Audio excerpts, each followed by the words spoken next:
just load this up, make sure everything is fine. Yes, one moment. Right, so whilst you guys are tuning in, just give me a shout if the audio is coming through fine. I'm just checking on. Right, let me just bring this up. Get my audio attached. All right, so sound is perfect. क्या बात है, हाँ, क्या बात है. Just bringing up the devices. Can it find it? Connect. Oh, rather. Connect. It is connected, man. I think so. One moment. No. Oh. Allahu Akbar. Bismillah. إن الحمد لله وكفاه والصلاة والسلام على رسوله المصطفى وعلى عباده الذين ارتضى ومن بهداهم اهتدى وبآثار أهل المدينة اقتفى وبعد فسلام الله على القوم. أهلا وسهلا ومرحبا people, welcome back. Allahu Akbar to this week's session of Meaning with MALM. Allah, what do I want to speak about tonight? People, the very thought of destiny, it can be immeasurably reassuring, yet uncalculably crippling for people. I'm just going to bring up today's file whilst you guys are tuning in, clicking like, clicking share. Yeah, spread the love, people. Why not? Why not? The usual, run through the... Let me just see.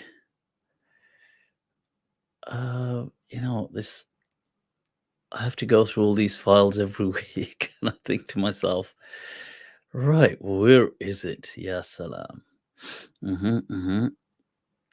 Right, that's last week's.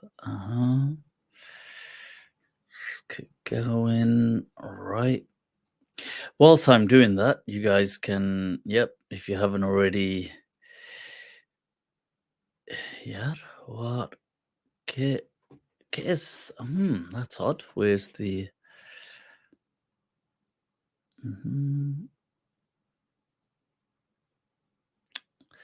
Sorry, just one moment. I'm trying to bring up. Strange. No problem. We can do that again. We can just bring up the file again right here. It is. Give me a moment. I'll have to just store it again. I've got it still open here. Right, stored.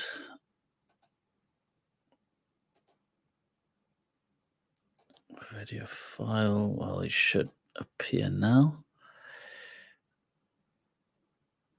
ये क्या हो रहा है?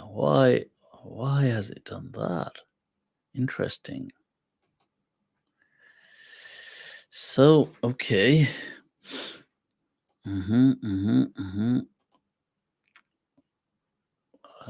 Right.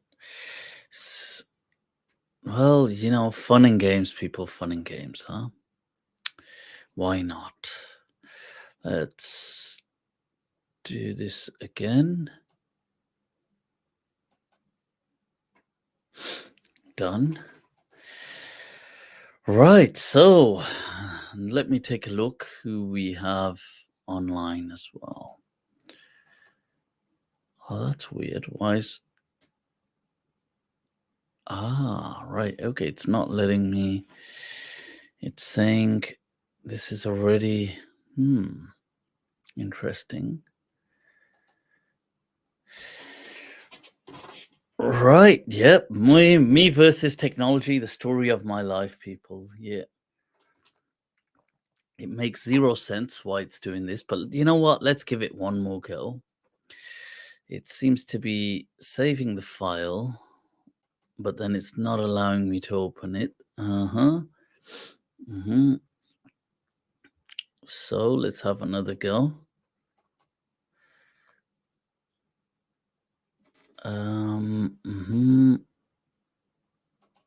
Let's get rid of that. Let's do this again.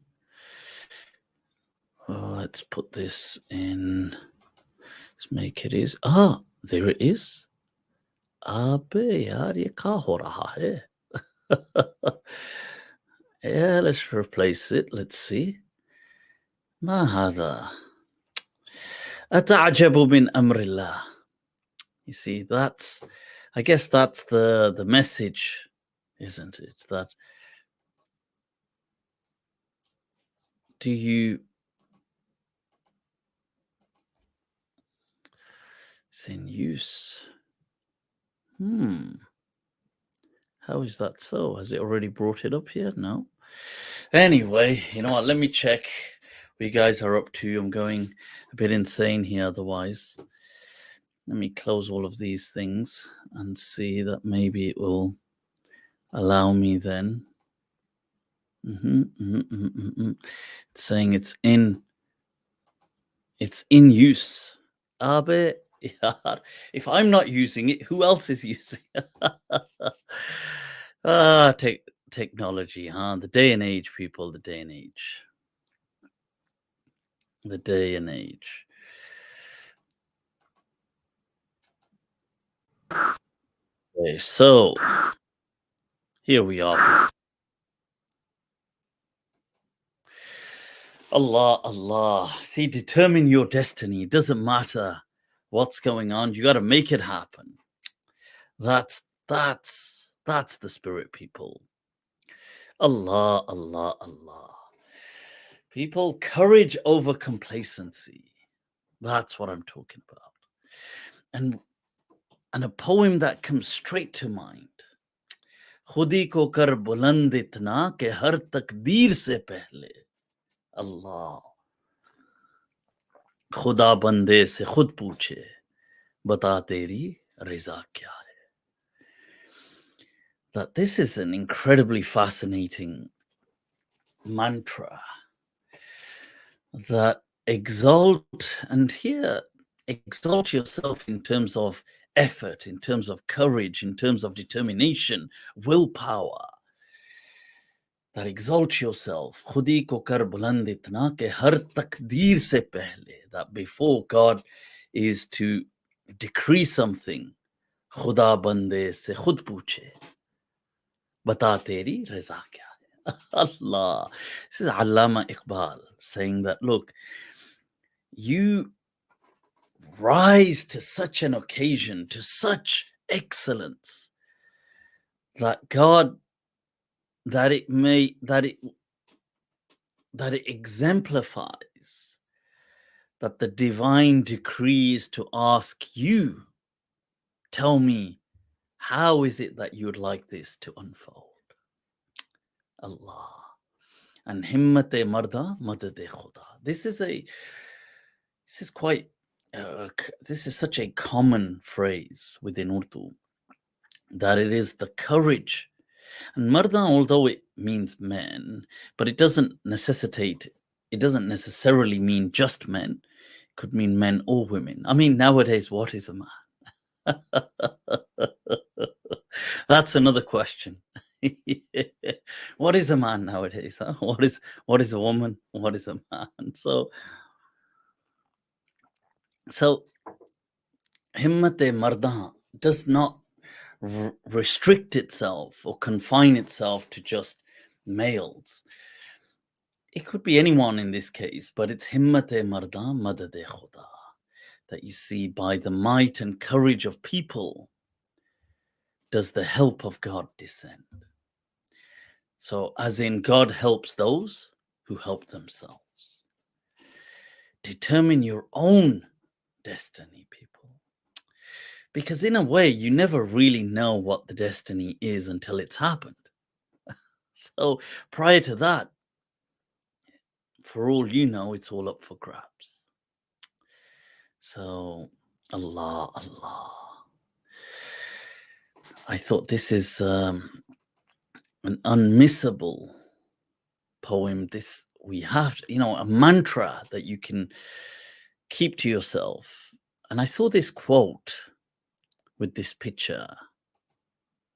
Allah, it's never too late to be who you might have been.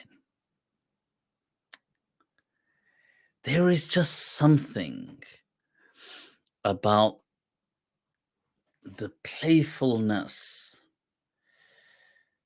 with which a child's mind is immersed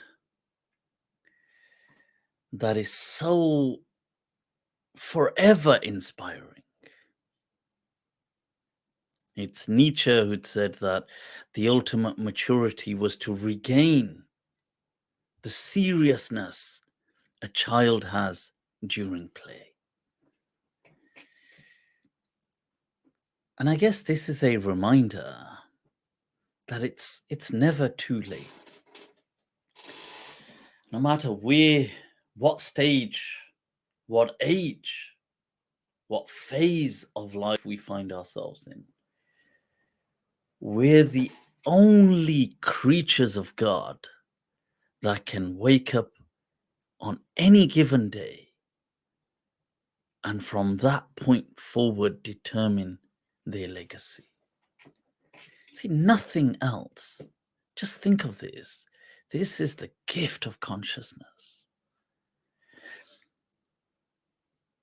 Any creature, a cat, a dog, a lion, a wolf, fox, eagle, crow, whale, shark, it is forever set to be what it is. Okay. But insan, Allah. See, this is something special about insan. Insan can just one day decide, you know what?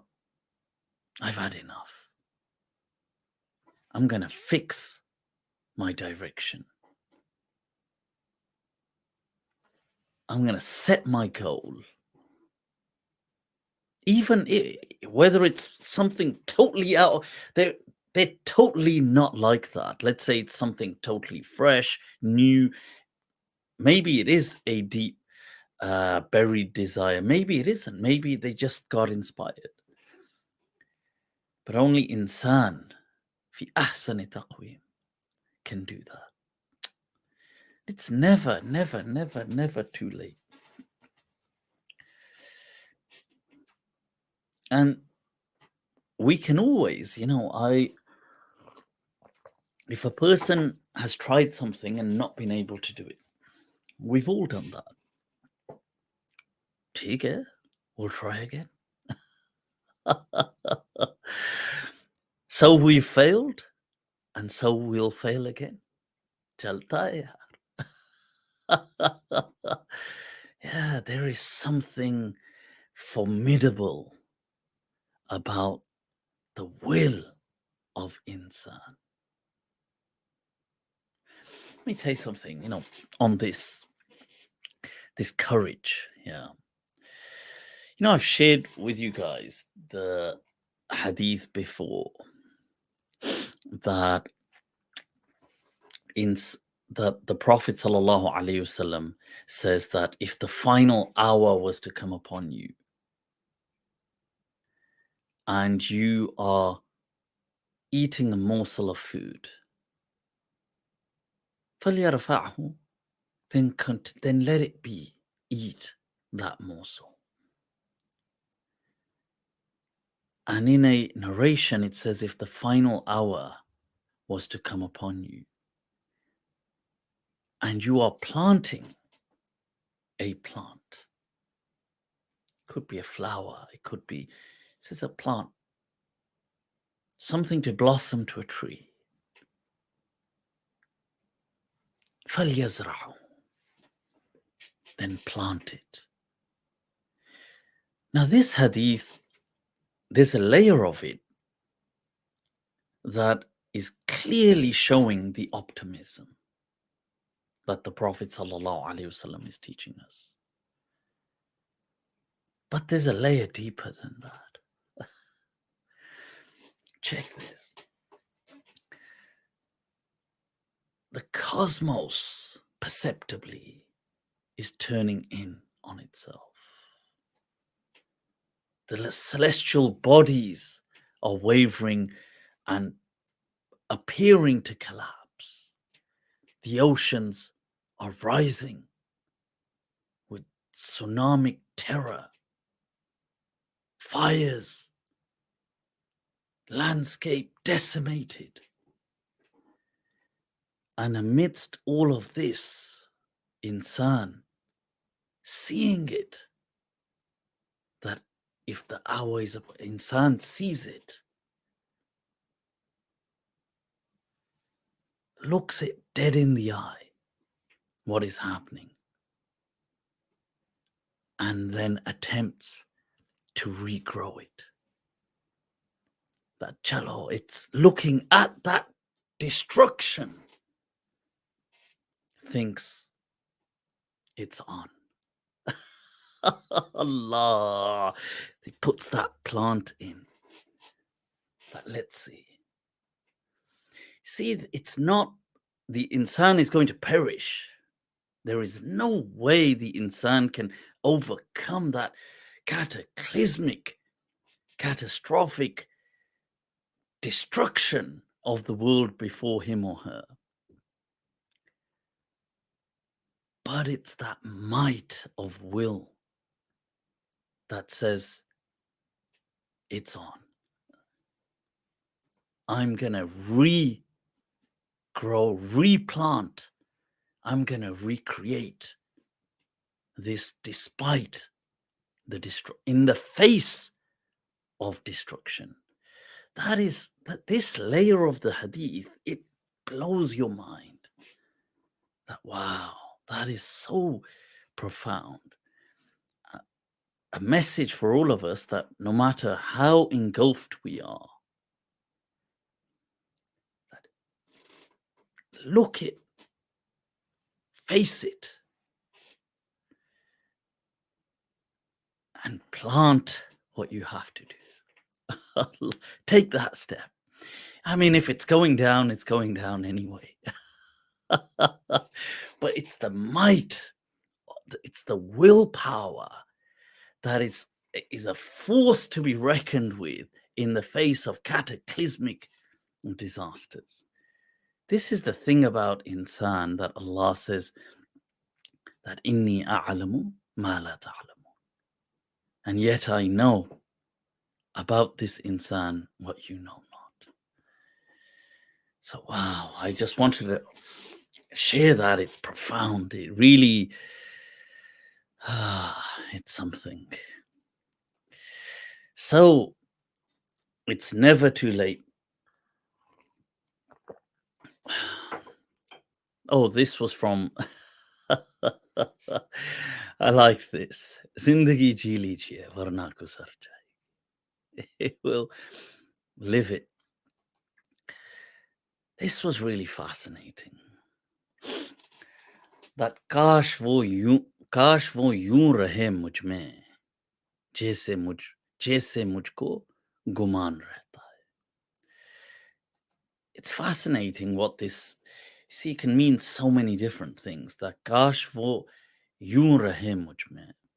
That if only he or it could be speaking about a person, it could be speaking about an idea, it could be speaking about a value, a sentiment, courage, determination. It could be speaking about God himself. Kash wo yun rahe mujh mein. If only he or it, or whatever it is, was to remain in me, जैसे मुझको गुमान रहता है. And you see, it's fascinating because the second line, मुझको गुमान रहता है. Guman, which can mean, it usually has a negative connotation in Urdu. It can mean, I guess, thought, but it's not. It's usually like doubt or something. These kind of negative ruminations, and it's not a good thing usually. And what the person is saying is that the way a person can't shake that off. What if this or it or she or he was to remain in me like that? It's profound. You know, in poetry, we truly find wisdom. So, right, let me take a look as well. Oh, before I do, I saw this. I thought, you know what? Let's bring this up. This is by Ibn al-Farid, the great mystic, Islamic mystic. And he says, قلبي يحدثني بأنك متلفي روحي فداك عرفت أم لم تعرف. Allah. See, there's something about this. He says, قلبي يحدثني بأنك متلفي. That my heart tells me that you will be the destruction of me. And then counterintuitively, what you're expecting maybe the reply or his follow conclusion to be, well, maybe I should come to my senses, or I should see differently, or Ruhi fidaka. That, you know, may my soul be offered as a sacrifice for you. Arafta am lam ta'rifi. That, you know, whether you are aware of this or not. It's fascinating, and it ties in. You see that qalbi yuhaddithuni bi annaka mutlifi. This could be about a goal as well. It doesn't just, it could be about from the most elevated. It could be about the transcendental divine, but being Ibn al-Farid, the Islamic mystic, but it could also be speaking about a goal. Sometimes we set ourselves on something and it consumes us. That one may say that he's or she is working themselves to the ground. قلبي يحدثني بأنك متلفي. That فداك روحي عرفت أم لم تعرف. That whether you know it or not, it is what it is. Allah. Let's take a look at who we've got online with us, people. Right.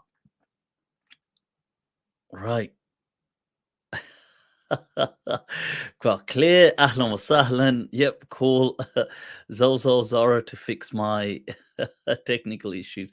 It will soon be that. It will soon be that. Have you seen Michaela Peterson podcast with Apostate Prophet? I have not actually. Lanzetta, Mark, Riffy, as always, much love for the support and for your expression of love. May Allah keep you always blessed. Mirza Saab, translating the poem. Make yourself so able to such an extent that even before your destiny, your fate is decided, the divine creator has to ask you, child, what is it that you wish for? Sure, it doesn't have to be a child, though. But yeah, I like this poem. This is going to be my mantra. Sheikh Hamid, it's never too late as we are always in the now. That's going to be my reply for whenever I turn up somewhere. And people are like, hey, were you supposed to be here? So, no, I was supposed to be here now and I'm here now. We are always in the now. Amin, May Allah bless you. Shukran for the love and super sticker. Likewise, Azarati. Shukran, shukran.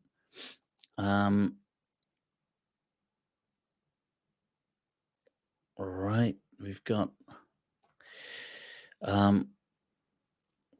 Jack Barnes. Please make dua after going for brain surgery. Drocephalus is a horrible thing.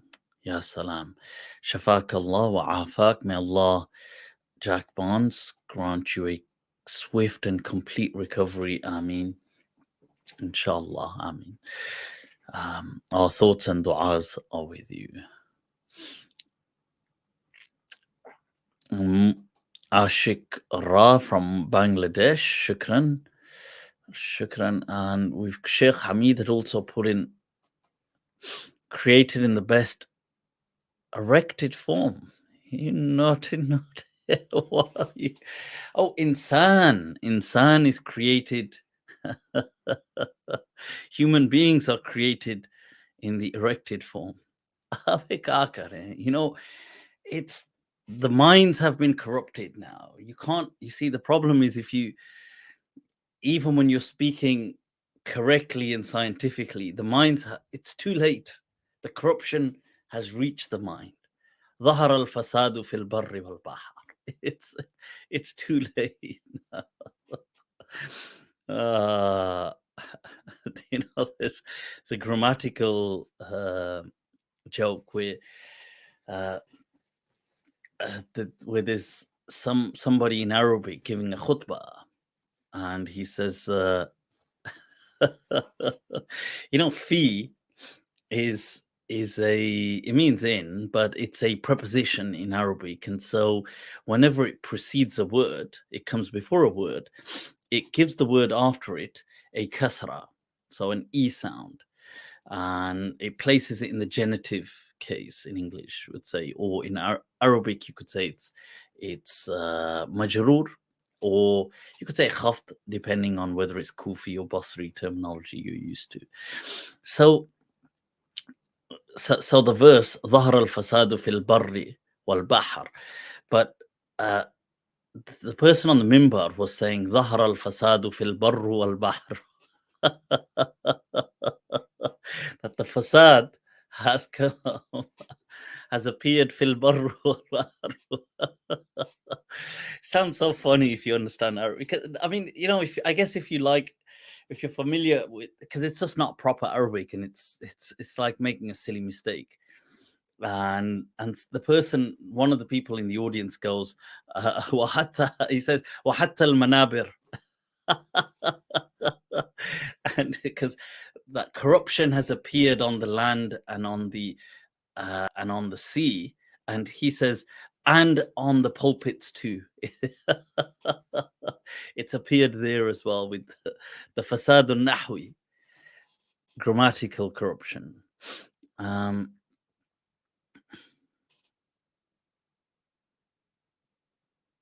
See, Desi edits. Shukran, much love for the super chat. Let's have a sip.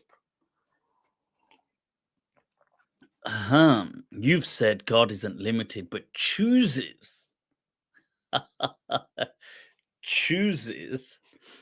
to observe natural law. This is implicitly limiting him. You've decided not to give him a capital H. It's not nice.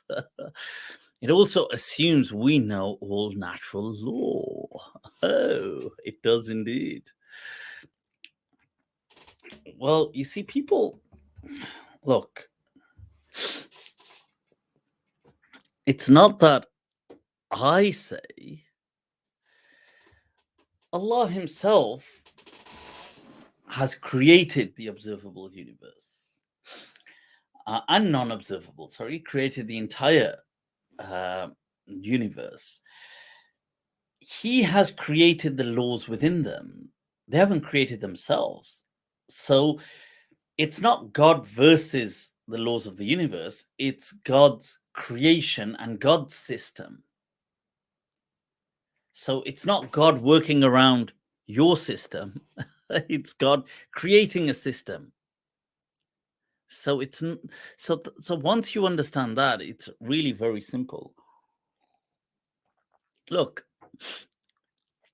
it doesn't really matter how a person wants to go about it. A person can say, I don't really care. Um, I don't. You see, you will get two. Like I said, you will get different camps of people. You will get a group of people to whom Islam is not necessarily about making sense, or let's say it is about making sense, but it just mostly so. Like it mostly makes sense, and right, okay, let me rephrase that. So, because then they're going to, well, because the answer to that could be, see, I'm answering myself as I'm doing. The answer to that could be, well, it makes sense to them still in the moment. So, okay, let's backtrack, rephrase that. So, right, there are people to whom, let's put it this way, there are people to whom uh, Allah is. I'm trying to think of a.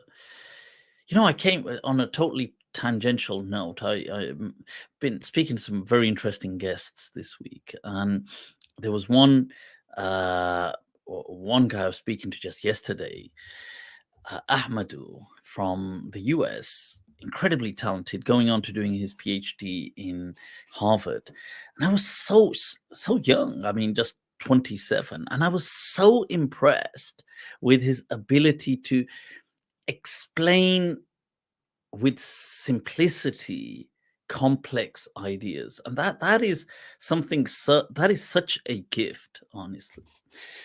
Let's get back to the point now. So, okay, let's put it like this. When we read the Quran and understand it, there will be different groups or different camps of people. They will, when we read verses like, let's say,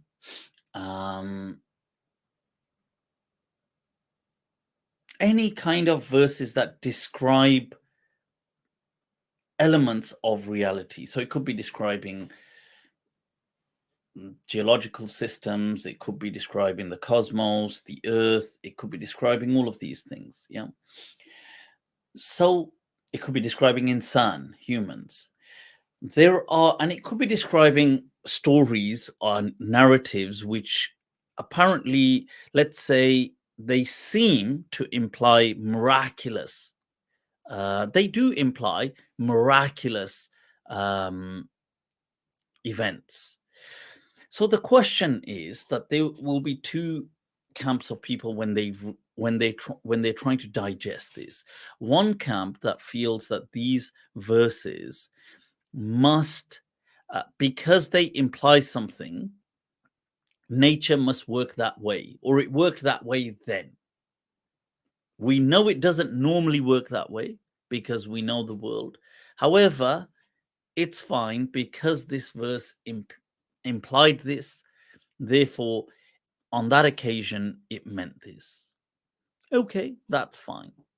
That's that group. If you're that group, it's fine. If it helps you, maybe this allows you to to to kind of deeply appreciate the concept of the glory of God, and you accept that. So you look at certain verses, you look at certain ahadith, and whenever you find these things perceptibly to be some clash between the voice of reason, the world as we know it, as human beings know it through, let's say, science and observation, it doesn't matter. You will suspend all of this and say, look, well, I know this doesn't normally happen. And that would, if somebody else said it, I wouldn't have believed it. But because it's here, I will just accept it. I don't know how it happened, but it just happened. So you could take anything, like you could say, well, insan was created just like this, for example, just creationism. God said be, and it was. Okay. Um, So in that case, we don't need dirt, we don't need clay, we don't need insan was born from it, because be and it was. Although the Quran doesn't say that, it says be and it was, but it also says clay, and it also says stages, and it also says drop of sperm, and it also says. But let's say now you take that, you say fine, this happened.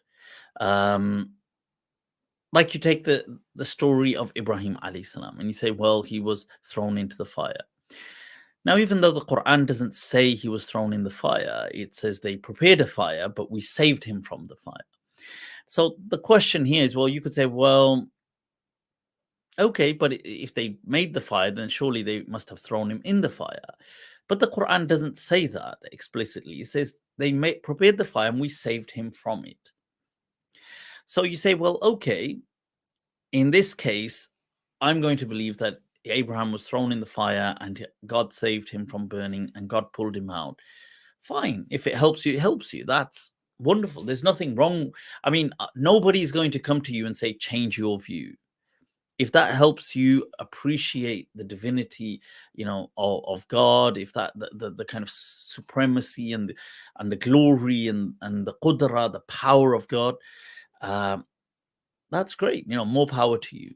Okay. The only issue with that is you won't really be able to debate this with people, because as far as the moment you step outside of Islam, nobody would accept that naturally. And you understand that anyway. You know that, by the way, if I speak about this to anybody who's not Muslim, they're obviously going to not believe in it, because this doesn't happen that way. Combustion occurs at a certain point, and heat, it's a consequence of heat, and heat burns and it does this and so on and so forth. So, okay, and you don't mind that. You say, well, I understand anybody else, they would have been burnt, but for Abraham, God saved him. And you believe that, and that's fine. That's nobody's coming to you telling you to change your way. Okay. But there's other people who will say that, well, in the Quran, Allah tells us to go around the world and understand how the world works. Siru fil ardi fanduru. In fact, Allah says, oh, they want to know kayfa kana bad'ul khalq. You want to know how creation began? There's a verse of the Quran that they want to know how creation began. Allah doesn't say it began like this. He says, fasiru fil ardi fanduru. Why don't you walk throughout the earth and observe? Observe your environment. You'll come to learn how creation began, which humans have been doing since time. We've been observing our environment and learning. So you say, well, okay, Allah told us to observe the environment, but really that's not how it began, because he really began it a different way, but he told us to observe the environment. So to these people, they say, look, Allah told us to observe his laws in nature, understand how he did things. So when we come across these verses, we will examine them. What does it mean? Okay. So let me give you an example. And to them, they will say, well, actually, when we look at this verse, it doesn't ever say he was thrown in the fire. It says that they prepared the fire. We told the fire to be cool. Now, here the people are assuming cool. Why? Because he was thrown in. But cool could also, but it says Bardan was salaman and peaceful. Because let's say you go with the story, he's placed, the story has it, he's tied, and in front of him they build a fire, and in front of him obviously it's still going to be torturing him from a distance because the heat is so excessive. So at this stage, the fire it says we made the fire to be cool and peaceful, like non-toxic, because actually in a fire what really kills people, and in addition, obviously the burning could kill people and does kill people, but the smoke is often what results for many people in death. Now, so this is why Allah says, Bardan was salam, and is talking about the toxicity. So Allah saved Abraham from the toxicity and from the heat whilst he's tied up. Could this be as in Allah made the fire lose its ability to have fire, heat, or could it just be there was a wind, for example, that saved him? A wind comes and it's blowing the smoke that way. He's tied up here. This could be. I mean, there's nothing. The story still works in all scenarios. What we do know is Abraham gets away from there. And you could say, well, if they never really threw him in the fire, and, what's the point of the story? So, well, the point of the story was never really just about fire. It was about him being saved. Allah says about Noah that Najjaynahu, we saved Noah from the flood. It didn't mean that he got thrown in the flood and then he was saved from drowning. It doesn't say that, obviously to drown him, we had to put him in the water and then take him out. So it uses the same verb, by the way, for Noah as well. So, okay, so these are they both work. It's the same reading of the Quran. The Quran, what people don't understand, this is one of the issues. And it comes down to this a lot, actually. And then I'll wrap this up. People don't understand that the Quranic stories are often elliptical. There's a lot of ellipses in the narratives of the Quran. And that means that there's a lot of, it's a bit like in English, like ... So the Quranic stories are not stories like you can read a novel. There's nothing like, it's just like 3 verses. It'll say this, change the topic. It'll just say, and do you not remember when this happened and we saved him and Allah is merciful? Next topic. Then it'll come up again in another point, 2 verses here. Then it'll come up again over there, maybe 4 verses, and then it'll change the topic. It's not a story, how you read a story. It's not like that. So it's just very brief highlights of something that are being mentioned. Because the reason is it was never meant to be a story. It was never meant to be a science lesson. It was never meant to be biological or about biology or about, it was just to tell you what was the purpose of Allah telling you that. Purpose was that always have trust in God. So it works whether you believe this way or it works this way. And to seal this, here's a very good example. Allah says that there's a verse of the Quran that Allah created the samawat. He created the heavens above. And وَجَعْلَ الْقَمْرَ فِيهِنَّ نُورًا. And he placed the moon as a light, a lamp in the heavens. So now here's a scholar like Muhammad al-Amin al-Shanqiti, who's like a Salafi inclined, hardline, as in, when I say hardline, not extremist, but as in somebody who was very, always, you would say, very traditional, respected by people who lean towards if we can, I don't really like using the terms like left and right, but let's say there's an Islamic right. People who are the far end of that would always respect him. Mauritanian, amazing, Adwa al-Bayan, absolutely epic tafsir, Qur'an bil Qur'an. Now, he said, well, okay, right, okay. When we look at these verses, this verse says that the moon is not in our heaven, in our sama, but it's in the samawat, it's in the other heavens.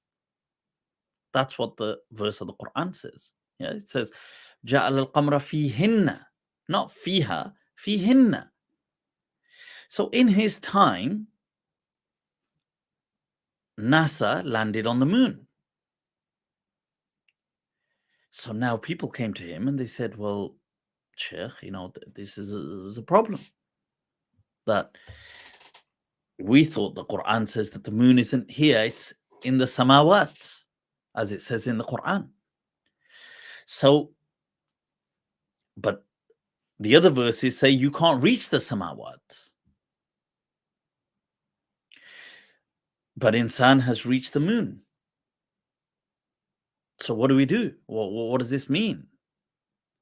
So he said, well, look, there's 2 ways of looking at this. One, that it is in the samawat, and the other verses say insan cannot reach the samawat. Okay. In which case, there's a problem because we've reached the moon. He says, or alternatively, we've never... Sorry, that disconnected there for a moment. I don't know why. He says, or alternatively, we've never truly understood the meaning of this verse. This verse doesn't mean that samawat in that sense. Despite what all the scholars of the past have said, because today technology and science has proven to us that this is not what it means. So here's a very traditional scholar saying, look, okay, well, it just means that maybe we've never truly grasped the meaning of this. As in he's speaking about himself. Maybe other people before didn't believe like him. But so this is the way that we really ought to look at the Quran. Don't feel insecure. Don't feel threatened. Don't feel scared. The problem is a lot of Muslims today that live in the West, they are very insecure about their faith. They're very, they feel that they're constantly on the back foot, and they don't. Let's be honest. They many of them are not well versed in how to prove your faith. And that's not their fault. It's a very difficult job to be able to prove your faith. So they're always on the back foot, and they somehow, you see, okay, so atheists leaning in on science demonized faith. Many scientists are atheists, not all, but many. They demonized faith. What many people of faith did as a reaction is they started to demonize science. This is a grave mistake. It's actually playing into the trap. Because if you demonize science, you're adopting yourself a persona that you're stupid. It's like demonizing the intellect, which is once again what some people of faith did. They played right into that trap. They started to demonize the intellect, which is absolutely stupid to demonize the intellect. Can you imagine that there would be, if you as a person stood up today and said, beware of the intellect, not as in beware of, I don't mean in the sense what the intellect is capable of, but the intellect is bad. People would think, what on earth are you? This is the only thing that distinguishes us from creatures. So that's the kind of crossroad that you have and the different camps. The argument is not, look, if you're a person that is fine with that, you see, there's something which atheists called God of the gaps. They say that what certain people of faith do is that normally they believe in everything. Like, let's say you wouldn't put your phone on the top of a roof because you understand gravity. You wouldn't stand at the edge of a tall building because you understand gravity. You wouldn't do certain things because you recognize the laws of thermodynamics. You wouldn't, even if you don't know them, but you recognize, like I know if I leave my coffee here, it gets cold. Even if, okay, maybe I haven't, let's say some people don't understand that it's the second law of thermodynamics and entropy, but they understand that the cup of coffee, if left, gets cold. So they do understand its practices in the real world. They may not know the formulas and the scientific things. And so if you're somebody that, look, it doesn't bother you, that's fine. You could be like that. You don't need to. But to other people, don't criticize people who want to have a deeper understanding of their faith. You will come across these descriptions.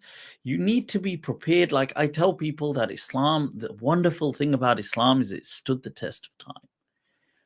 Don't be afraid. Don't think it's going to crumble under your questions. Your questions are nothing. But sure, if you hold a very dogmatic view, then it's your choice, it's your path, but may Allah make it easy for you, but you may find a very difficult time with your faith in life, especially if you come across your faith being questioned. So you may find yourself with a deep identity faith crisis, or your children, God forbid, will certainly find themselves in a very deep faith crisis. Because if you taught the deen confessionally and dogmatically, it's difficult. It's difficult, like because then you have this, coupled with that, you have hadith dogmatism. And, many great imams, I'll speak today about the legend of Islam, Imam Malik. He was not a hadith dogmatist, he's a hadith relativist. He rejected hadith and he accepted hadith. And he said, there is a difference between hadith and sunnah. He said, we embrace the sunnah, we question the hadith. There's a difference. Sunnah we wholeheartedly embrace. Hadith is not the sunnah. Hadith may be, may not be.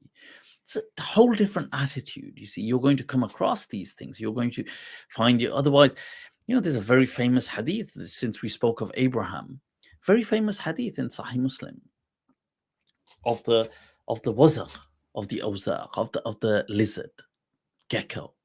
We spoke of Abraham and the fire. It's a hadith in Sahih Muslim that if you should kill geckos, these lizards that you get, like in Pakistan, they call them chipkalis, in India, Pakistan, these kind of geckos, they're in the house and stuff like that. It says you should kill a gecko. And if you kill it with one strike, Allah will give you 100 rewards. But if you kill it in 2 strikes, then Allah will give you 50 rewards. And I think it says if you kill it in 3, you get even less. But the 1 and 2 are definitely there. If you kill it in 1, you get 100 rewards. If you kill it in 2, you get 50. Now, I mean, sure, you can believe that.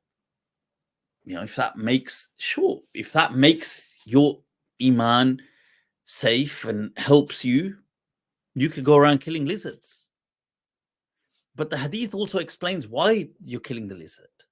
It says you're killing the lizard because when Abraham was thrown into the fire, the lizard went and blew into the fire to make it burn faster for Abraham.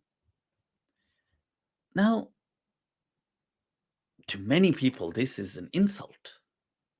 It's an insult to Islam. It's an insult to the Ibrahim alayhi salam. It's an insult to the Prophet Muhammad sallallahu alaihi wasallam. And it's, to many people, it's an insult to the faith, that you would think our faith is like this, that we're going to find geckos today. First of all, that we think that a gecko is somehow responsible for Ibrahim alayhi salam being burnt. And then what we're doing is going around today targeting lizards. And for each lizard, if we can kill it one go, we get 100 rewards, or we want to, worst case, try to kill it in 2 goes. This would be an affront for many people, because the hadith of the Prophet ﷺ said, in everything of life there is an ajr. It's a hadith in Tirmidhi from the Sunnah. Every living thing, it has a reward if you can be kind to it.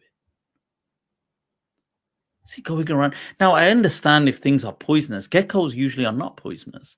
They're not like the dangerous lizards. They're just like the house kind of lizards that you find in certain countries. But here the hadith isn't saying because it's poisonous. It's saying because it's because the lizards tried to get Ibrahim alayhi salam, so we're going to get them back. Now, that sounds very embarrassing. Sure, if you believe that, that's fine. That's your way. You're allowed, you believe that. Nobody's going to say anything to you. If it helps you somehow have a greater recognition of Islam and somehow see that, I don't know, makes you value Islam more, that you want to go around killing lizards, you do it. Most Muslims are not going to do that. Okay, most Muslims do not do that. Most Muslims, in fact, if you told them that, they would reject it because it doesn't make any sense. And they would refuse that this was ever something the Prophet said, even if it is in Sahih Muslim. They would say, well, Imam Abu Hanifa made a distinction between hadith wa sunnah. Imam Malik made that distinction. Sure, if you want to believe it, you believe it. We don't. So that you have to as well appreciate that there is no uniformity in Islam. There is no just one way of doing things in Islam. there's multiple routes. Subulullahi kathira, as Imam Malik said. The path to God are many. So yeah, these things are good to understand. That there's a difference between dogmatism. You can take that as your madhab. You can take your principles of Islam based on dogma. Other people will take them based on reason. Each to their own, and may Allah bless everybody's journey. Amin. So, yeah. But don't be quick to condemn people, especially those who are trying to do it based on reason, because they're trying to to them, they obviously Islam is valuable. That's why they're trying to see how it all fits together.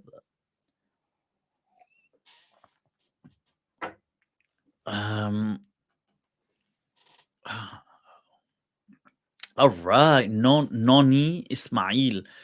Alhamdulillah, I finally get to catch your MALM live from the start. Shout out from Singapore. Shukran, much appreciated.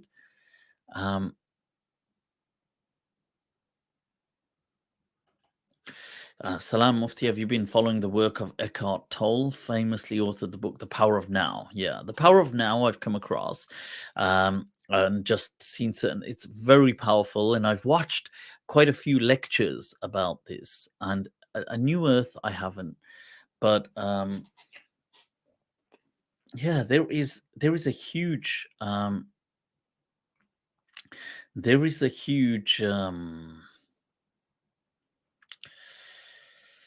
renaissance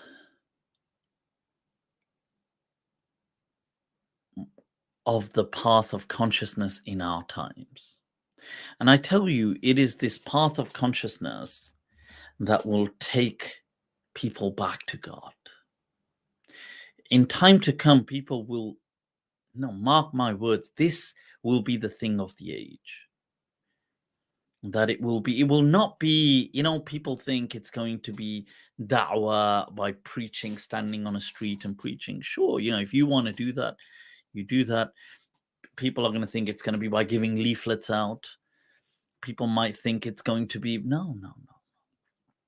I feel that in this age, for a while now, that we've been in this age, for a little while, and it's maturing day by day, it will be through two things. One is the path of consciousness, the path of the ruh, mindfulness. And the other, see, because it is the ruh, and then it is insan, insaniya, humanitarian collaborations, humanitarian efforts, humanitarian servitude.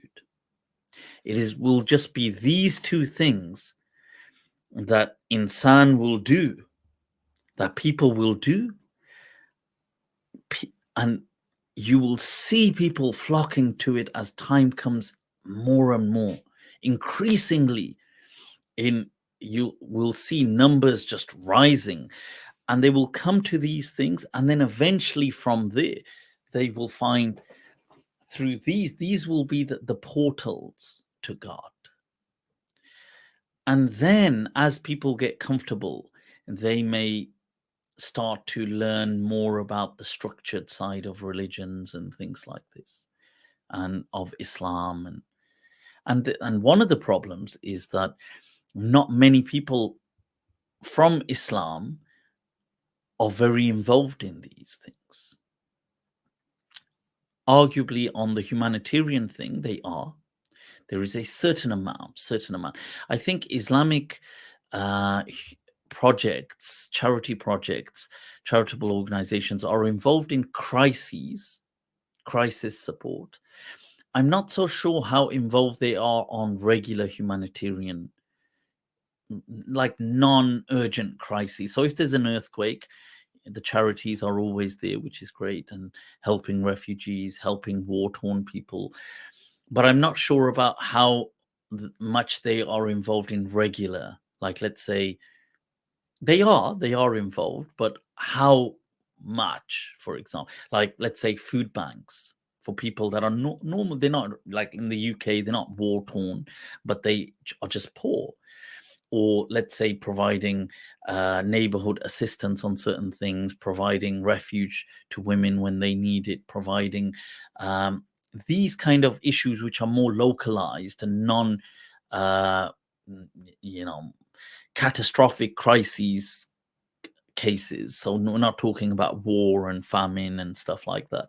So on this, I think there are, but probably less. And you, but this is an area. But on the other side of consciousness, yeah, there needs to be a lot more, really, a lot more. I think there's a huge vacuum, huge void for Islam to be present there. Because really, it holds the answers to so many questions that people have.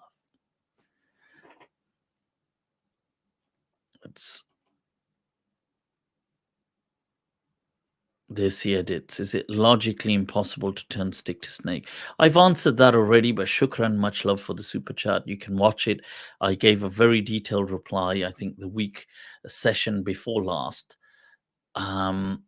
And you can watch that. I really went into it in a lot of detail on the tafsir where I speak about Moses, and it's the Quranic Guidance. So I think it's not is it last week's session or the week before? I think it's about where I covered the verses of the Quran. وَمَا تِلْكَ بِيَمِينِكَ يَا Musa. And what is that in your right hand? So check that out, please. Joseph Kane, you're amazing. Wah, kya baat hai yaar. You're an amazing person. See, it's amazing, isn't it? That you see, just seeing something just suddenly positive is the effect it has on an individual. I have so much love for you. Pray Allah showers His mercy and blessings on you and your family. Amin. Wow, Joseph, that's touched my heart, man. May Allah bless you. Really, when I share the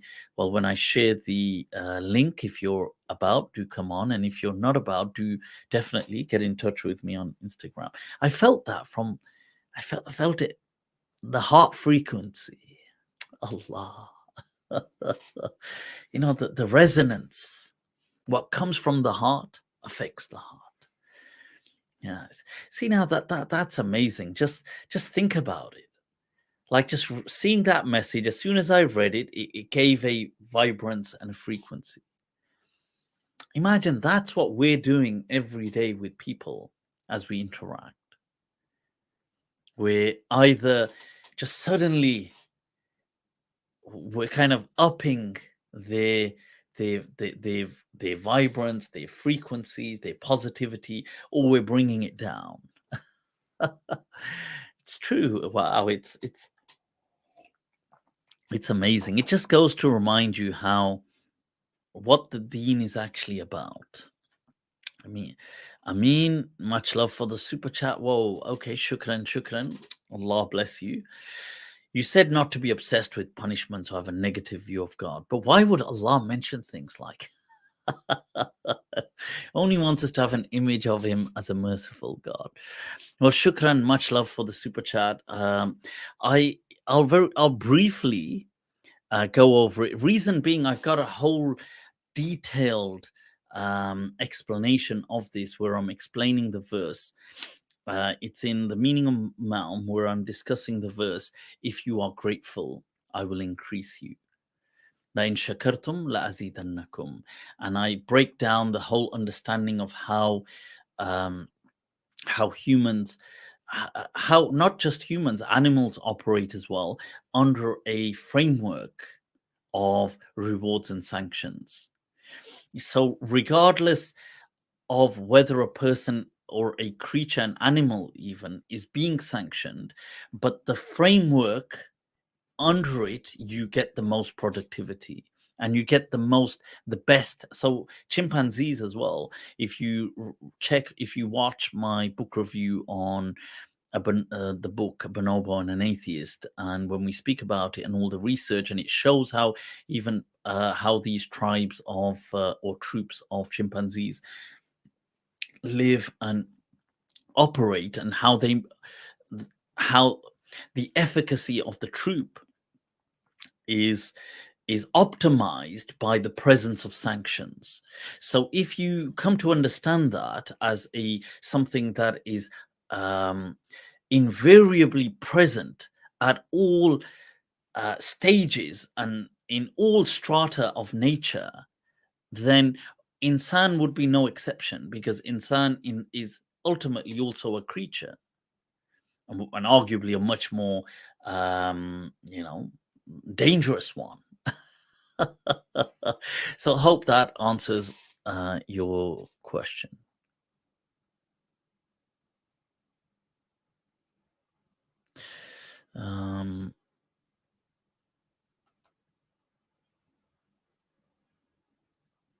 Yeah, of course, that goes back to the discussion earlier on.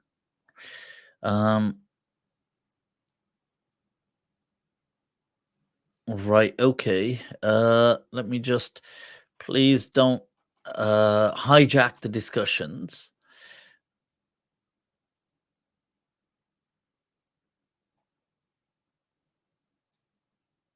Mufti is humbled by the power.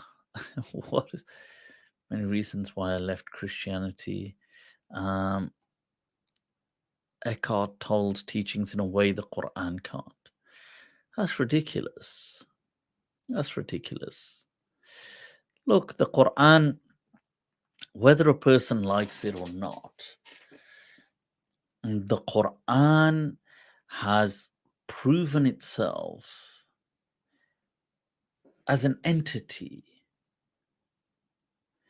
that has mobilized nations and redefined the course of human history. Whether you want to acknowledge it or not, you bring me a book onto that. Not in no way near the same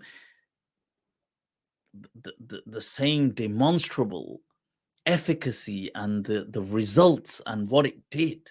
It was the kitab. And this is not speaking about, and I've got I've spoken in other sessions giving more detailed breakdown of, it's not about the verses. I mean, that's a separate discussion, but here it's not about that. It's the kitab. It's that there was a book that united the people. And you may say, well, true, and I agree that the Bible serves in somewhat of a similar way, but it was never the same as the Quran. Why? Because the Bible was not the Bible. You see, the Bible, you're talking about the Gospels, and the Gospels were not a book to start off with. They were just the good news that Jesus gave. And the Bible as we have it is a collection of various books that have been put together over centuries in a way that had a lot of revision, and sure, they accept the whole book. So the book concept of the Bible is similar to the Al-Kitab concept, because it's the book here. Then, well, they're saying, well, we're not so concerned about the detail, it's the book overall. But for that to develop, it took so many centuries, and it took lifetimes and generations and upon generations. The Quran was there, and it was the only one out of the scriptures. The Quran affirms the Bible in the sense that scripture that went before it. It affirms that. But it was the only one that was Qur'anan, which meant that in itself, it was this thing to be read as though it's being chanted. And as it's being this chanting, this reciting of it brings about a life with the people that express it. It's something you could not, there is no scripture like that. It's not like just reading. The Quran is not just like reading a textbook. It is as much the utterance that holds a magical power over the person that recites it.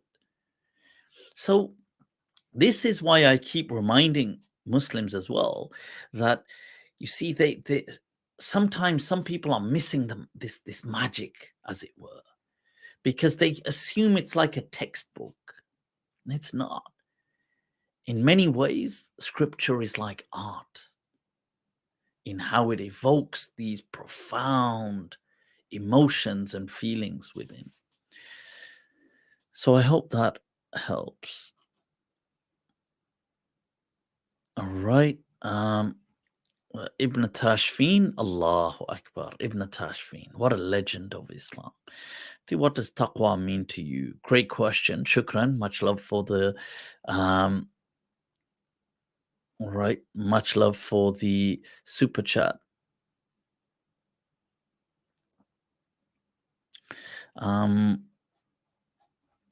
Right, I'm just checking. Have I reached? Yep, I have. Okay, so taqwa, I think to me, taqwa is more about a mindfulness of God. And by extension, one would then be mindful of non-God, which is creation. So it would begin by being mindful of God. That's how I understand it. Yeah. So it's definitely not khawf or fear. Some people say fear. I don't know why they say that. It's not. Maybe they mean it as in they're using it in the way to watch out. Like someone says, watch out. And so maybe watch out, that kind of, they're using it from that angle. But you don't use it like that in Arabic. It's not. I think what's happened is over time, it's just because it's been a difficult, the word is very conceptual. So it seems to have just been carried by people to assume it meant fear God. But it doesn't. It's khawf is a totally different word in Arabic, which is used in the Quran. وَلِمَنْ خَافَ مَقَامَ رَبِّهِ جَنَّةً. And see, even that does not say about fearing God in the sense that that verse, it reads, "Man khafa maqam ma rabbi." And the one who feared his standing, her standing, and just answering what they did in the presence of God. "Liman khafa maqam ma rabbi jannatan." So, yeah. So I would feel, just to add to that, I did have Dr. Joseph Lombard on one of the Mindtraps a short while back, and he gave the verse, he gave the translation to, what did he say? To reverence, I think he said. I think he said that. And I think that would probably definitely fit it well. That would be that would probably be a more apt translation. But failing that, for the I would feel it's closer to being mindful, but with awe, the mindfulness of God. Okay. All right, let me go on to, somebody says, I missed Seema, shukran, much love for the super chat. Anniversary of Meaning with MALM. May Allah bless you for your dedications. Shukran. May Allah bless you, Seema, and keep you always smiling. Amin. Has it been a year now? Has it? It may have. Yeah, I think it has actually. Wow. I didn't really think about it, but now that you say it, shukran for reminding me. Somebody said I missed a super chat.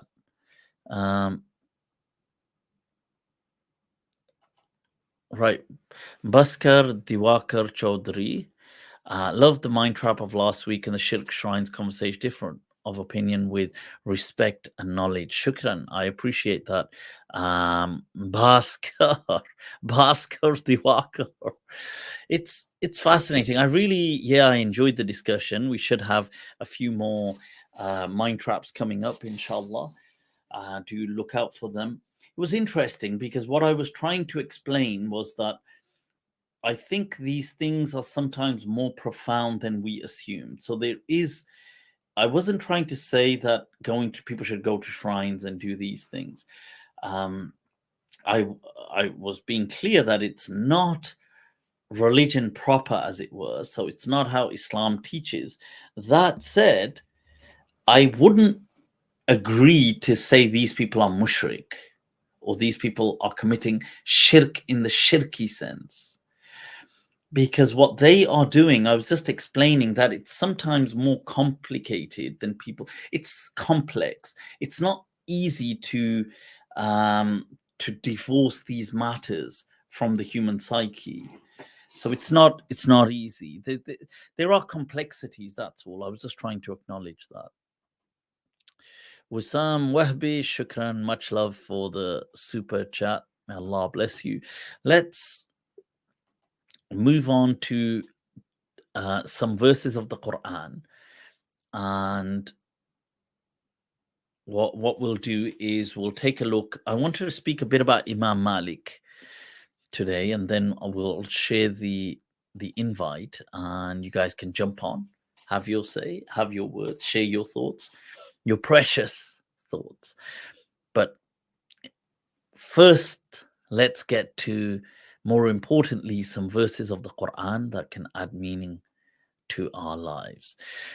I want to actually go over, I've done this before, Surah Al-Ma'un, but it really ties into this, what we're looking at today, this whole what guides us back to God, which is under the fold of determining our destiny.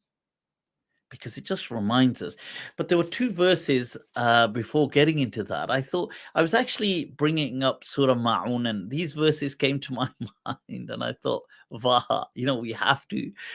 And they're both speaking about being amazed. And the first one from Surah Hud, verse 73, that قالوا أتعجبين من أمر الله رحمة الله وبركاته عليكم أهل البيت إنه Hamidun Majid.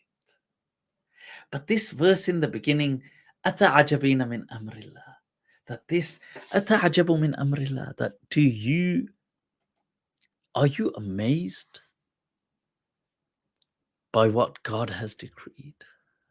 Do you find it strange? As in, amazed here is asking in a sense of, do you find it strange? As in something so miraculous may unfold. You may think, wow, but هل تعجبوا? Do you really find it strange? That تعجبوا من أمر الله. That here you have, this is in the story, the context of Ibrahim alayhi salam.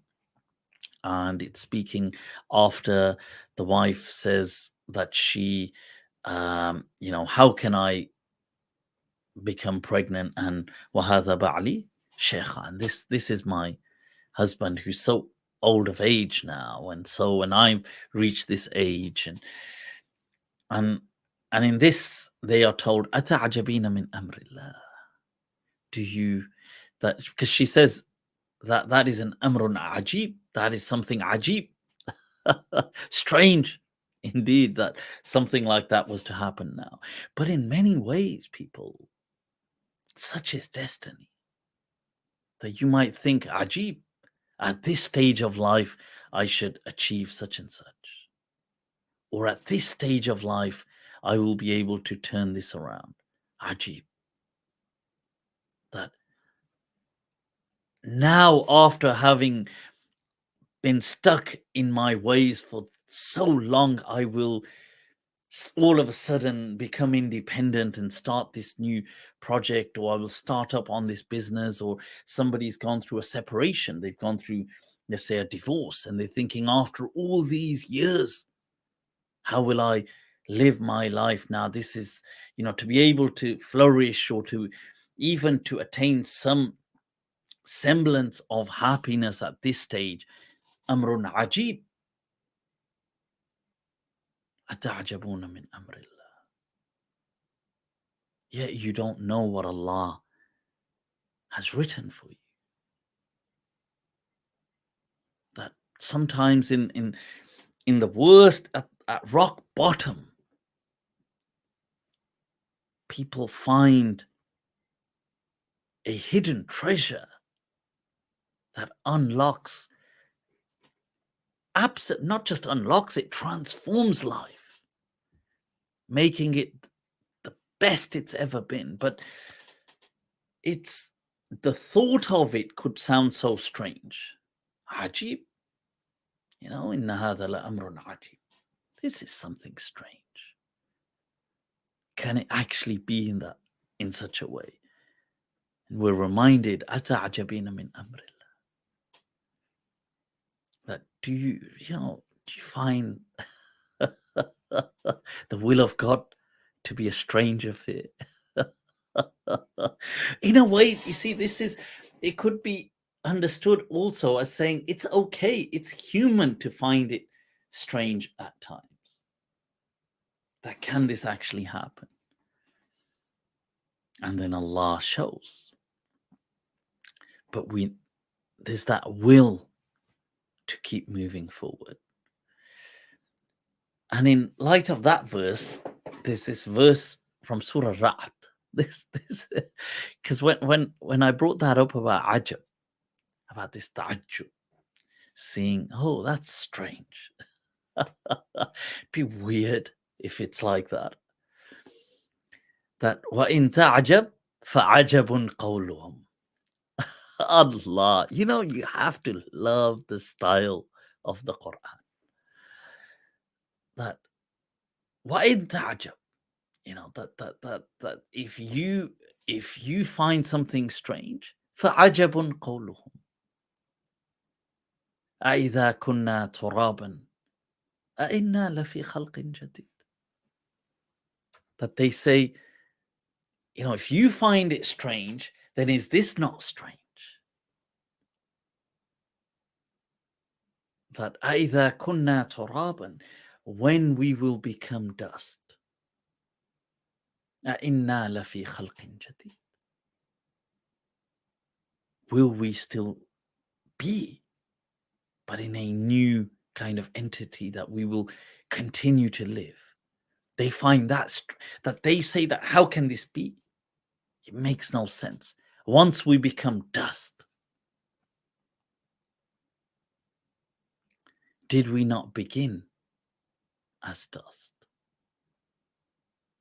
It's fascinating. I said this before, that now science teaches us that human beings began as cosmic dust. Stars exploded, supernovas, and there were celestial demise. So many stars had to explode in the cosmos to release all these elements that were needed to become human. Carbon and nitrogen and all these others. Hydrogen was from the Big Bang, but all of these things had to come together for humans, for life, but humans to come about. Stars and all this cosmic dust. Is that not ajib?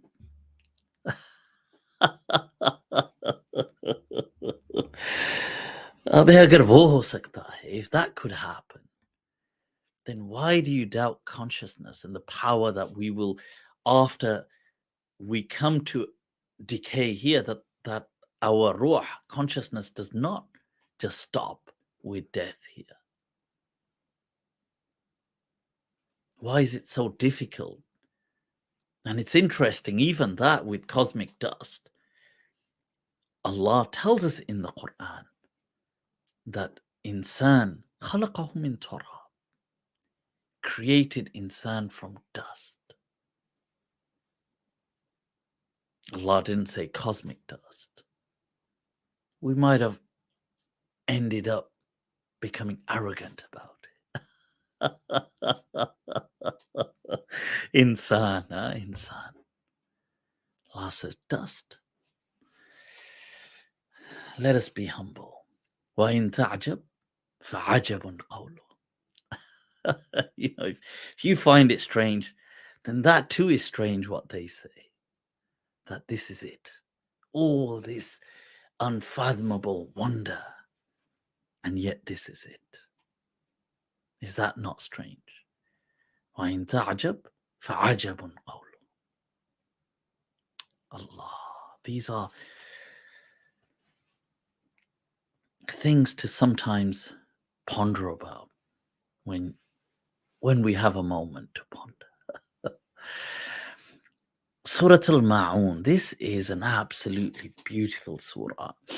It really puts things into perspective. Surah Al-Ma'un. أَرَأَيْتَ الَّذِي يُكَذِّبُ بِالدِّينِ. And everybody knows Surah Al-Ma'un. It's in the last 10 surahs of the Qur'an, some of the shortest surahs. And Ma'un means a kind of like, it means like an assistance, like an aid, but especially to do with the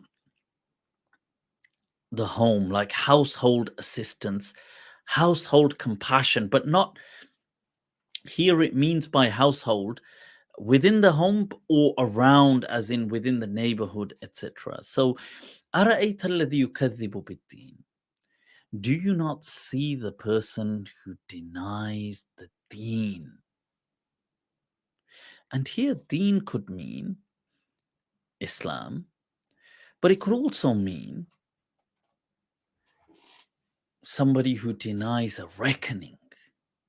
Because Yawmiddin, Malik Yawmiddin, the day of reckoning. As the phrase in Arabic, proverbial kama tadinu tudan. As you reckon, as you judge, as you do, so shall you be judged. So, أَرَأَيْتَ الَّذِي يُكَذِّبُ بِالدِّينِ. Do you see a person who denies the reckoning? So it could mean just the way of life, the deen as a religion, but it could mean they deny the whole accountability. Do you see people like أَرَأَيْتَ الَّذِي? Do you see the person? Do you see that guy, that woman? Do you see them?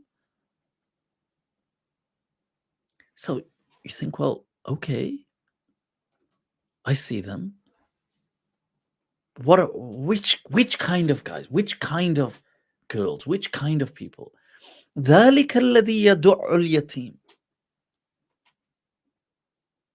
That's because you say, well, I don't know, the person who denies the reckoning, the accountability, the answering, the attitude to God. They are not mindful of God. They completely ignore, they deny almost. But yeah, Allah, that is in their hearts and mind. How do I see that? أَرَأَيْتَ الَّذِي. Do you see them? I don't see that. That's in their hearts and mind. What would their signs be? Who are these people? What do they sign? How can I see them? Allah says, I'll tell you. ذَلِكَ الَّذِي يَدُعُّ الْيَتِيمَ. Sure, you don't see their hearts and mind, but you see the one who shuns an orphan. The helpless, the needy, the desperate. You see the one, the man, the woman that shunned them. What about the one وَلَا يَحُضُّ عَلَى طَعَامِ الْمِسْكِينِ? There is a poor person there. They push them away. I haven't got time to feed you. I haven't got any money to give you. I haven't got any food. Of course I've got food, but you're insignificant.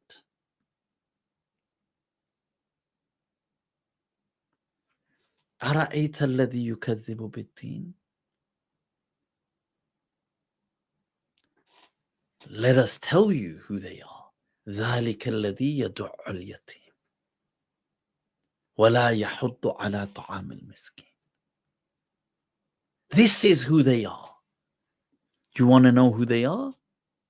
This is who they are.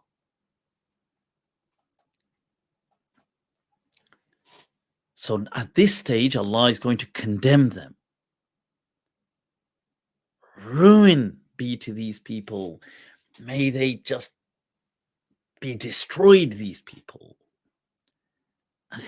Here comes the plot twist. May they be destroyed. May they be ruined. So what would we assume? Allah is going to say, ruin in Arabic, one way is like wail, ruin. Like they say in Urdu, tabahi, destruction, or, well, wail. So Allah is going to say to these people who deny the wailul lil kafirin. No. Wailul lil zalimin. No. Wailul lil fasiqeen. Lil bukhala, for the people who are stingy. Wailul lil. No, Allah says for wailul lil musallin.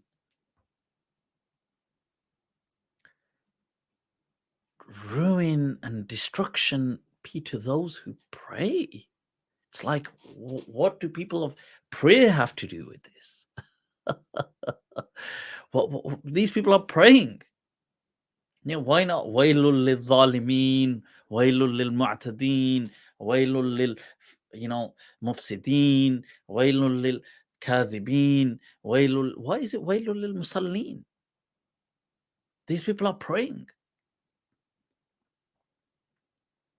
So, okay, alladhina hum an salatihim sahun. Sure, maybe they're not doing a good job. Maybe they are slightly forgetful about when they, as in here, sahun does not mean they're not praying, because they are called musallin. They are called, you see, if you never pray, then I can't call you a musalli. I can't call, it's like saying, destruction be to all the drivers who have never ever driven. That doesn't make any sense. It's wailul lil musallin. Sure, alladhina hum an salatihim sahun. Sure, maybe they're lazy, they're not so apt about their prayers, and right, maybe, sure. Alladhina hum yura'un. Sure, maybe they're doing it. Now, see, now we're starting to, okay, they're lazy about their prayers, but they're praying.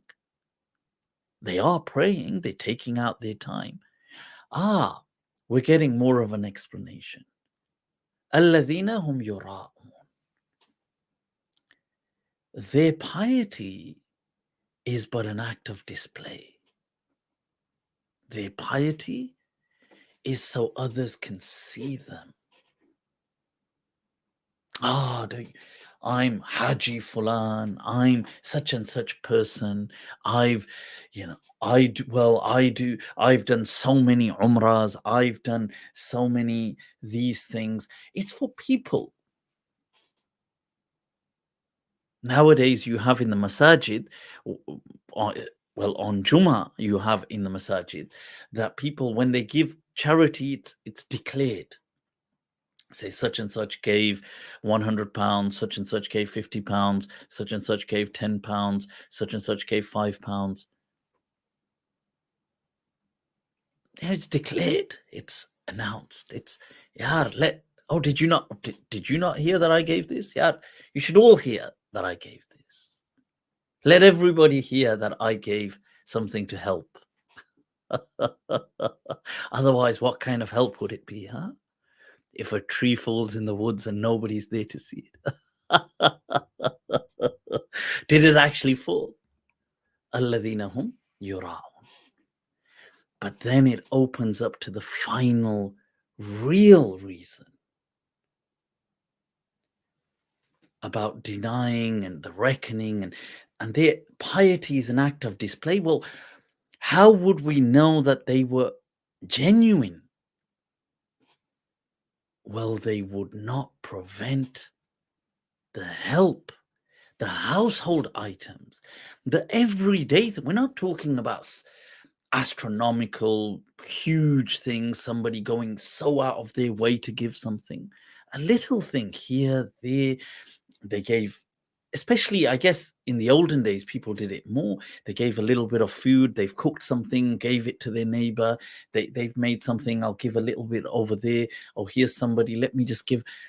Even appliances. Oh, you don't have this here, you can borrow this, to cook, to cook or to do something.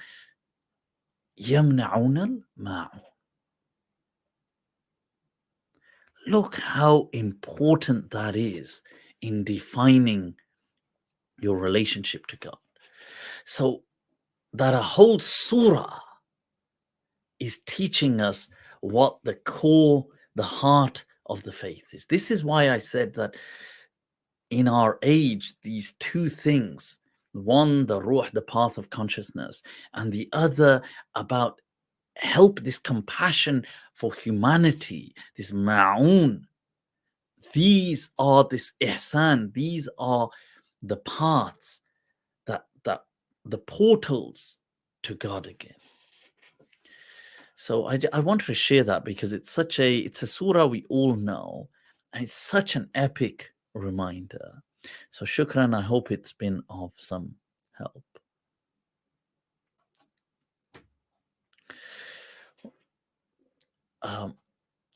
Wissam Wahbi, oh shukran, much love for the super sticker. May Allah bless you.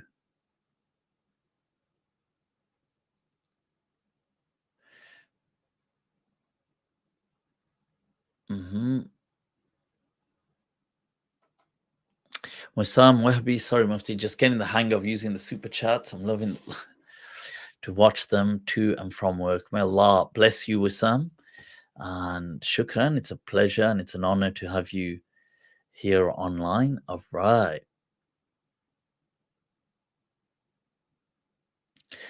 Okay, so whilst the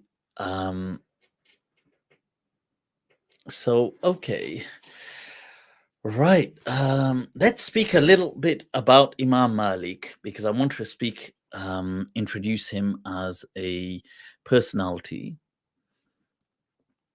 and we can then go on to taking some of you live. The legend, people, of Imam Malik ibn Anas. Allah. Let me just leave that up there.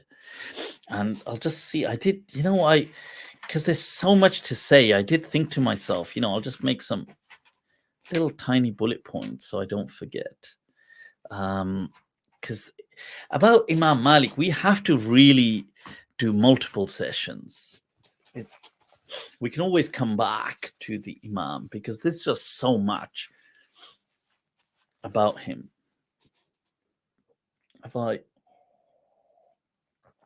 Right, so, oh, damn, what have I just done? Okay, so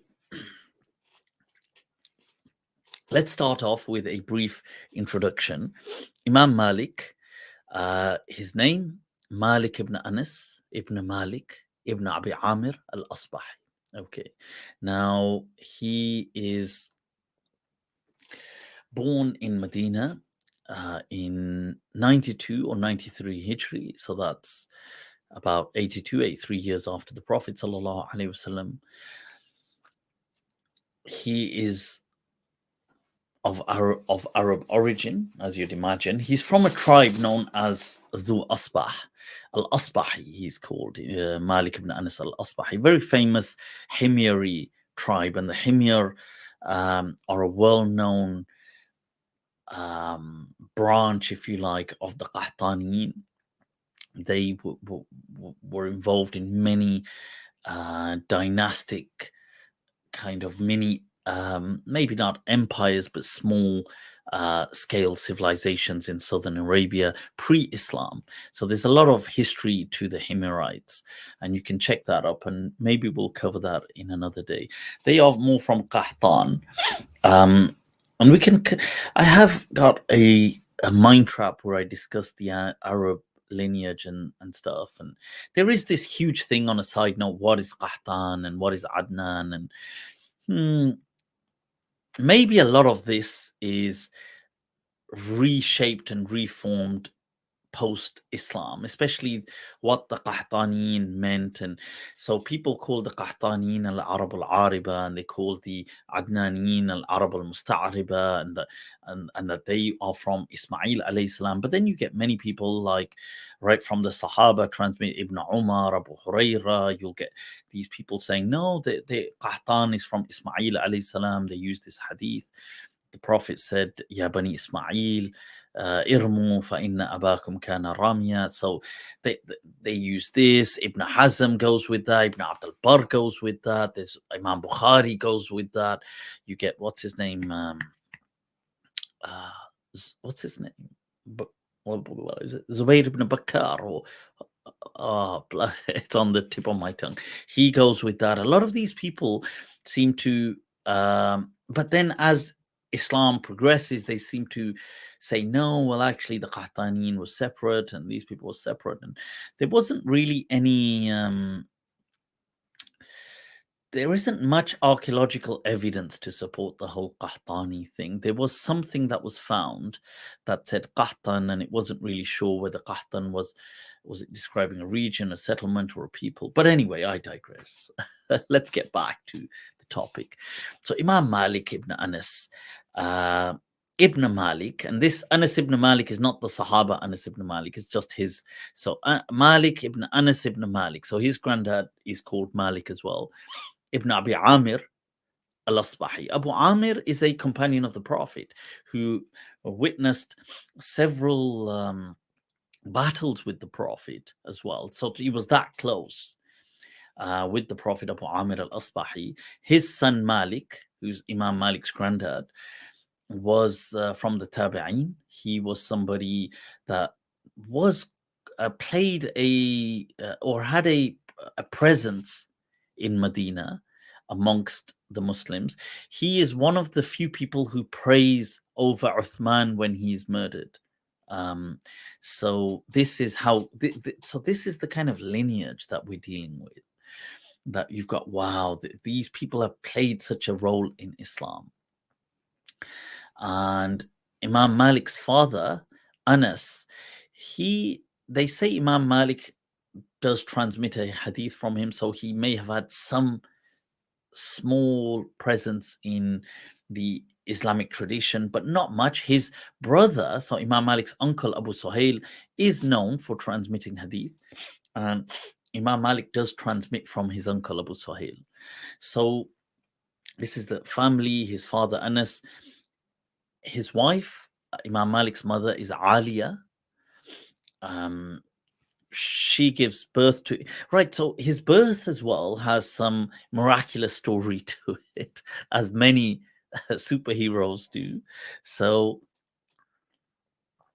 many people transmit from Imam Malik him saying that, oh, they told me, obviously, like he says, my relatives and elders told me that my mother was pregnant for 3 or 4 years with me. Now, this is an interesting point because it goes back to, once again, this discussion we'd had before about how do we approach Islam and science. So Imam Malik, he says, well, look, this is what people said. So you wouldn't really know any different because you would just know that, look, most people have a baby within, let's say, 8 to 9 months. This is how you would know the average. Maybe some people have to survive given their environment. Now, okay, many women claimed to be pregnant for several years, the gestation period. Now, how do we explain this? Because we know that's impossible. So once again, we don't take this. We don't take a dogmatic view. Well, because these people said it must be true. But at the same time, we're not saying these people were lying, because that's not what they don't get anything out of lying about this. And it's not that they were ignorant about time. They don't understand what 1 year is or 3 years are. So research in recent times has shown, and several Muslim researchers and medical researchers have found, have researched what they call phantom pregnancies. And there's a great Saudi medical researcher who's done a lot of work on this, and he's done multiple conferences, and he's been to these remote, almost Bedouin-like settlements of Arabs, and spoken to them where they still have these myths that where some people feel that such and such woman has been pregnant for 2 years. And it's interesting the kind of ethnographic studies that have now been conducted, and they shed light. So in a phantom pregnancy, what happens is a woman, and this might come into Matt Walsh's What is a Woman? But a woman takes on the symptoms of pregnancy. So she feels some sickness, with irregularities of discharge and a cessation or a lack of menstrual cycles. She develops a bloating in the lower abdomen region, and not just the kind of lower gut around what would be the womb. It gets bloated. Now, the signs are that she's pregnant. So people, especially given an absence of pregnancy test checks and stuff like this, so the women in the village or in the nomadic settlement would say, oh, well, she's pregnant. She's throwing up. She hasn't had her period. She's late. Therefore, she's pregnant. And what would happen is this is not a pregnancy. Now, whatever it is, there's an abnormality that has resulted in a bloatingness around the womb region, which is tied in with why she's not having any menstruation. And this has also resulted in an internal hormonal physiological presence, which has made her sick, has made her hormonal, has made her... So she thinks she's going through a pregnancy, but it doesn't continue to... It just has some bloating that is perceptible, but it doesn't seem to grow beyond that. It doesn't grow into like a full, fetus pregnancy. So people assume she is pregnant. And she just stays like that for months and months, and sometimes a year, sometimes 2 years. Now, given modern medicine and technology, and we would clearly know this woman is not pregnant, and if she was to resort to medical assistance, she would be given the aid that would then restore her to the homeostasis that she should be at. But now, minus that, and the social narrative that she is pregnant, she assumes she's pregnant. And what happens during this time, sometimes some of these women actually become pregnant. So now the pregnancy does start to develop. So let's say in the second year or in the third year, it now starts to grow more and more and more, and then she has a baby. So people around her don't count the pregnancy they count it from the beginning of the phantom pregnancy. And they say, well, they say that I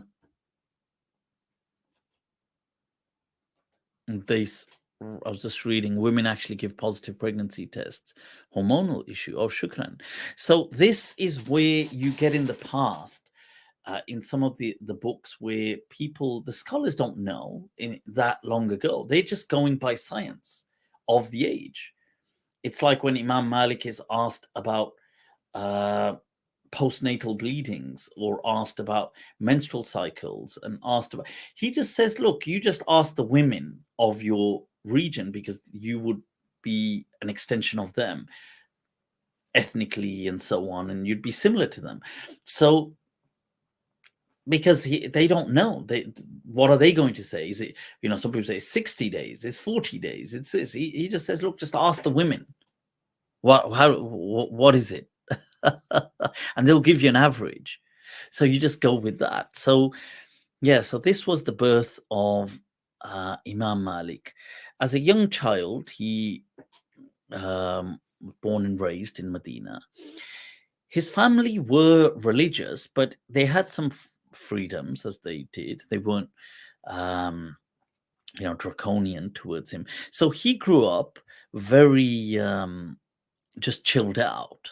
And he wasn't actually that religious growing up as a kid, Imam Malik. He was very drawn to music and singing. And so he, as a young man, as a young boy, let's say, so he wanted to become a singer. And he would kind of sing and he would do stuff, and he was just more interested in that. So he did like many young boys then, he wore an earring. This comes as a surprise to many people today. They think, because I guess the Muslim culture changed over time. So then as Islam spread out and the cultures changed, many people stopped wearing, like they wouldn't wear earrings. And so they would think this is only girls wear earrings. But many of the great Imams in the early Islamic period, especially in Arabia, the great muhaddithin like Imam Malik, like Sufyan ibn Uyayna, like all these people used to wear earrings. Sufyan ibn Uyayna used to wear his earrings into his hadith dars, where he would learn hadith. So there were people later on, as they became older men, they stopped wearing them.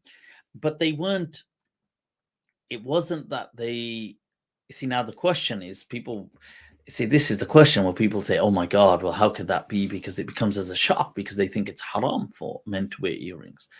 And this is why Imam Malik's fatwa in the Bayan wa Tahsil by Ibn Rushd, expanding on the Utbiyah, is that when he says to make your young boys wear golden earrings is makruh.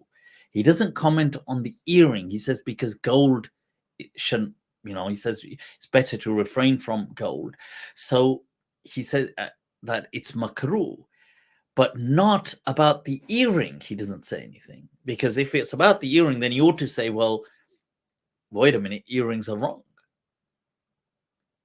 Like, so for example, if, let's say, owning a gun is, let's say it's forbidden or it's illegal, in, let's say, if we're using those terms, and if a person says, well, what if I owned a golden gun? And the person ought to say, well, guns altogether are, giving that example.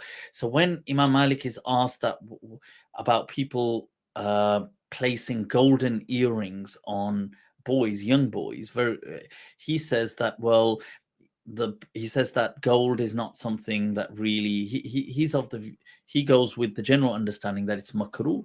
He says that this is discouraged because they shouldn't really make them wear gold. And he says, even though the boys, they're just young boys, but the parents should know better. But he doesn't criticize the earring, because in his day and age, most boys had earrings. And this is why also the Shia tradition show about the grandsons of the Prophet ﷺ with earrings in their riwayat, when they speak of Karbala and things like this, that how the earrings were dangling and things like that. But I've got a very detailed video about that. But it comes as a culture shock, and I get that, because people think, oh my God, how that's not the Islam that we're so perceptibly familiar with. But that's very common, because the Salaf were very early in Islam, so their Islam culture hadn't formed clearly, or it was still developing, it hadn't solidified. So if you read about the Salaf, a lot of them, for example, had things like, the men had ponytails, or they had braids. Many of the men would braid their hair, have like these kind of plaits. This, as you can imagine, even today, if you saw a man in much of the Muslim world, would be really frowned upon. But arguably, they say in Sahih Bukhari, the Prophet had plaits. Not always, but some in the Riwayah in Bukhari, they say he plaited 4 main plaits and tied them. But today, this is, because it's not the common culture, it comes as a culture shock. So so this was Imam Malik's upbringing. He was very into music. He was very into singing. He was not interested in Islam as much. It doesn't mean he was against Islam. He just wasn't drawn that way. And he asked his mother discouraged him from his mother. It's Allah. See your destiny. Determine your destiny. And his mother gave him that direction. And she said to him that, look at the wisdom. She didn't say to him to discourage him, what the hell are you doing? This is this is wrong. And she said to him that, but look, you look at the culture at large. So Imam Malik, for people who don't know, he was blonde. Imam Malik was blonde with blue eyes. He wasn't like dark-haired and dark-eyed. He was white. And so why was he white with blonde hair and blue eyes? And this is obviously something coming in his lineage. And that's a different discussion. How did that get there? Is a discussion for, a more Arab lineage, because there were some Arabs that were like that. Now, people may say, well, that origin somehow came with some, whatever it was, I don't know. But there were certain Arabs like that. And Imam Malik was amongst them. He was known as Azraq. He had blue eyes, and he has Ashqar, had blonde hair.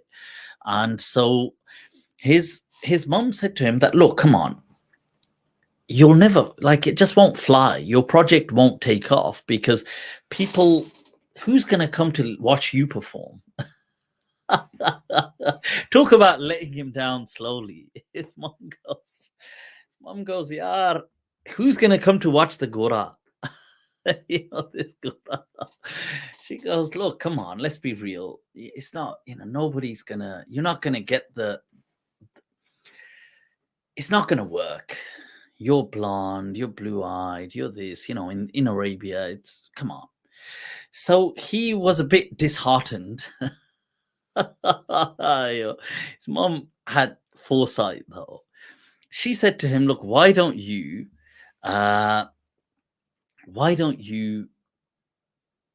put your mind to some academic study? Sure, you're gifted in music and stuff like this, but what about... And here Imam Malik thought, okay then. And little did he know that this choice of his was to immortalize him forever in Islamic history.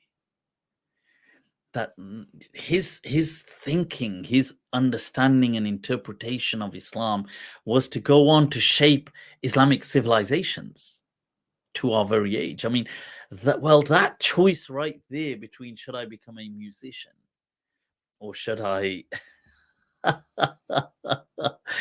Allah, it's never too late. Huh? So his mom encouraged him and he listened. His elder brother was quite academic Islamically, and his brother's name was Nadar. And this is how Imam Malik would be known as Akhun Nadar. He's Nadar's brother. And because his brother was academic, but Imam Malik was just more of a chill, into music, into this. But when he did come onto, he put his mind to it and his heart, and he was really... Allah opened the path before him that it got to such an extent that his people around him, his family, his parents, his brother, everybody eventually came to be known through him. That's the father of Malik. Oh, that's the brother of Malik. Oh, it's wow. What, we don't... This is the thing, that... What was it that fattaqullah, that have this mindfulness of wattaqullah wa yu'allimukum Allah, and Allah will, from his gems, he will teach you things that you do not believe or can imagine that you will know. So this journey began of Imam Malik. He had some great teachers, Ibn Shihabuddin al-Zuhri. He had teachers, Ibn Hurmuz, Abu Zinad. He had Rabi'atul Ra'i. Rabi'atul Ra'i was one of the major teachers that would always emphasize to him this Amalu Ahlil Madina, the way of the people of Medina. It was a very famous statement of Rabi'atul Ra'i that Malik would continue to utter throughout his life. That alfun an alfin, that 1,000 from 1,000, ahabbu ilayya min wahid an wahid, is more beloved to me than this one-on-one. فَإِنَّ الْوَاحِدَ عَنْ وَاحِدٍ, in surely the one-on-one, سَيَنْزِعُ الدِّينَ مِنْ بَيْنِ يَدَيْهِ, will snatch the deen away from you. What was the one-on-one? The one-on-one was the hadith literature. It's all one-on-one. I heard from, who heard from, who heard from. Alfun an alf. 1,000 people have picked it, have learnt it from 1,000 people. This was the living tradition in Medina. This is why Amalu Ahl al-Madina is such a powerful concept that not only that perfectly instantiates this debate of hadith versus sunnah. So these were Imam Malik's, his teachers, some of his teachers. He lived in Medina. He was a trader. As he grew up, he got into trade. He was incredibly successful in trade. People said he was a merchant in cloth and things like that. He would have investments come into Medina. He would then trade them in Medina, and he made a lot of money from it. So he was wealthy, and he took to it to spend money as well. He would buy himself expensive suits. He would spend money. He was like very, not only wealthy, but he enjoyed the wealth that Allah had given him, and he took pride in that. He wasn't shy about it. So sometimes we do have a tradition in Islam where people are very, they prefer to almost a hermit kind of, or an asceticism, that to abstain from the dunya. So there is a tradition like that in Islam, but Imam Malik was not from that tradition. He spent money, he enjoyed money, he was known to really, he was particular about his food as well. He would always eat meat. I don't think the vegans would have liked him for that matter. Always on a daily basis he would eat meat. He said that meat, it helps people maintain a strong posture. I guess protein is what he was talking about. And he said, well, it would keep people strong, and the faith would, if they were people of faith, then people around them felt their presence. And by feeling their presence, the faith had a presence. As in, when they spoke of the deen, it had an awe to it. So he was very, and he was criticized a lot about this kind of stuff. So he did speak about that. Let me just, I see this has just moved. Yeah, so he did do that. That was his whole attitude. And people used to criticize him that how can you, it's not from, this is indulgence. But he was who he was, the legend, Allah. And he became so committed to the study of hadith and fiqh and learning that he became an imam in his age. In his lifetime, he was so celebrated that people would come to, they knew who he was. They say in Hajj, people would follow, like they would just see what is Malik doing, and they would just imitate that.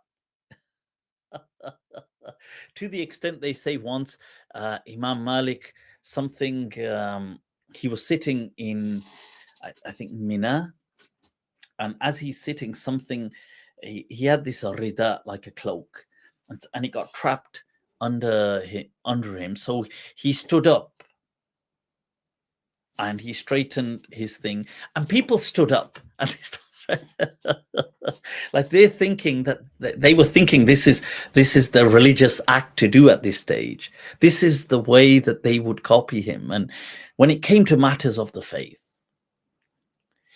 in Hadith, he was Amirul Mu'minina fil Hadith. He was untouchable in Hadith.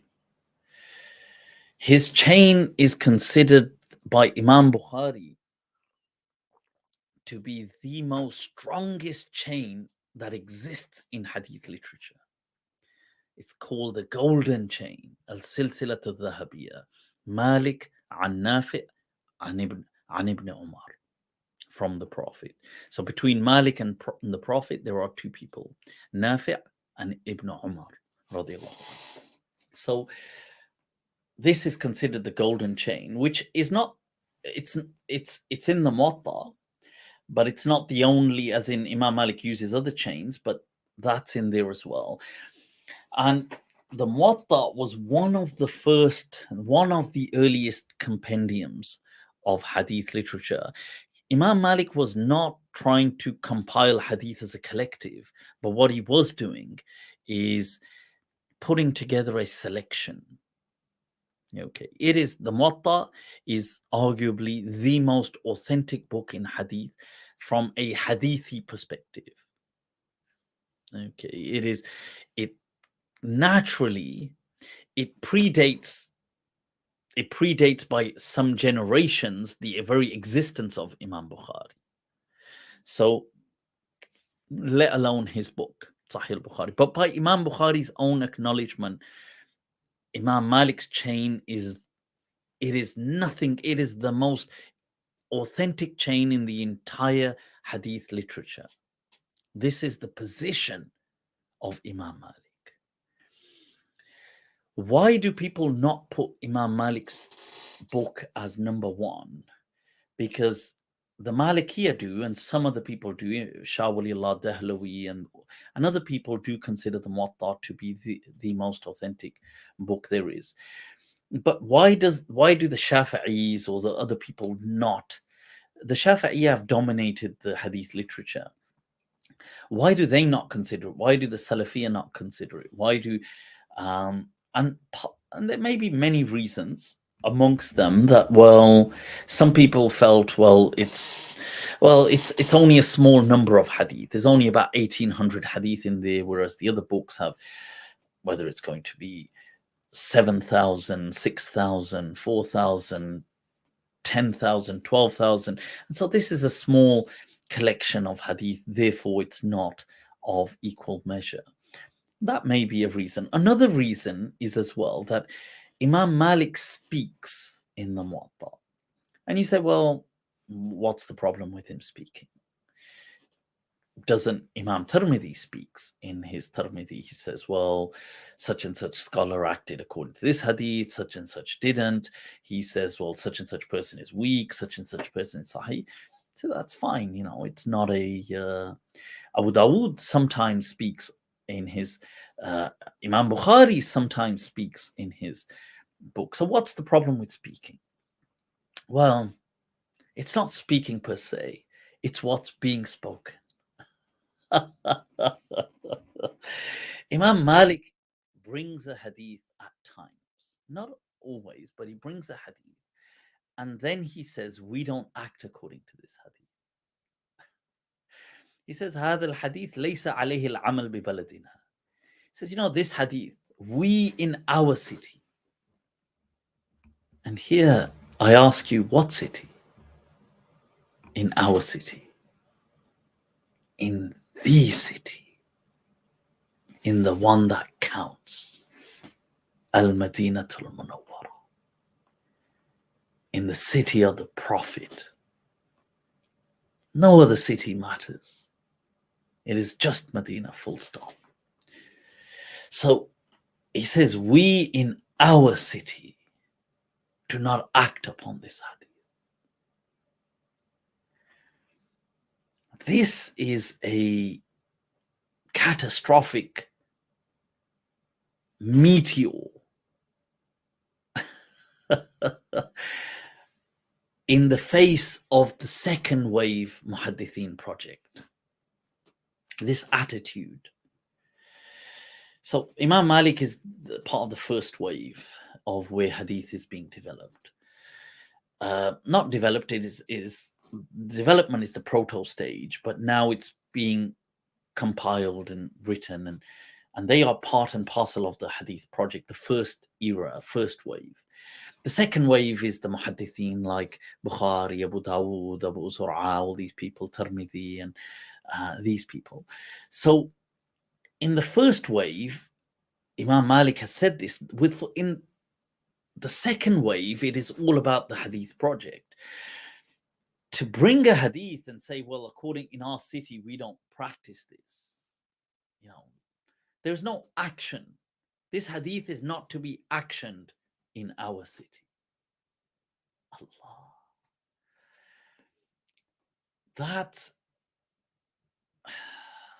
That's a collision of biblical proportions, people, for the Hadith dogmatists.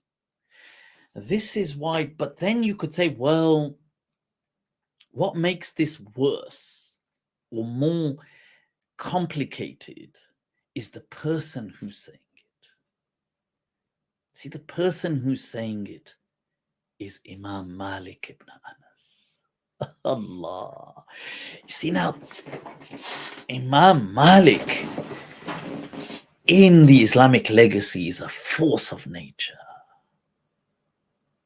He is Amirul Mu'minina fil Hadith. And he is Alimu Ahlil Madina. There is a hadith in Tirmidhi that the Prophet said that there will be a time, yushak, that there is almost a time, it's almost here, it's not here, but it's almost here, where people will start to rush to seek knowledge. There will be, like a gold rush.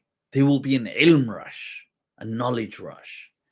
People will come from far distances to seek knowledge. In that time, لا يجدون أعلم من عالم المدينة. In that age, it is not in the Prophet's time, but in that age, they will not find anyone more knowledgeable than the alim of Medina.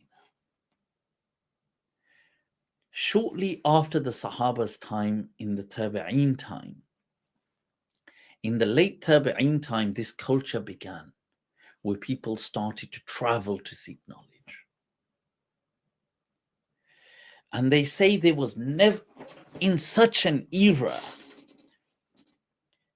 there were either, let's say just shortly before Imam Malik, many people in Medina. So there was never a scholar that people referred to as the designated scholar of Medina.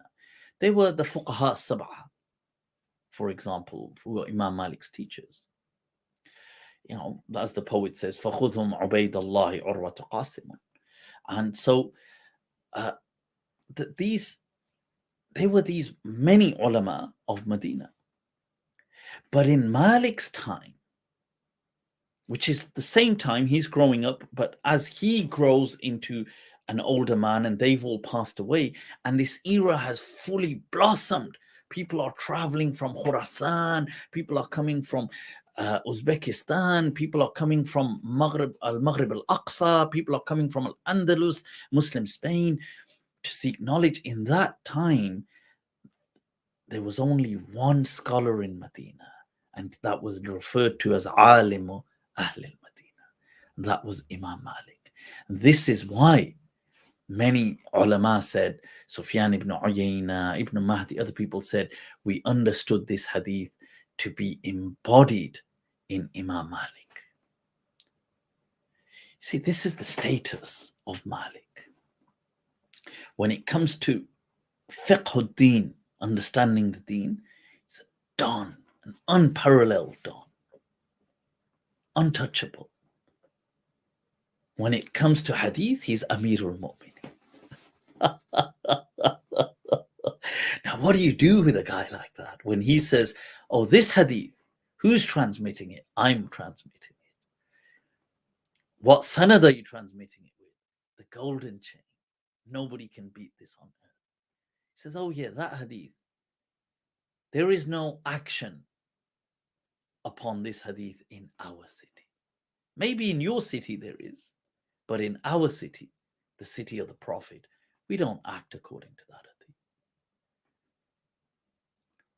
This was a nuclear fusion bomb in the face of the later hadith dogmatist project. Therefore, this is perhaps also one of the reasons that Imam Malik's Muwatta is not factored into when they say the 6 major books, because the 6 major books project is a Shafi'i project. It's done by people who belong to the Shafi'i madhab, who were for the most part hadith dogmatists. So it was at loggerheads, and you see, it's difficult to criticize Imam Malik. He's very, to criticize him, well, good luck. It's difficult. There's other imams who are soft targets. Every other imam has some apparent vulnerability. Imam Abu Hanifa was not as good in hadith. People criticized him. Imam Shafi'i was not actually as well trained in hadith.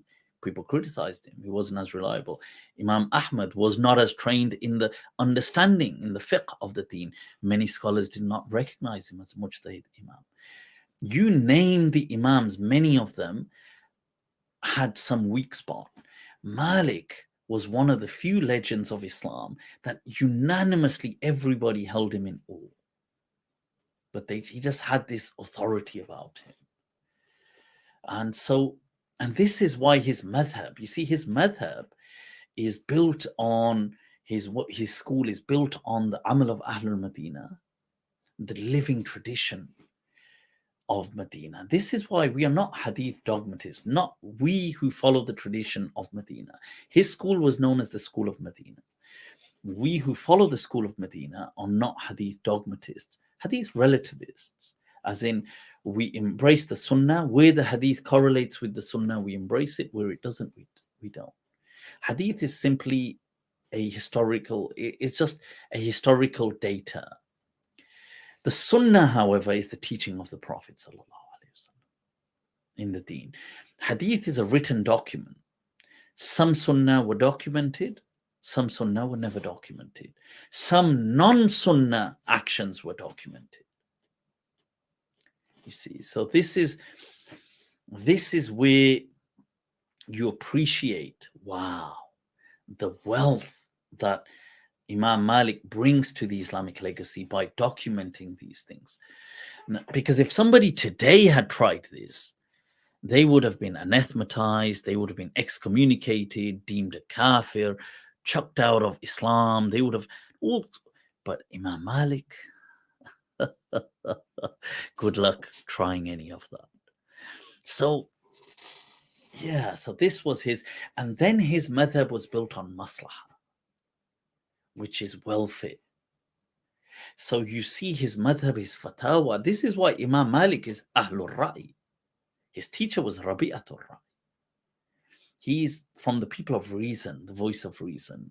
He would make exemptions. He would say that even if there is a ruling that has come to us from Islam, if the day and age had a welfare that dictated something, we would derogate from and make an exemption. We would make an exemption and an exception from this ruling, and you call that takhsisun nas bil maslaha in the Maliki usul.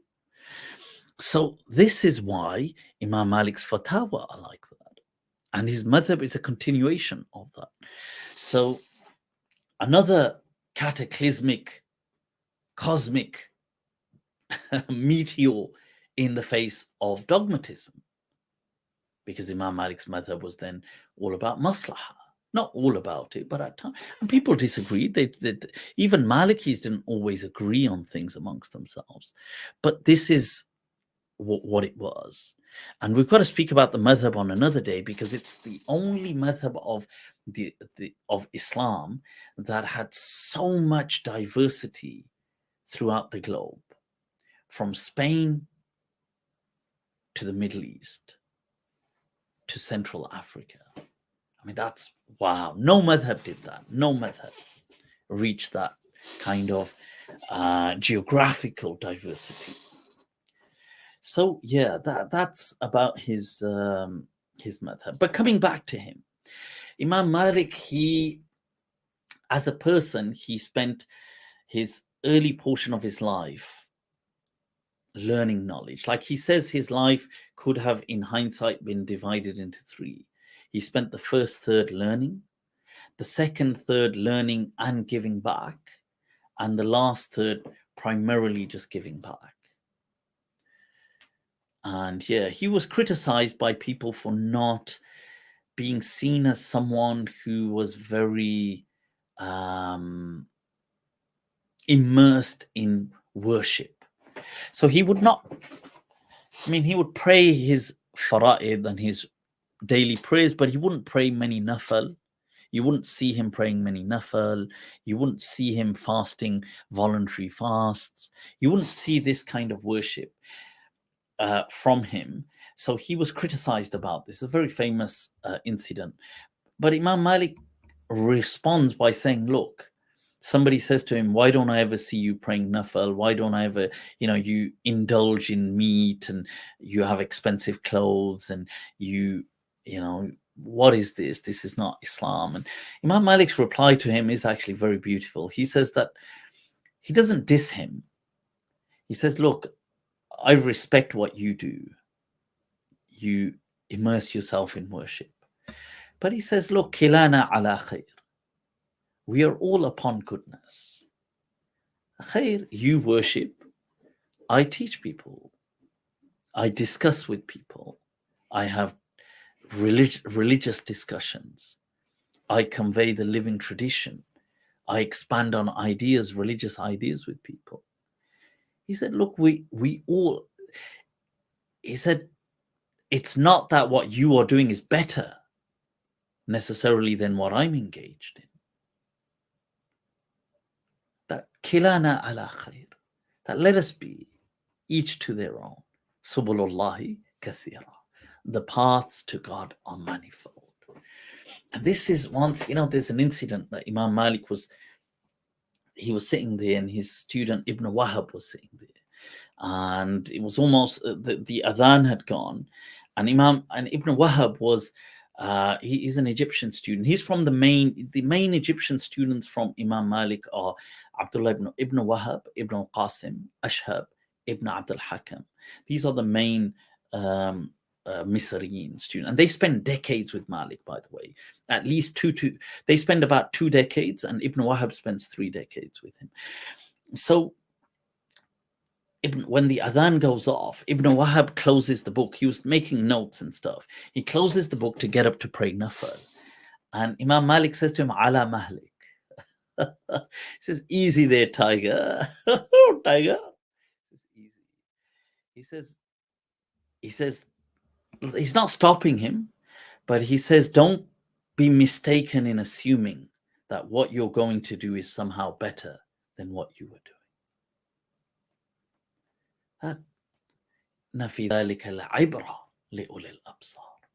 See, those who know it can understand it, that there is something about the legacy, about being devoted to learning, that don't underestimate its value. Don't think somehow going towards nafal is somehow more valuable in the eyes of God than this.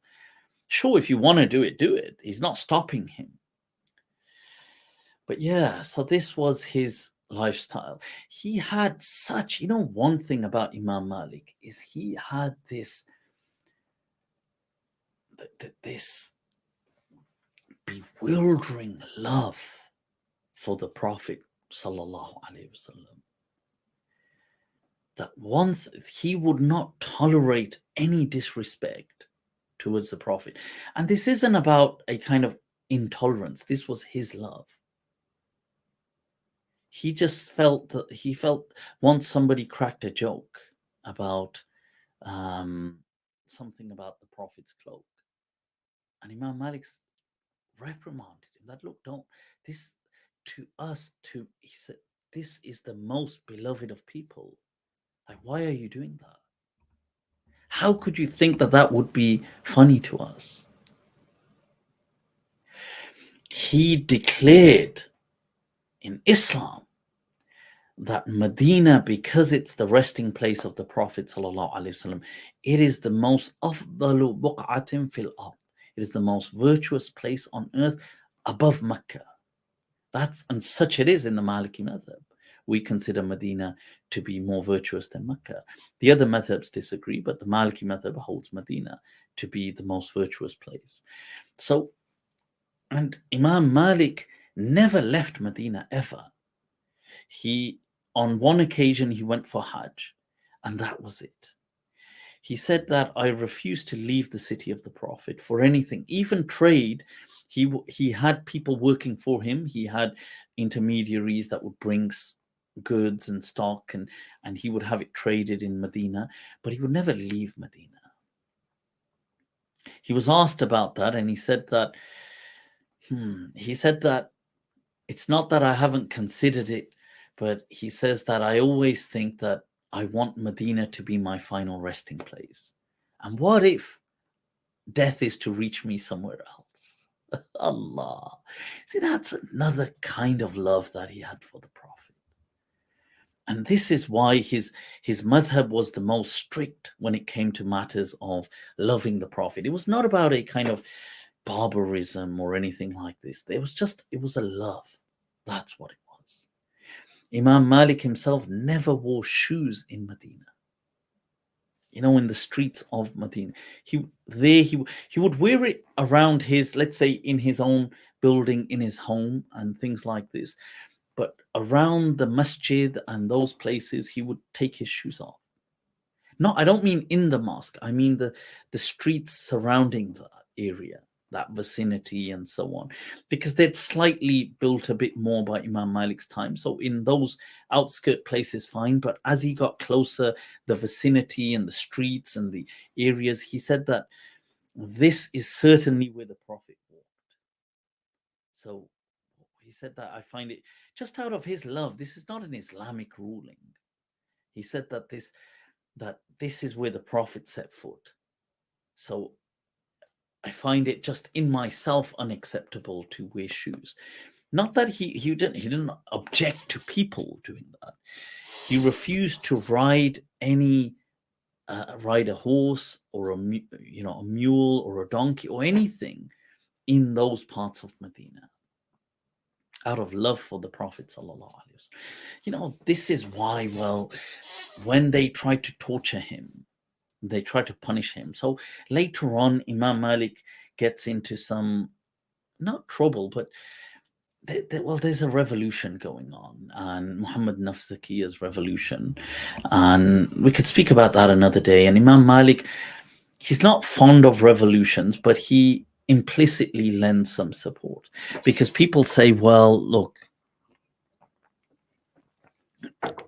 they say, well, is it permissible? We want to support the revolution, but we have already pledged our allegiance to the Abbasi Caliph at the time, Abu Ja'far al-Mansur.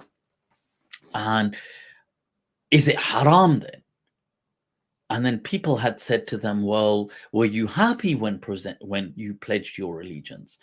And they said, well, we weren't really happy about it. We were somewhat coerced. We had no choice. And they asked Imam Malik, can you give a ruling? And Imam Malik, he wasn't political. He didn't want to get involved, but he understood their quandary and their dilemma. So he said, look, talaqul mukrah laysa bitalaq. He said the talaq of a person who is coerced is not a talaq. Make of that what you will. And then he transmitted it as a hadith, which is a hadith. From who? From Ibn Abbas. And who are the rulers? Abbas. Like a double slap. And they said to Imam Malik, you're not allowed to transmit. You got to stop transmitting this hadith. That the divorce of a coerced person is not a divorce. And Malik said, but why not? He said, if you ask me To not get involved in things, sure, but to not transmit the words of the Prophet. He said, who do you think you are? He said, Tum kya tumhara baap bhi nahi rok sakta. How can you, the audacity to say do not transmit the words of the Prophet? And on purpose, Imam Malik transmitted this chain. He used the chain going through Ibn Abbas to say that, look, for your greed, you built this caliphate on the back of Ibn Abbas, and his teaching of the Prophet today you will sabotage for your greed. Let that be a lesson to you. Let you drop your head and hang your head in shame. And what they did is they beat Imam Malik for that. And one of the punishments they did is they made him sit on a donkey and ride that donkey in Medina. And Imam Malik would never ride a beast or a donkey or a horse or a mule inside Medina, in the inner part of Medina. And they made him do it, as in they tied him up and put him on this donkey, and just as a kind of humiliation. But honor and humiliation is ultimately from Allah. تُعِزُّ مَن تَشَاءُ وَتُذِلُّ مَن تَشَاءُ. Today, look at the name of Imam Malik. Where are those Abbasi caliphs and those governors that try to humiliate him? They apologized later on. They tried to apologize to him and say that, Imam Malik said, look, I don't hold no grudges.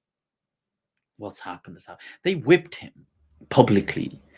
They beat him severely publicly, and he stood. He took it. He never, and then he just kind of kept himself to himself. See, the thing was, Imam Malik didn't like the politics. He didn't like the bureaucracy, even regular things. People get shocked that Imam Malik, for the last 25 years of his life, didn't even attend the local masjid. He did used to teach, though, at home. But he just didn't. Now, people say, well, why didn't he attend the masjid? Why didn't he? And then this disturbs them, you see, because they have and say, well, maybe it's because he was sick. Maybe. But he could teach at home. But it seems that when he was asked about this in one of the narrations, he just says that, look, he says, I don't want to see something that irritates me, because then I can't help but speak. And if I speak, I'm going to create problems. You know what? Jao yaar. You guys live your life. I'm going to live my life. And that's what it seems to be. Some people say maybe it was because his health was really bad after the beating, and I doubt it. I mean, it could be, but then he used to teach at home. He continued to teach up until he dedicated so much time to teaching. So it's not like people say, oh, he couldn't control he had incontinence, couldn't control his urine. If that was the case, how was he teaching hadith at home for hours upon hours? He would teach fatwa, he would teach all these things right up until his dying breath. So to me, it doesn't seem that, but sure, people could say that. And he was one of the things that he had this integrity about teaching, and he did used to say, and this, it made me think as well. I came across this recently, and I thought, I have to start again. Imam Malik, he said that anybody who's learned something, he said, whatever happens, never give up teaching. He says, no matter where and how you find yourself in life, never let go of the path of teaching. I came across this recently, and or I came across it again recently, and I thought, I have to teach again. There is something about the legacy.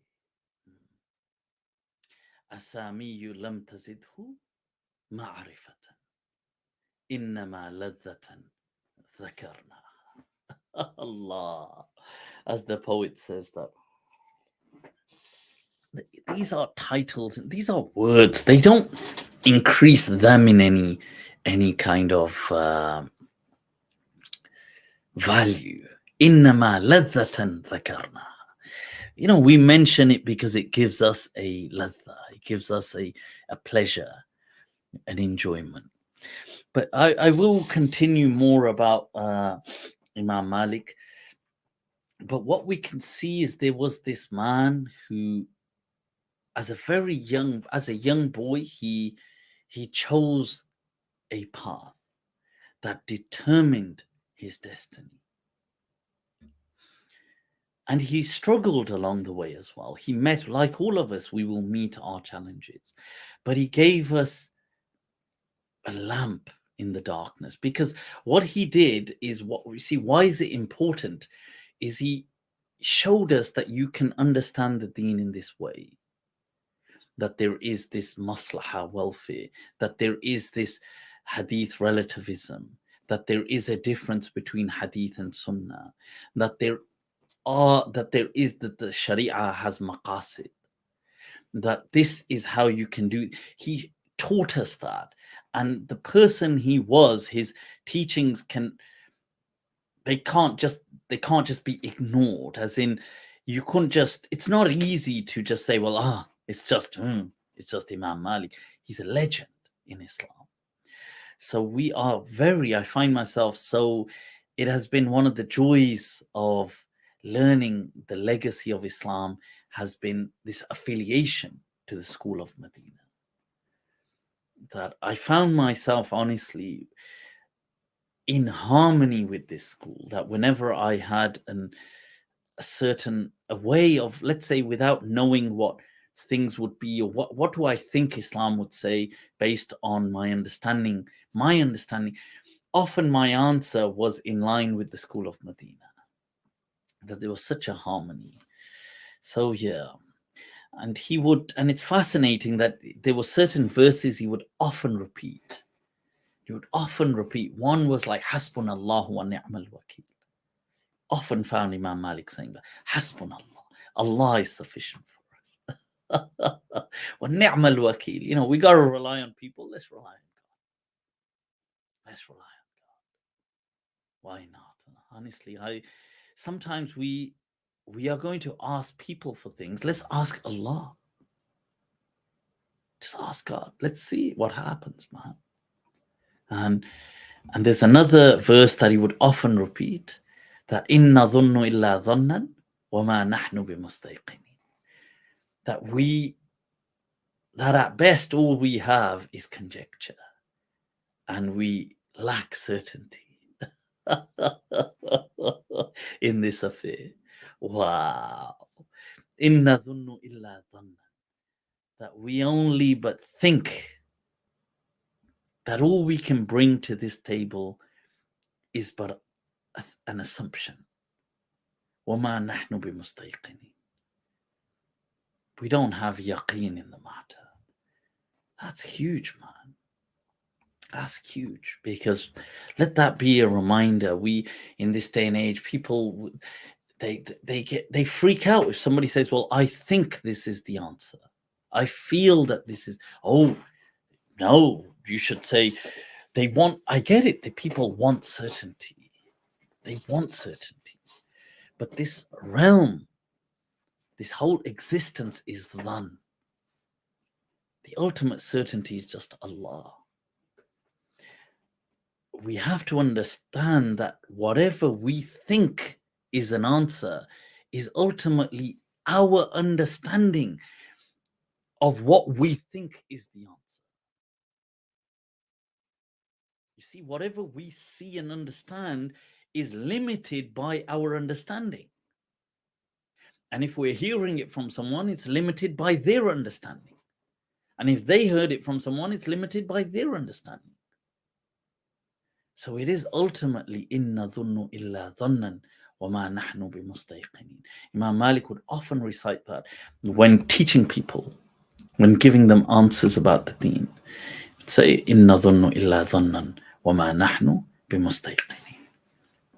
And he left us a very rich tradition, the school of Medina. He left us his book, the Mut'ah. It is more a collection of hadith, a small collection, about 1800 hadith. His children, he had 3 children, I believe. He had 2 boys, 1 girl, Muhammad, Yahya, and Fatima.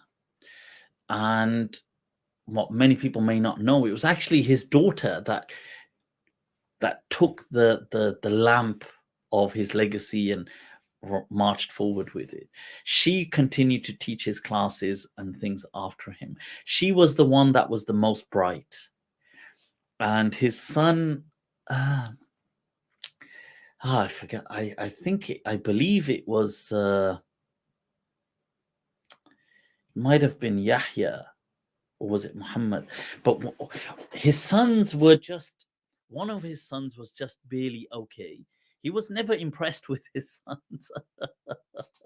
He really was fascinated with his daughter, as in he felt that she was so intelligent and she was so academically bright that she'd memorized all the hadith and she would teach. And often in his class, she would be sitting in a different part of the house, but they had sometimes like a curtain, and she would be doing some household stuff. But if she heard some of the students sitting with Malik make a mistake in the hadith thing, she would correct it from the other side. She would say what it was. She would say that such and such made him, or somebody made a mistake. This is how it is. Allah. And his sons, Imam Malik, they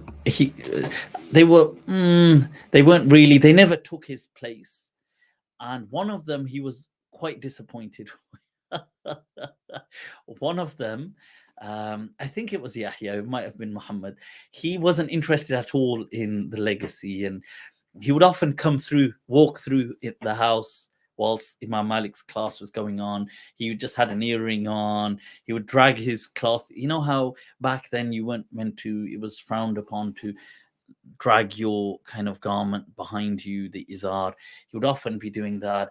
And he would have a falcon. And he would, what is it, a falcon? Yeah, falcon or a hawk. And he would often be playing with, he would really loved falconry. And so he would be just playing with that. And so he'd come through the house with it, just and then some of the people would be like, oh, that's Imam Malik's son. Imam Malik would just be like, Imam Malik would just say to them that, well, let's praise God who did not allow knowledge to be something that could simply be inherited. See, that's a really fast. Look how Imam Malik saw that.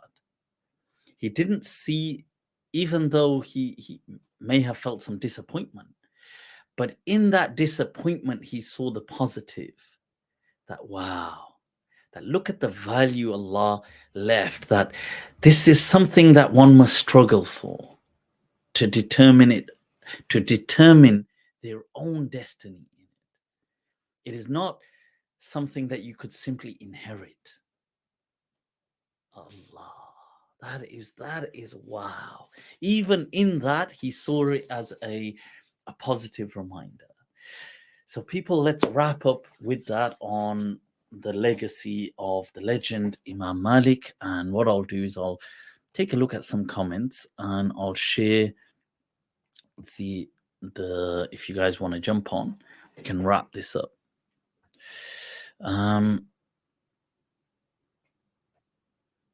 Anas Farid, young again. Young again? Kaha yaar, we've reached this old age now.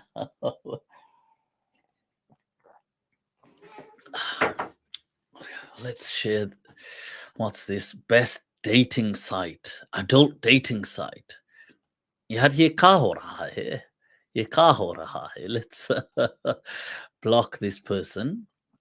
Am I getting spam? What is this? Somebody said your voice keeps going high and low. Thank you for telling me. You know what? I'm going to actually let me go into the mic settings. What I'm going to do is I think there is a. I want you guys to tell me, is the mic okay? If it's not okay now, this is after what I'm saying now. This is so. Seems to keep taking it low when I'm adjusting it here. So okay, what if I remove this off? 1 second. So I'm going to put this on.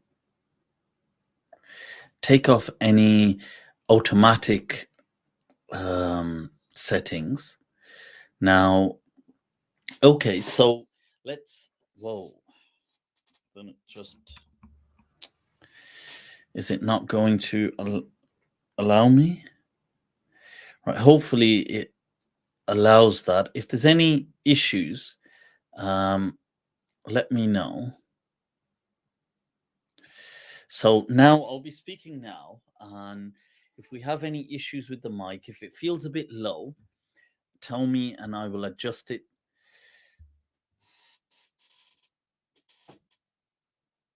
Right, I'm going to also share.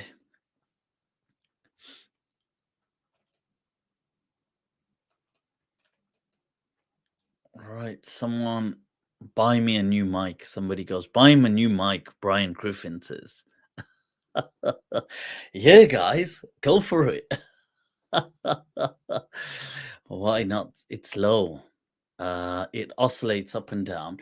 Is it still? I want to check if it's still, if it's quite steady or if it's quite low. If it is quite low, I'll have to adjust this somehow. What if someone low again? They said it's low again. It's low right now. Okay, what if I press this? Let's go to here. And if we can, I wonder if this changes the mic quality now. So I've changed it to something else. I want to check if it's okay whilst I'm bringing up the invite link. So guys, if you can hear me, let me know if right now if it's okay, if it's going well. I've kind of just pressed a button on here, so God knows what I've pressed. Yeah, let's see that, people. Yeah, I need to go to the barbers, the hairdressers. Been distracted in my own world. So yeah, what was going on? Activate auto tune. I don't know if I haven't what that is, but I've pressed it onto this. Hopefully it's doing something. It's gone into one of the there are some, there's another feature as well. So this feature is for it's got headphones on this. I'm hoping it's well. Right. Okay. So, right. I'm going to share the link in here, and I think it's the AirPods. Right. Okay. So, Claire saying it's all fine. Shukran, much appreciated.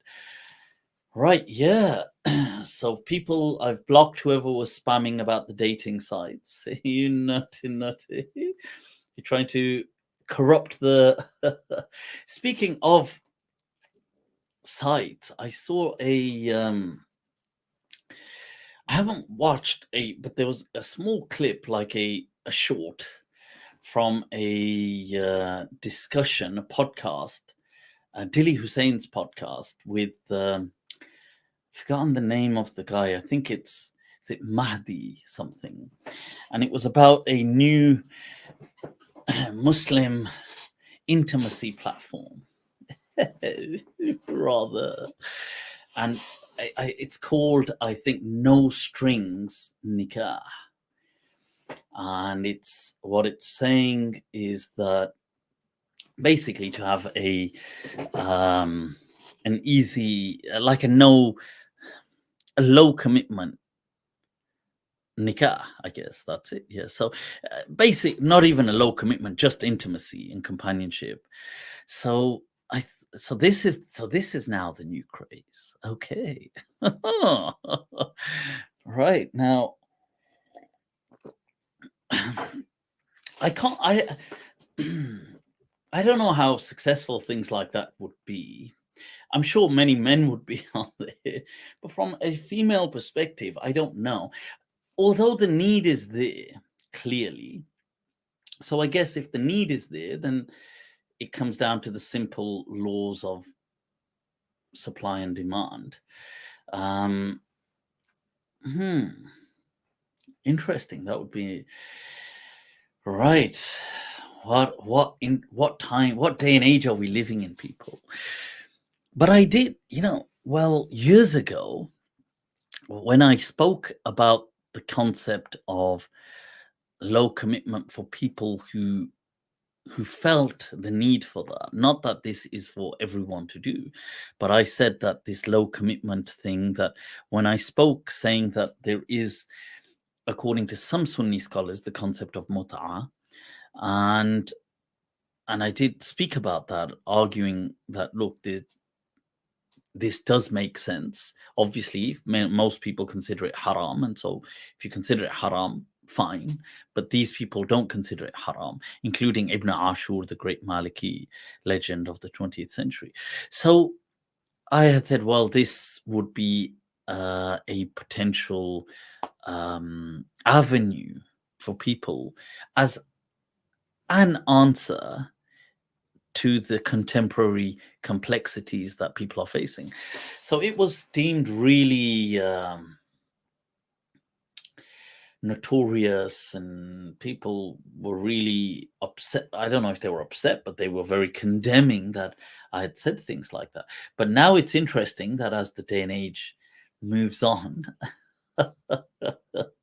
more and more people are like, whoa, but it would be, I wonder how the is it all in, it can't all be in secrecy. So obviously people on it must know other people are on it, I take it.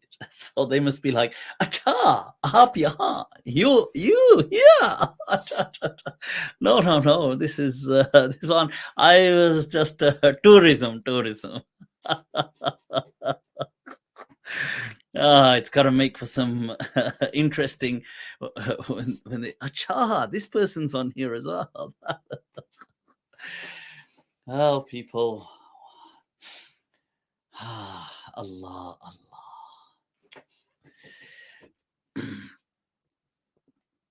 All right, so what is going on? I remember watching a video about riba. So basically, Mut'ah. Yep. So yeah, this had come up. Oh, that was his name, Mahdi Tidjani. Tidjani. Is he linked to the Tidjani tariqa, or is he? I don't know. Actually, this would be interesting.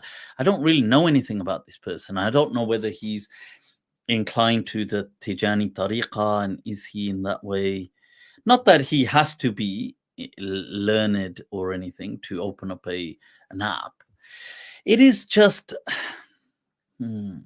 I get it's. I can see the angle that sees this as denigrating and disparaging.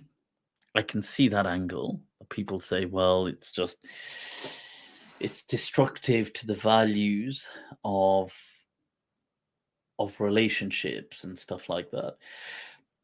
I can see that. I can also see that people, the other argument that people would say, well, this is clearly a need that people have, and what are they supposed to do?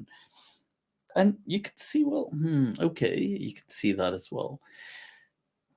Although I would guess that, look, people who are just going to do things will do things anyway. They don't really need a platform. But I guess it may be more so a struggle for, ironically, I think maybe or counterintuitively, more so a struggle for certain women. who may be of a certain, let's say they find themselves in certain, I don't know, in certain structures in life where they don't really want a full commitment relationship, and maybe they just want some companionship and some intimacy, but they want to, like women's, let's say they're focusing, they already have their families, not as in not as in their husband and that would be hilarious. You go, look, I've already got my husband here. But they've got, let's say, children, and they've got careers, and they, as you can imagine, I think relationships overall, it's not even a Muslim issue. I think relationships are just really difficult in our current times, as a conceptually speaking. We don't know what's happening with them, because everything is so centered around love, that, and it's not that there's anything wrong with that, but it's that we're selling people a, in part, we know what we are selling for most people is mythical, in part at least, because sure, well, first of all, some people may never find that feeling, and because society is so pushing this feeling, that if you don't have this feeling of cloud nine and the one, and then it's not the one, and many people may never feel that in their lives. Okay, so that well, what about these people? They will always feel lacking. So that's one issue. The other issue is that, well, even if people do feel it, like any feeling, it will subside. And then what? Then, well, now I'm out of this feeling. What do I do now? I need to, and then society tells them, well, if you're not in love, see, so there's a difference with loving someone and being in love. And sure, maybe some people are, and they manage to stay in love. But I think it would be difficult to feel that maybe that most of society is like that. I don't think most of society is in love in perpetuity, like perpetually. So I just feel sorry for the pressure that these people face, because then they're told, oh, then you need to wrap this up because you're living a lie. And yeah, so it's like, damn, you don't know what, like, where is society? But I hope that there's a bit of everything. There is this, that people do find, let's say, somebody they find meaning with, they find that love with, if they can. But if they don't, at least they find meaning, because they don't need to feel pressured. And because ultimately, what is love? This is where the song comes on. What is love? Ultimately, what is it? And if they find meaning, then that's great. And if they find pragmatism, then that's great. And if they find friendship, then that's great. And if they find, but they shouldn't be dictated to by the pressures of society. Ya salam. May Allah make it easy for each and all that tread that path. As the poet says, that इन्हीं पत्थरों पर चलकर आ सको तो आओ, मेरे घर के रास्ते में कोई कहकशां नहीं. There's no, if you can come on this kind of cobbled, rocky terrain of a path to reach this, then most welcome. But there is no moonlit passageway to my abode. Right, people, let's move on to seeing some guests that have come. We've got, once again, spammed by, let me block some of these. Look at this. Allah, we find meaning only with MALM. Allah. Look, this person gets it. Allah. I love maths. I love you too. Allah. There you go. This is a nice comment. Look, Being in love is an emotion, while loving someone is dedication. That's a very mature statement. I like that. That it is the kind of, because it's not the emotion. It's something much greater. It's a part of something much greater. Sure, but don't these things require a lot of maturity? And the problem is, this is the quandary again, that you're not going to get to the maturity until you've at least got to a certain amount of an age or a certain amount of experience. Yeah, so let's see, who have we got here that has tuned in live? What's this? Are we getting some? No, I've blocked. Right, let me.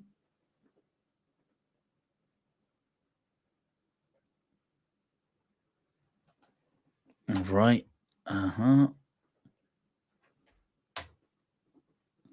But just to say before I go,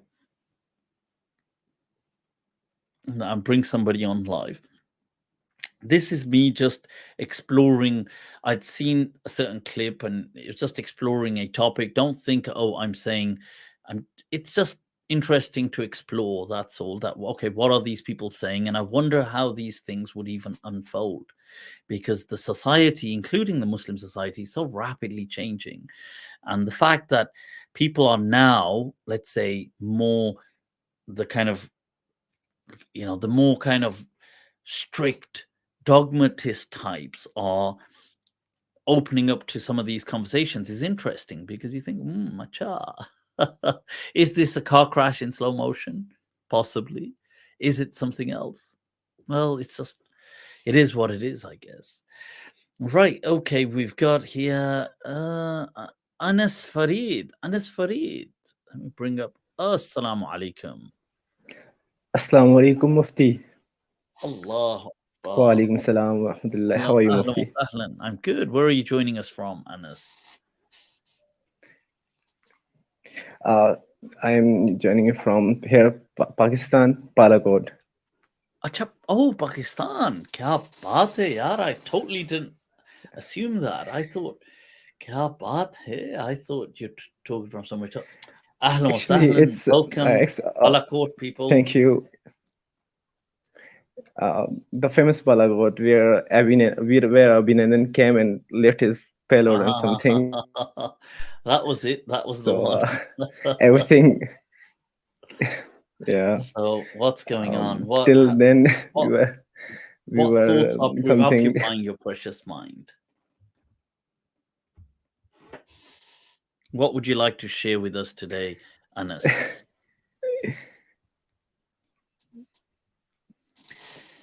Gigi.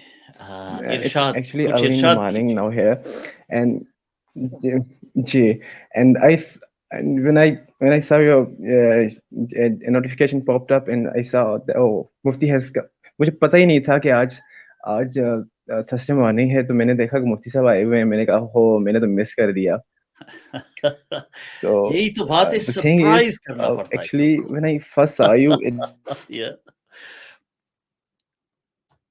Anas,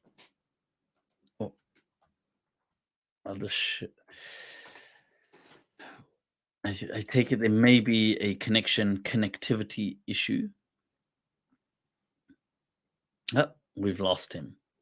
See that automatically, but hopefully he'll be back and we can bring him back.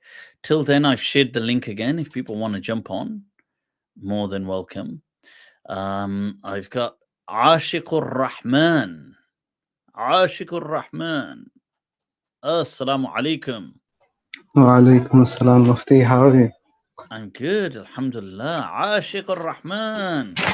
From Bangladesh, Mufti. From Dhaka, Bangladesh. All right. Now you're a familiar face. I've seen you many times now. Now we remember. As soon as we see, we're like, yeah, this is the Ashiq. Jana pehchana. हाँ यार, अब तो बस एक ही आशिक है पूरे बंगाल. एक आशिक है Bengal.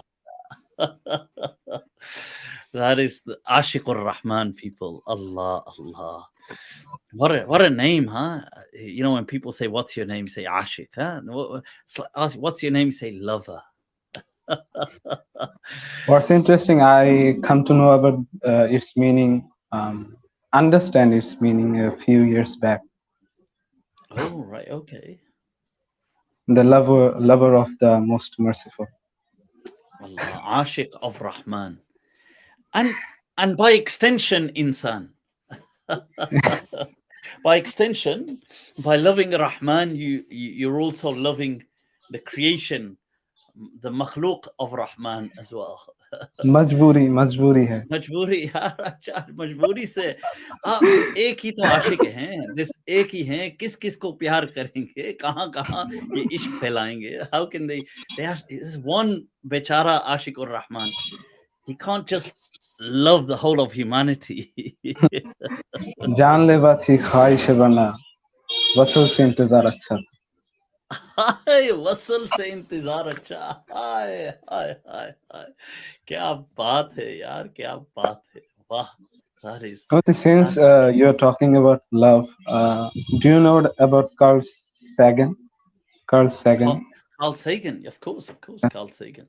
He had a very interesting quote, which he said that for small creatures such as we, the vastness is only variable only through love. Wow. The vastness of universe. The vastness of the universe is available to us. Universe and cosmos.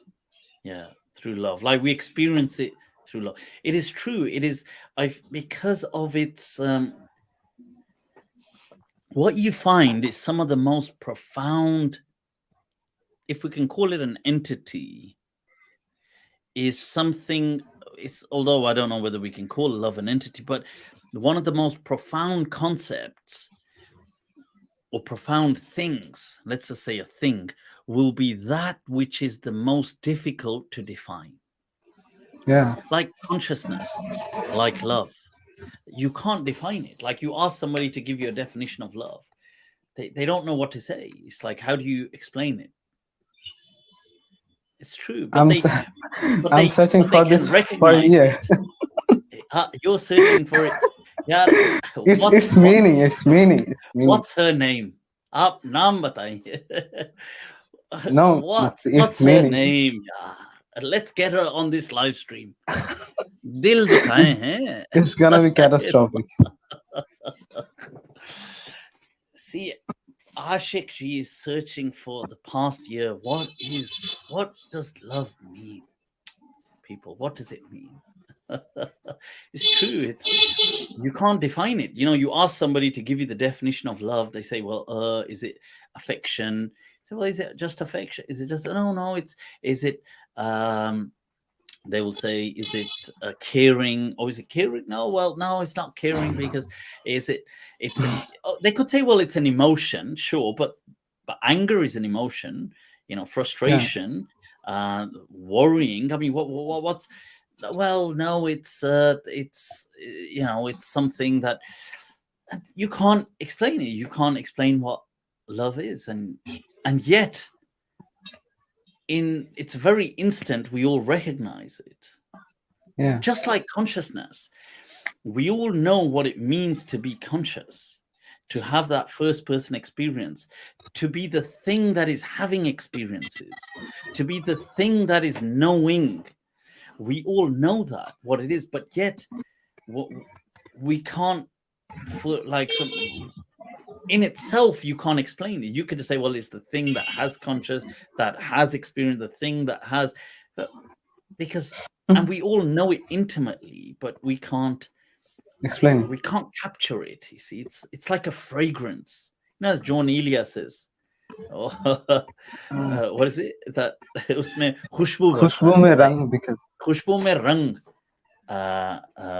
खुशबू में रंग भरता है. I think, or he fills color into fragrance. But the fascinating thing about that, because he's speaking about his poetry, he says, well, what does John Elia do? All he does is just puts color into the fragrance, because fragrance cannot be seen.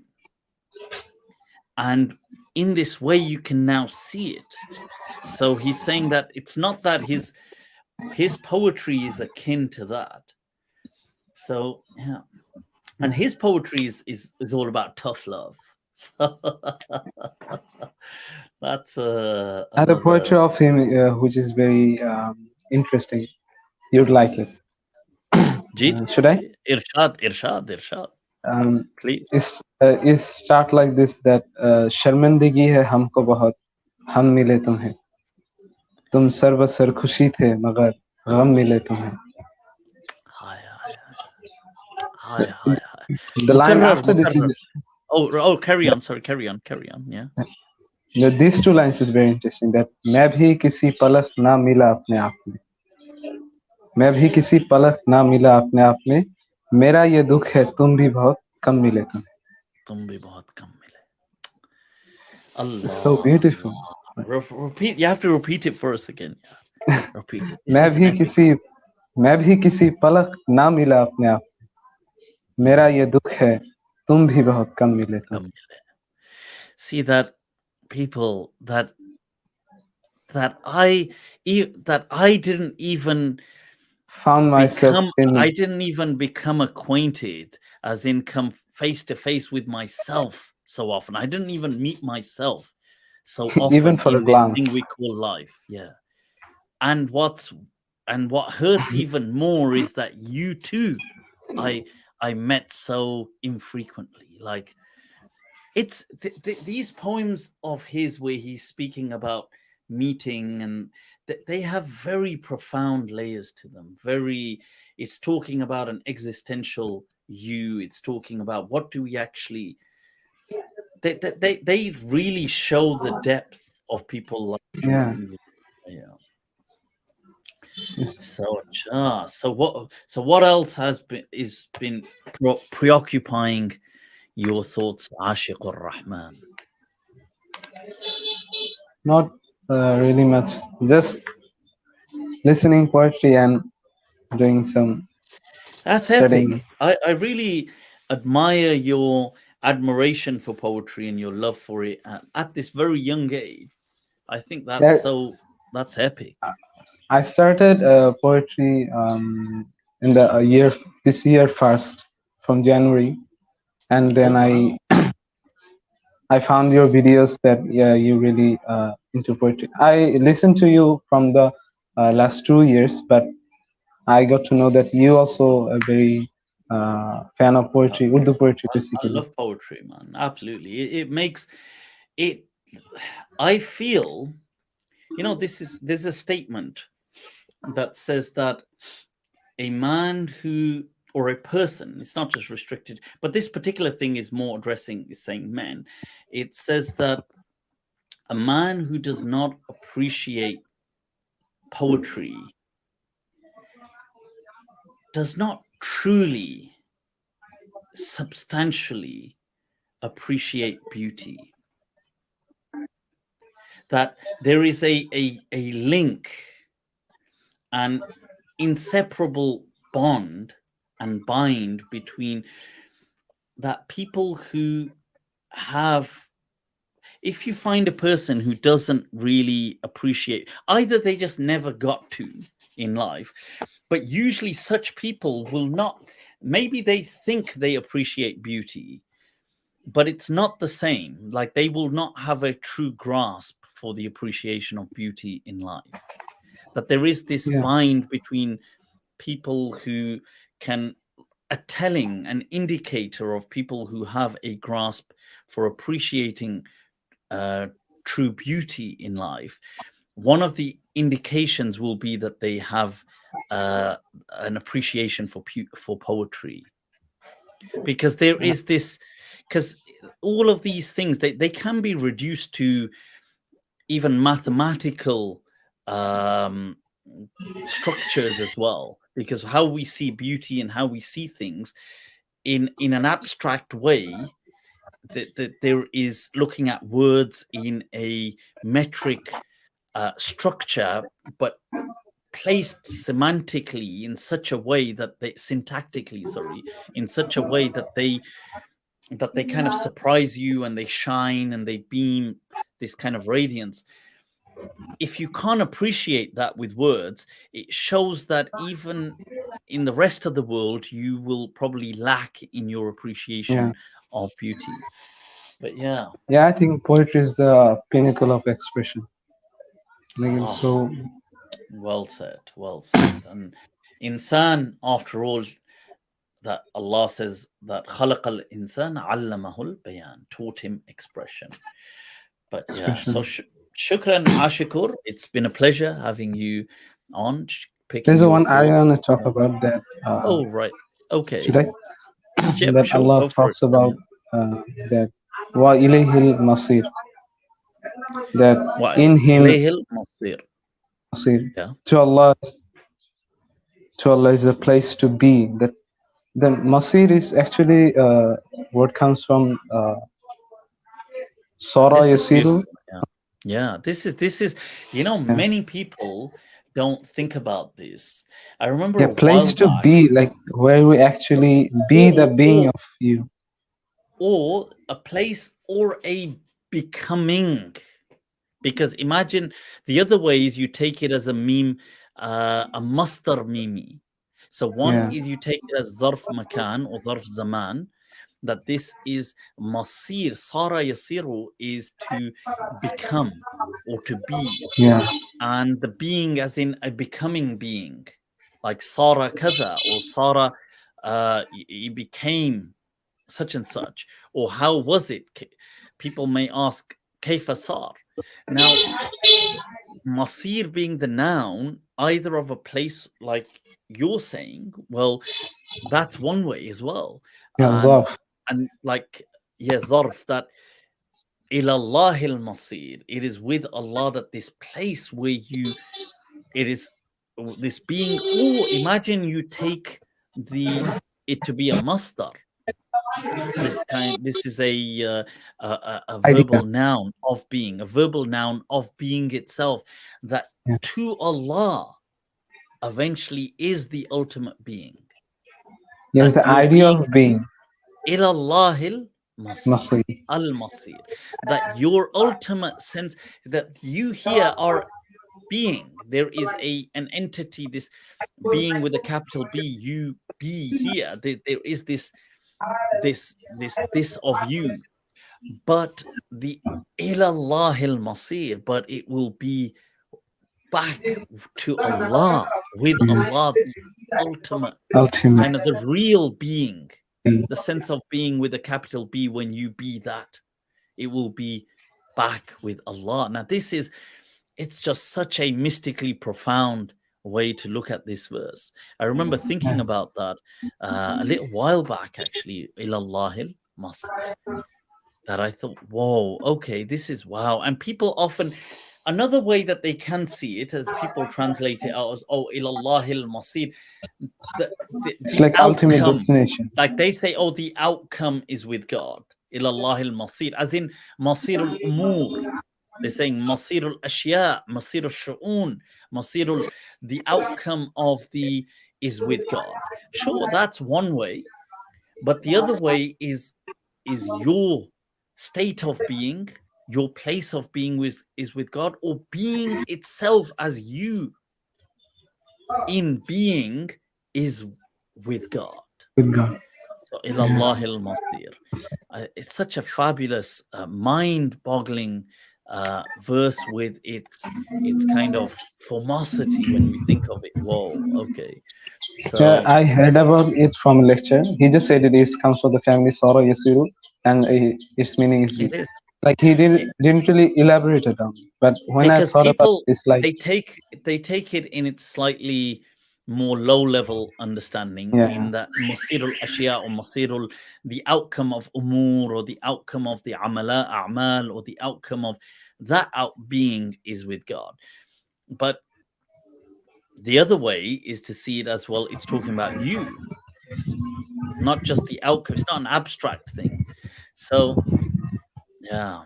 But shukran for sharing that with us, Ashiq. That is really profound. It is. Seek a path which demands your whole being. Yeah. Seek a path which demands your whole being. Whole being. Rumi. Wow. Yeah. it's something, man, because it is Yeah. what does it mean to be is Million such a dollar question. profound, being. It is like in its and of itself, it is something that can be so like on one layer it can seem so simple and almost simplistic. Like what is that? Like be is just Like love. yeah, but it's so difficult when you Yeah. try to get into it to explain, because to be, what is that? And you can say, well, something what? Something what? That just وإليه the المصير. because you see, here you would entrap it, encapsulate it within a sense of time. But ironically, being is also so deeply rooted in the now that it is being. But in many ways, the ever existing now, it either categorically always exists or never exists, because even time, it's so there's so Doesn't many exist. layers to this discussion that you could take it. Yeah. Wow. Ashiqur Rahman, for such a young guy, your thoughts, your mind, it's so much ahead of its age. Allah bless you. Pray Keep for me, you Mufti. happy. Amin. Take care, Shukran. Mufti. We'll catch up. Take care. Ashiqur Rahman. Oh, something going off in the background there. Ashiqur Rahman from Dhaka. Some very profound thoughts we could see there. We've got a few of the people who've joined. We've got Omar. Let's add Omar. Assalamu alaikum. Wa alaikum assalam wa rahmatullahi wa barakatuh. I'm glad I caught you before I have to head off. So it's Yes, salam. See, it's all it's destined. It's all been written. Where are you joining us from, Omar? Sydney, Australia, mate. So Wow. All right. yeah. Now, as soon as you said it, I heard the accent coming in. I was like, there it is, right there, the accent. Yeah. Down under. Anyway, I don't expect nothing like that, but I just thought I'd put that in. Anyway, just on a Yeah, thought that share I've with been us. having for a little while. I hope the audio is clear. Yeah, we can hear you. Yeah. Yeah, alhamdulillah, that's great. So regarding slavery, we know that it was officially banned, say, in the 1900s or so, Islamically. And correct me if I'm wrong. Now, just that concept of slavery, first of all, being in the Qur'an, and then, like, just the ruling being in the Qur'an, can it be banned on, like, you know what I mean? Like, can the ruling be changed even when it's within the Qur'an? Because the reason why I think about this is because I think about a lot now with regards to the multiple wives scenario, and the polygamy. And I just see it. Well, what I know. I saw that smile, Omar, as you said that. No. I see many tales. I'm not and saying, many correct me stories if that I'm are wrong. I'm not trying to say I see it problematic, but I do see the way that people are behaving with it, and the way that a lot of broken homes are becoming, and the way they use this, I don't know, side chick as their second wife, or that this the whole that's what I see around me anyway. I don't know about any other because and it happens in many places that look, what you have is there is a sense people. Well, what will happen is, you see, this is okay. So this is the problem. What will happen is that in many cases, people do not, let's say, take responsibility, as it were. They and I'm not. People may have their own problems, and everybody. Sure, this isn't about trying to say these are the fault picking, but this is just as it is, as we see it. So people may be, let's say, not pulling their weight at home, not doing things, not taking care of someone, not doing whatever. They may generally have a lot of issues. Maybe they're up to so many, like maybe they just do drugs, maybe they drink alcohol, maybe they do all these things. And this isn't to judge them. I'm just saying it descriptively. They do all these, maybe they're gambling, maybe they're watching all these things, maybe they're beating their wives, maybe they, and then what happens is they will say, well, okay, I'm going to get a second wife. Or let's say they do it. They say, and they say, well, this is Islam.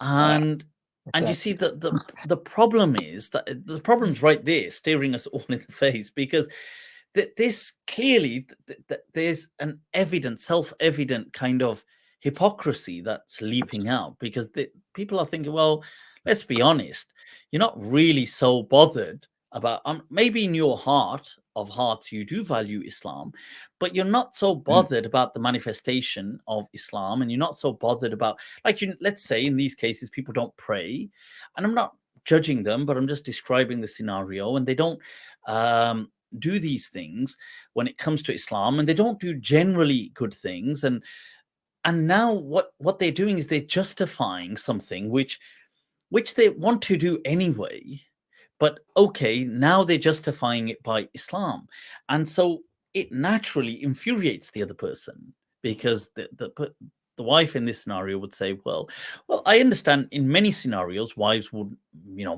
would not be happy with that scenario, with that situation, but in many of which happen to be most of the cases that you come across, it's just absolutely, it's like, what the hell are you even on about? What has Islam got to do with this? And don't try to shove Islam in my face. And so it just turns into this disaster, and people, and it's no surprise that whatever they're doing also turns out to be a huge mess. And because it's because the whole thing is, from the get-go, is set up with just, I guess people are just doing what they want to do, and fair enough, people do what they want to do, but when they justify one thing with Islam, well, okay, that's where, and that too is something that's going to be a slap in, it's going to be like it's going to be hurtful. Now, I do also get the fact as well that, look, polygamy in Islam, I do feel that there are certain cases where it does actually work out to help, and does help.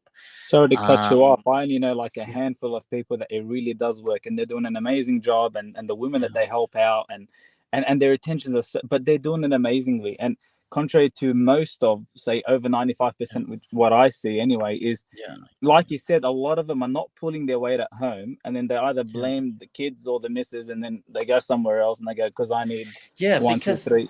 You see, this 100%, I agree with you. And let's roll it back.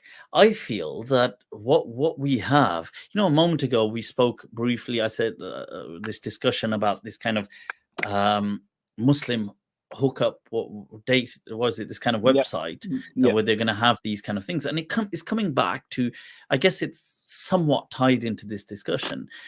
Let's roll it back.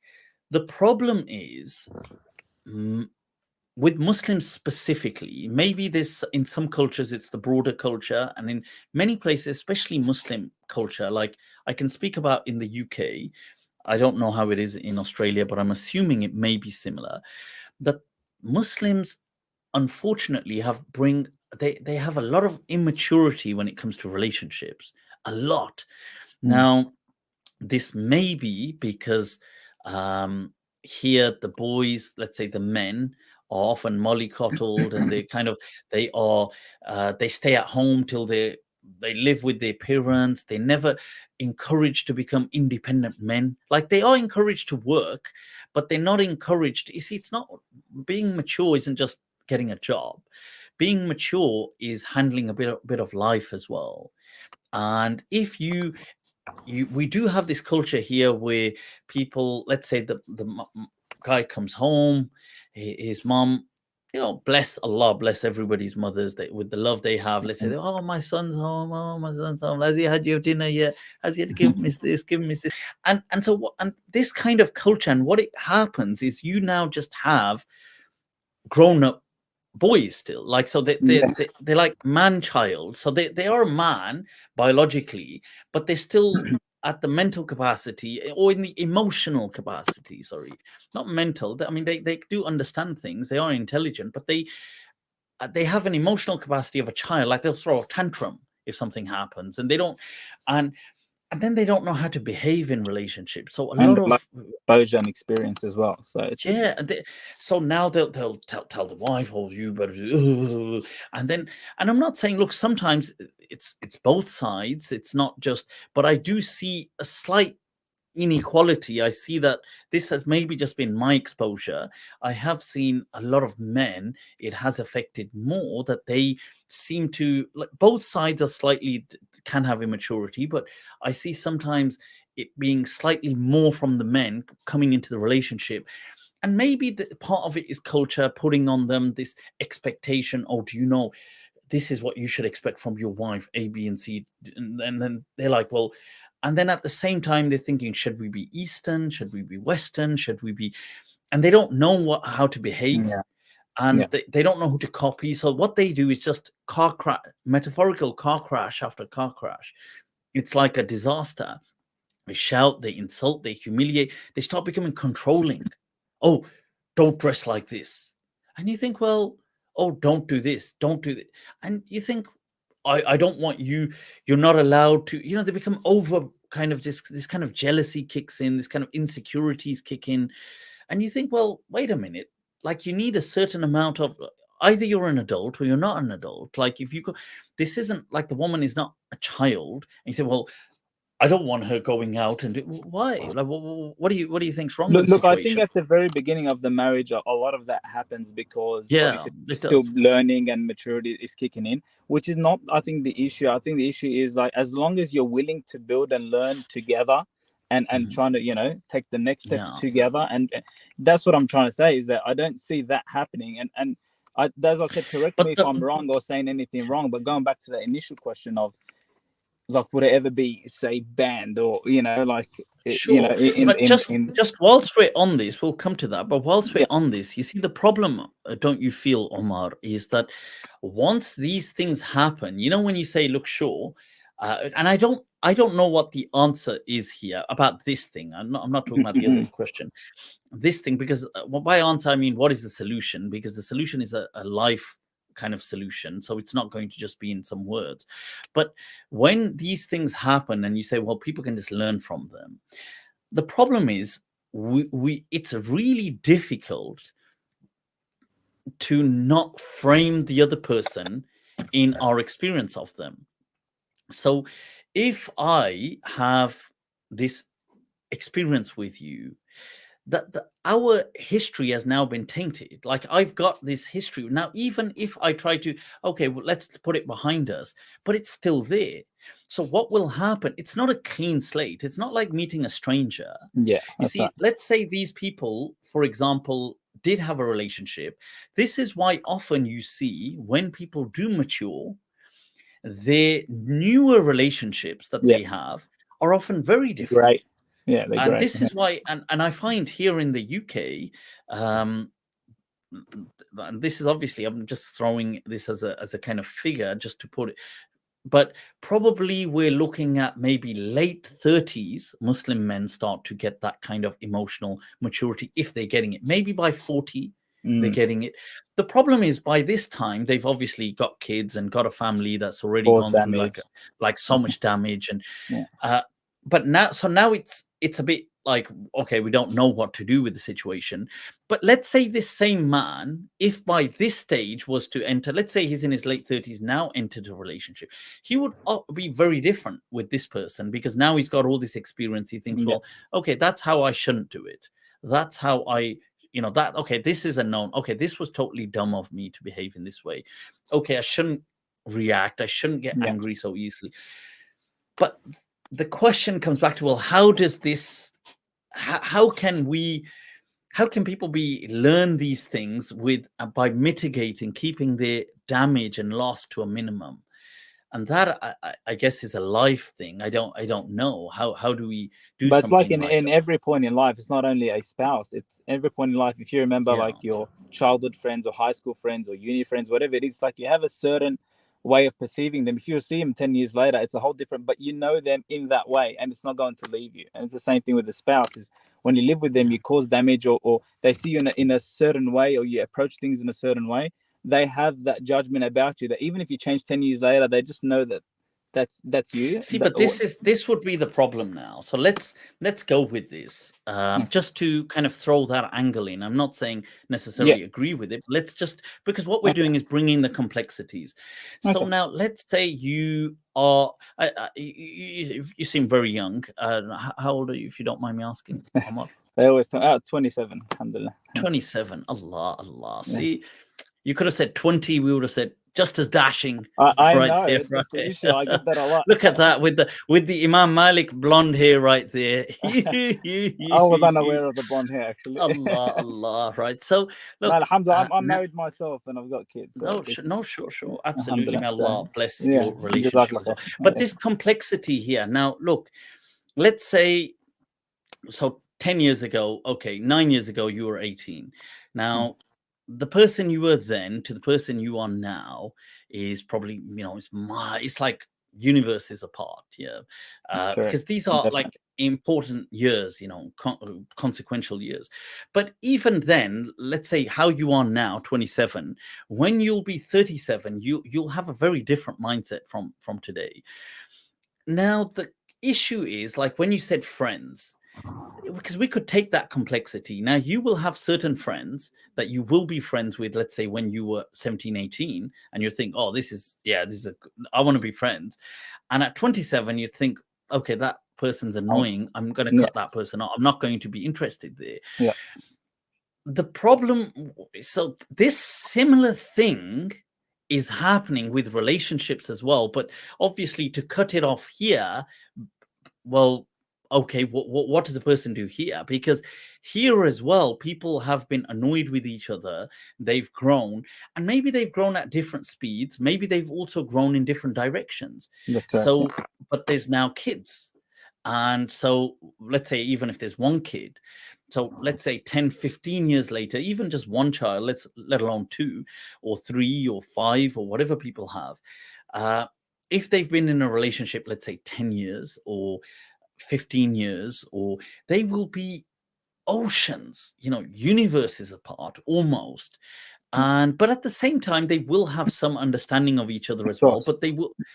But now the question might be that a person may think, well, okay, what now? Because they are in this kind of quandary that people feel that, I don't know, like, what do we do? So, okay, let's say in non-Muslim scenarios, what happens?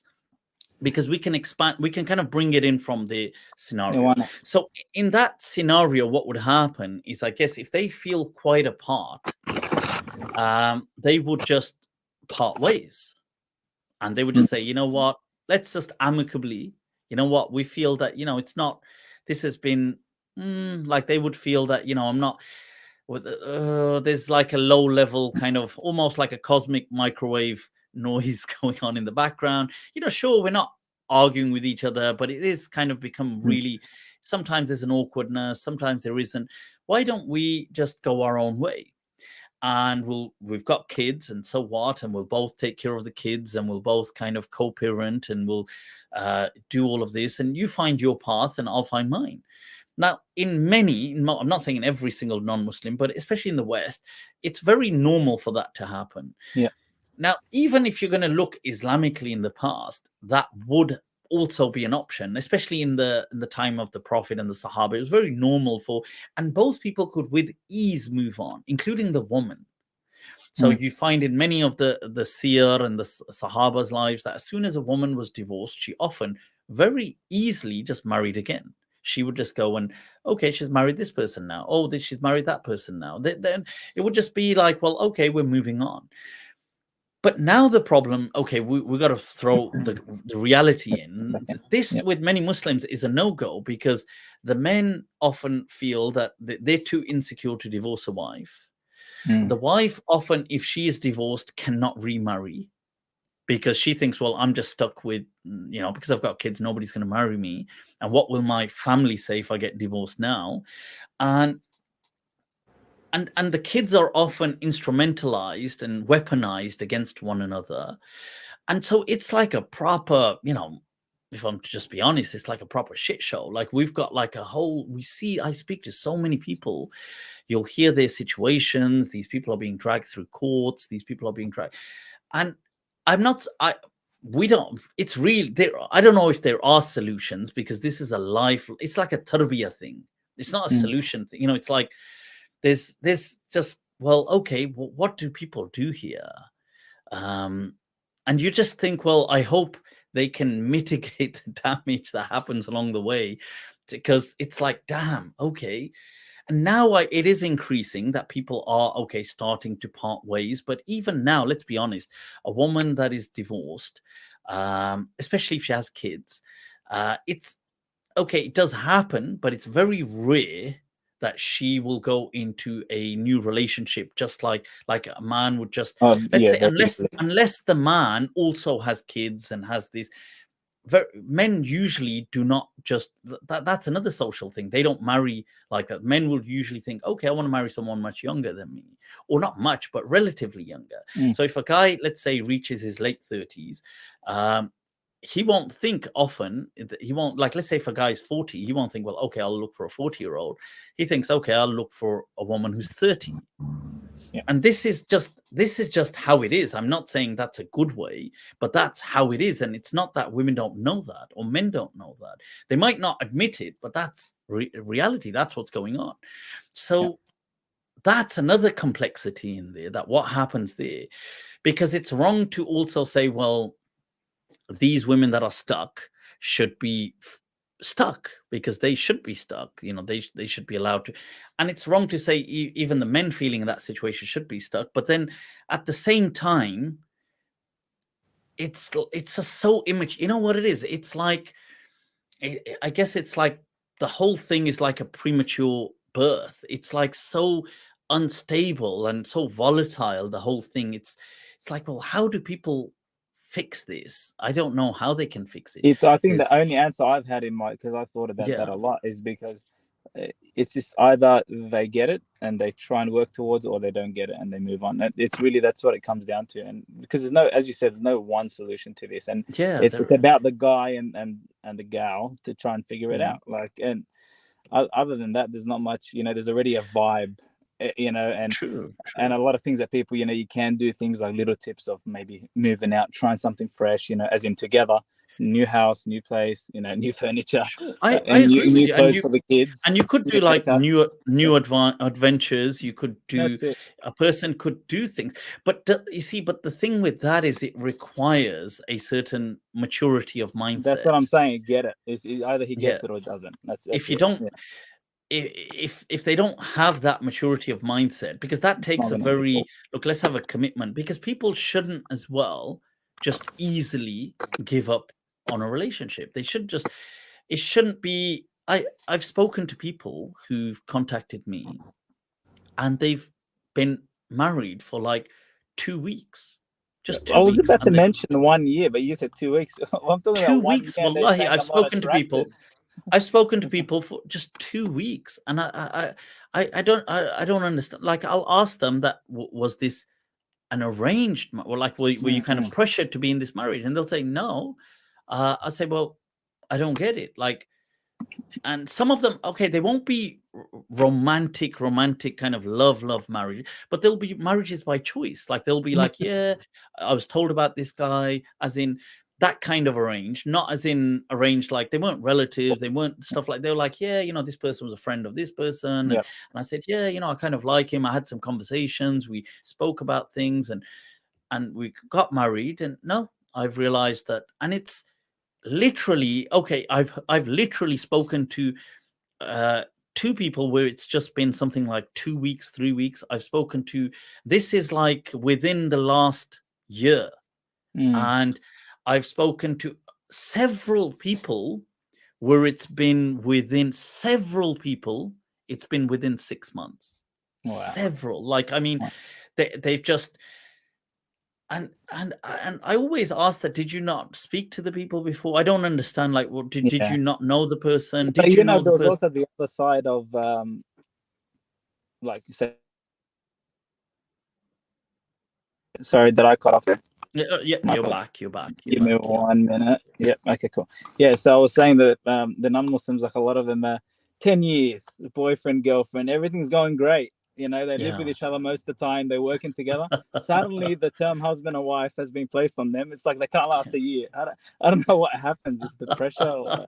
You know what there is as well, though. It's interesting because I remember watching this psychology, this thing on relationships, and it was explaining that sometimes there's like I guess you know how there's a kind of like a biting point, like when I guess when a person's driving between the clutch and the just to get ready, they say there's a biting point, a kind of tension in a relationship between stability and a fear of loss that maintains a healthy appetite for the relationship. So you find often people are together, like you said, like they're in a relationship and they think, yeah, you know, this is my partner, this is my boyfriend, this is my girlfriend, this, but in the back of their mind, there's a little fear that what if he just stops seeing me, or what if he, and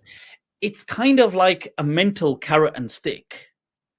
And what it does is it shows that it's like a sweet, like a tension. It's not that in these cases that I was watching in this, like it was a little kind of info video. It wasn't saying that they've got issues in these studies that they saw. They were just normal relationships where they're happy, whatever. They're just normal. But there's always this, like kind of like like a little fear of what if this happens, and so I guess people slightly try a bit harder. Both people are trying slightly a bit harder at times for the relationship, and they're normal, but then they'll have this. And what happens when they marry in those, and these were non-Muslim studies, because they've been together for years, when they marry, there's this layer of complacency that steps in. And well, it's like, oh, well, I'm married now. And it's like, well, you know, now he's not going anywhere. Yeah. Or she's not going I'm stuck. So that so that tension, that kind of biting point disappears. Yeah. And yeah, so I don't, it's interesting because I don't, we are in a new, I think we as a human species, especially in the developed part of the world, we are in a new age where, because you just go back let's say you go back 50 years, the world was very different. It dealt with like a pragmatism. You know, there was just a role. People had roles. I'm going to be this. I'm going to be a wife. I'm going to be a husband. I'm going to be this. I'm going to be... And whether they were right or wrong, what people want to say, but they knew their roles and they were just defined. It doesn't have to be, you know, you marry, you love your husband, you love your wife. It's not about whether you're in love with them. You love them because that's what you're meant to do. But now we're in this age where everything's kind of like, well, there are no more defining points, and it's like, well, I don't know. It's an experiment happening right now. Like we're watching it unfold. That's right. Relationships are like, wow, this is why they've become big money as well. I mean, it's a huge, you know, multi-billion-dollar industry because it's the thing of the age, isn't it? Love, and yeah, salam, man. Even the hidden career paths, obviously everyone's trying to choose their ways, and then they don't get married till 30, 40 now, you know, so it's obviously and this different. And this is the and coming to the thing on polygamy, this is where to me I see all parts have some wisdom in them now, but many parts are many of the times abused. So it's just like that with anything. I mean, it's like that with medicine, with drugs, with, you know, certain things could be used to anesthetize. They could be used as an important medicine or as a drug or to reduce pain but it could also be used as a street drug, or it could be used as it's like that. And this is where I see. So I do see a wisdom as well in things like the concept of polygamy. Now you may say, well, polygamy applied in the, you know, Islamosphere as we see it is often just an extension of abuse, and it's often just an extension of and I would agree with you that it is often just like, whenever I've come across, maybe not every time, I think I've come across a few where they have you know, they've been kind of managing it, but mostly where I hear of it as like what you're saying, that look, somebody's just, they're having rows, they're doing all this, and he's just like, well, here's my other kind of wife, and they just that's it. And then that just becomes a thing to taunt. Yeah. And another thing I hear of as well in these cases is that the first wife, in those cases that where people will, the husband will not let her leave, or to a certain amount. Obviously, I mean, yeah, like they won't let her, like they won't. They'll say, no, you have to stay, you have to stay, and this is the thing, that they have to. There has to be a maturity to what is happening. I don't think the mechanism is necessarily venomous or poisonous. I feel that it can, because it is true that the society that we are gradually and increasingly moving towards is a society with a lot of single families, and it is a society where I think once people pass a certain stage, I don't know, like a lot of them don't want to be in these kind of, I think they've just had maybe bad experiences in the past, or you'll get a lot of women as well that they, especially, let's say they've been through a horrible relationship and they're divorced and they've got already kids and they want to prioritize their kids. They don't want to prioritize another man, and they want to focus on their life, their kids, their career, their own career. They want to, the kids' future, their own career. They don't, and they maybe they're not as trusting of men, which is another problem of this age, that people are very poisoned towards men.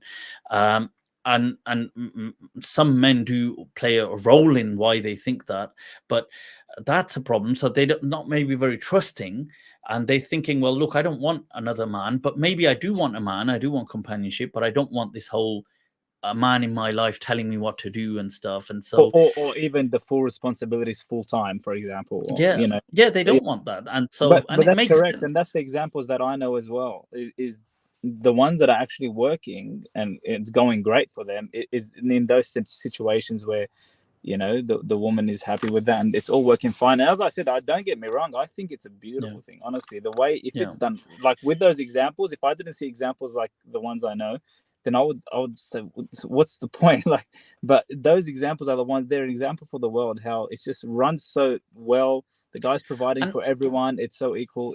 I'll tell you something as well that I have, because I have said, look, there has been a lot of immaturity from men. But I'll tell you something on this note that I've seen a lot. And I had this Mindtrap with Dr. Imran Khan saying the very same thing, that there's a lot of immaturity from women when it comes to these relationships. That what you find, polygamy is interesting, because you think that, you see, polygamy, the woman, you think, okay, maybe women don't want to do it or whatever, and certain things, and that's fine, that's up to them. But it's ironic that several women that, like you mentioned, in these cases do want to, but the people putting them down are actually women. In most of these cases, we had this whole Mindtrap discussing this. They get kind of slut shamed, and they get this women, naturally, women not involved in that dynamic of the relationship, but maybe they feel in their life an insecurity that maybe if my husband might do this tomorrow, so somehow they feel by putting this down, somehow I'm preventing. Somehow metaphysically, I'm preventing it happening in my own home tomorrow. So women will put women down, and usually the biggest obstacle to women is women in this case. It's not actually men, which is quite surprising on that. And that's a whole another fascinating. No, that's right. It is a good, that's a good approach. But Omar, I appreciate this. This is a really fascinating discussion. What do you do, if you don't mind me asking?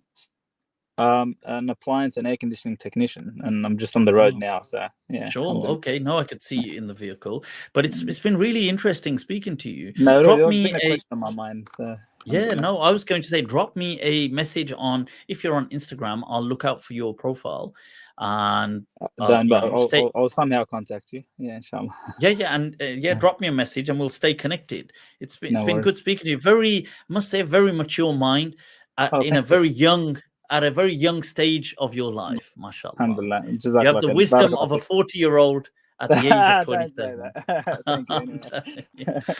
We're So getting there. Allah Alhamdulillah. bless you, man. Amin Shukran. wa iyaakum. All right. Assalamu alaikum to Let's all. fix it. Take care.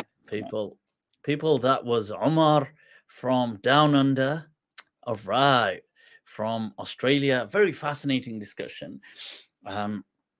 We should get a Mindtrap on this. We should get some, I think it'd be interesting to get some perspectives, and yeah, because I do think it is a bit of a I don't, the problem is we don't have solutions, but we have, it's, I guess, it's like a nourished growth is needed, and that's going to just, maybe that will just take generations, and I don't know.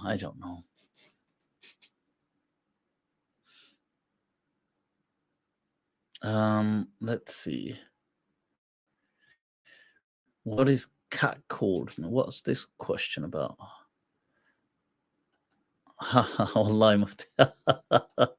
Shukran. I'll take that. Have feelings. I don't know what these comments, they're having some conversation about something. As the love increases and faces more familiar, it gets softer. I agree. It becomes different. Generalizing a whole, yeah, of course, no generalizing, but just being very, these are some of the challenges. It is interesting. I do feel that it shouldn't, people belittle what, they see this sometimes as backwards. I see it as actually Islam was ahead of its time. It just recognized truths, if we want to call them truths, of society that would be. And this is another thing. See, somebody said, but why can't women, here's the question, why can't women do open marriages like men are allowed to? And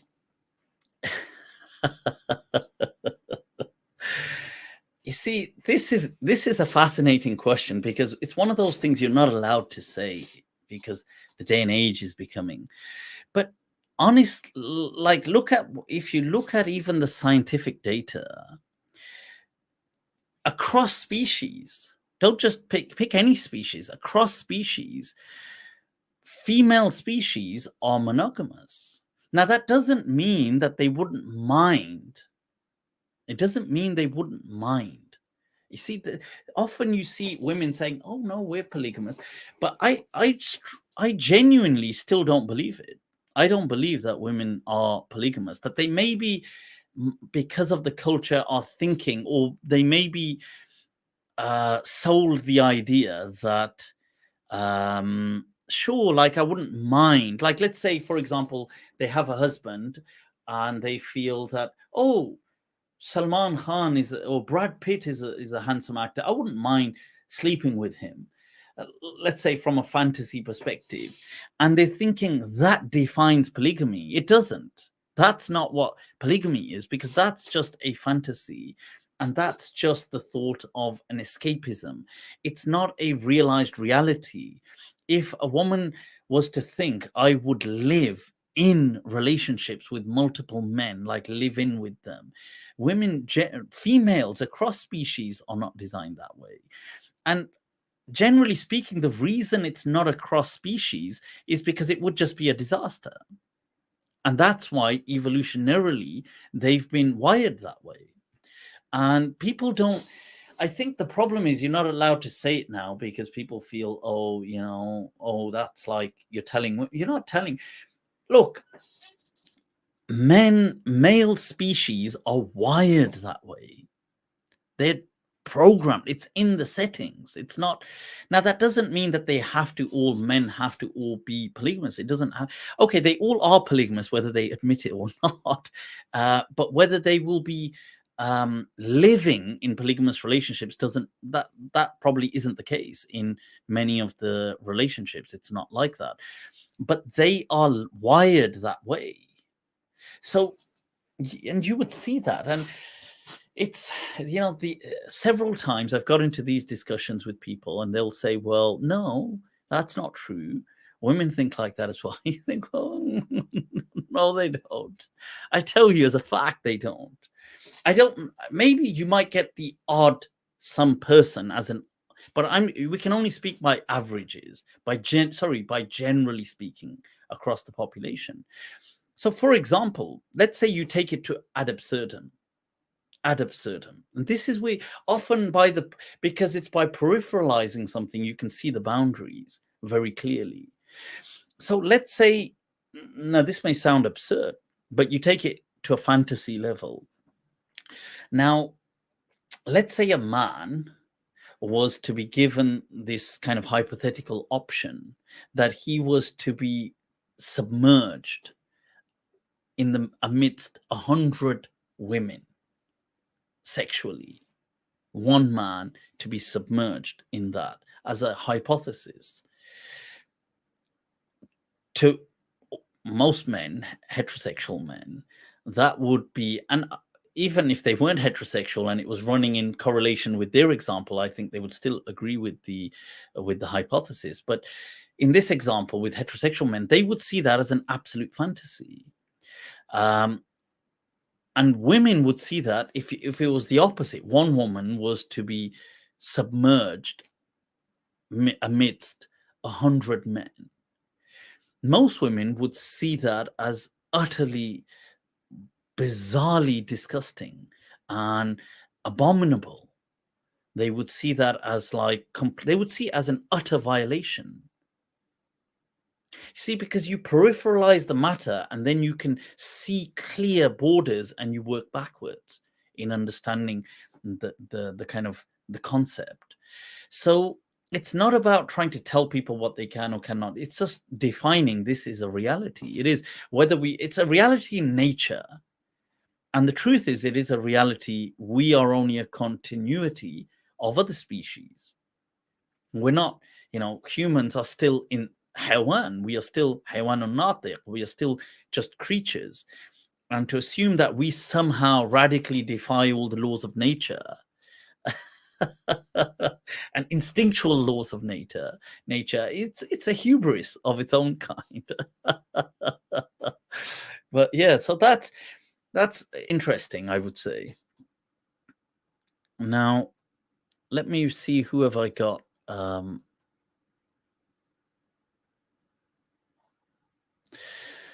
So yeah, okay. But that's not to see, I say these things to demarcate psychological thought experiments, but it's not to, I want to be clear, I'm not justifying in any way the kind of, and I agree with Omar, who came on just from Australia now, in most examples in Muslim practice are very dishonorable, very saddening, and are often entrenched in abuse. And that is wrong. That is haram. You cannot be abusing people like that. You cannot be and misusing Allah and His Messenger to cover up your abuse. Okay, so that's I want to be very clear. I don't want people to misunderstand. But then as a concept, I feel Islam was ahead of its time with having this as a concept. So just, we can appreciate a concept, and we can appreciate, it doesn't mean by appreciating the concept, every use of it where people have done it is also validated. In fact, it might not be. Like a gun is a fascinating tool, incredibly fascinating tool. And it has enabled hunting, and it's enabled all kinds of things. It's a powerful deterrent, but yet there's countless acts of murder and brutality that have been conducted with this weapon. So it doesn't mean that the concept and the beauty in the concept of the gun that has materialized and has appeared as a phenomenon, as a human invention, which is a reflection of pure human genius, that is instantiated in every time somebody pulls a trigger on a gun. In fact, in most cases, when people pull a trigger on a gun, it's probably an abomination and a misuse of that, masterful ingenuity of engineering. So I think, just to be clear on that, I don't want people to misconstrue my words. Right. on this topic, Mahdi on Mindtrap would be fun. Ibn Tashrin, shukran, much love for the super chat. You know, a few people have said this now. Maybe I should reach out to him. I don't know anything about him. I haven't even watched the discussion. I should first watch the discussion of him with Dili Hussein and see how that goes. I want to understand it. Then I should, and then sure, you know, we can reach out. Maestro, shh, Mufti, shh, people, it's haram. It's haram. This is, oh damn, no, wait a minute. First of all, send the request in as a super chat. Then we're going to give the. Then we'll say, shh, this is haram, people, especially Maestro. Maestro is an excellent example of how husbandry. Can we still call it? Is it called husbandry now? Right. Okay. Let's get some. We've got some guests on here, people. We've got Amin. Oh my God, 4 hours been. Yes, salam. Let's get Amin on. Assalamu alaikum, Hey. Amin. Salam Sheikh. It's good to see you again. Salam. Where are you joining us from? Tejas. Tejas. Allah, Yes. Allah, bienvenidos. All right, people. Allah. We've got, I mean, see, I was trying to figure out also the ethnicity, and there you go. Now I get it. Okay. Is it Mexicano or is it a different origin? Or No. I'm my dad's originally I'm Chinese. Chinese? Yes, yeah. I was thinking Mexican. I completely. I I do wonder have how many kind other of people characters, thought. yeah. All right. Probably you speak Chinese, Mandarin? Yeah, I do. Yeah. Allah. Can you read it? No, I studied a little bit in undergrad, but just a few words here and there. You really need to study it to get it good. Hung Hao. Yes, I honestly, I you know what? As soon as I finalize what I'm these kind of projects, if I come to that and get these to a good level, I have to resume my study of Mandarin. I think it's just a reflection of human genius that people can read the script the way and just they read it how we could. It's just like, wow, if I could ever do that, I'd be so proud of myself. Yeah. Mashallah. I mean, wow. So Chinese Muslim. Yes. I think the first time on this show. I'm honored. Allah bless you. Are you born and raised in Texas? Yeah. I'm a native Texan. But my dad's from cowboy boots and all, and the hat and howdy. Yeah. All right. So somebody just said emotional damage. Is that where I completely got the ethnicity wrong? No, because I do have Spanish background, from my mom's side. Oh, right. Okay. Yeah. Is your mom what? My mom's like European, basically. European. Okay. Have people ever said Mexican to you?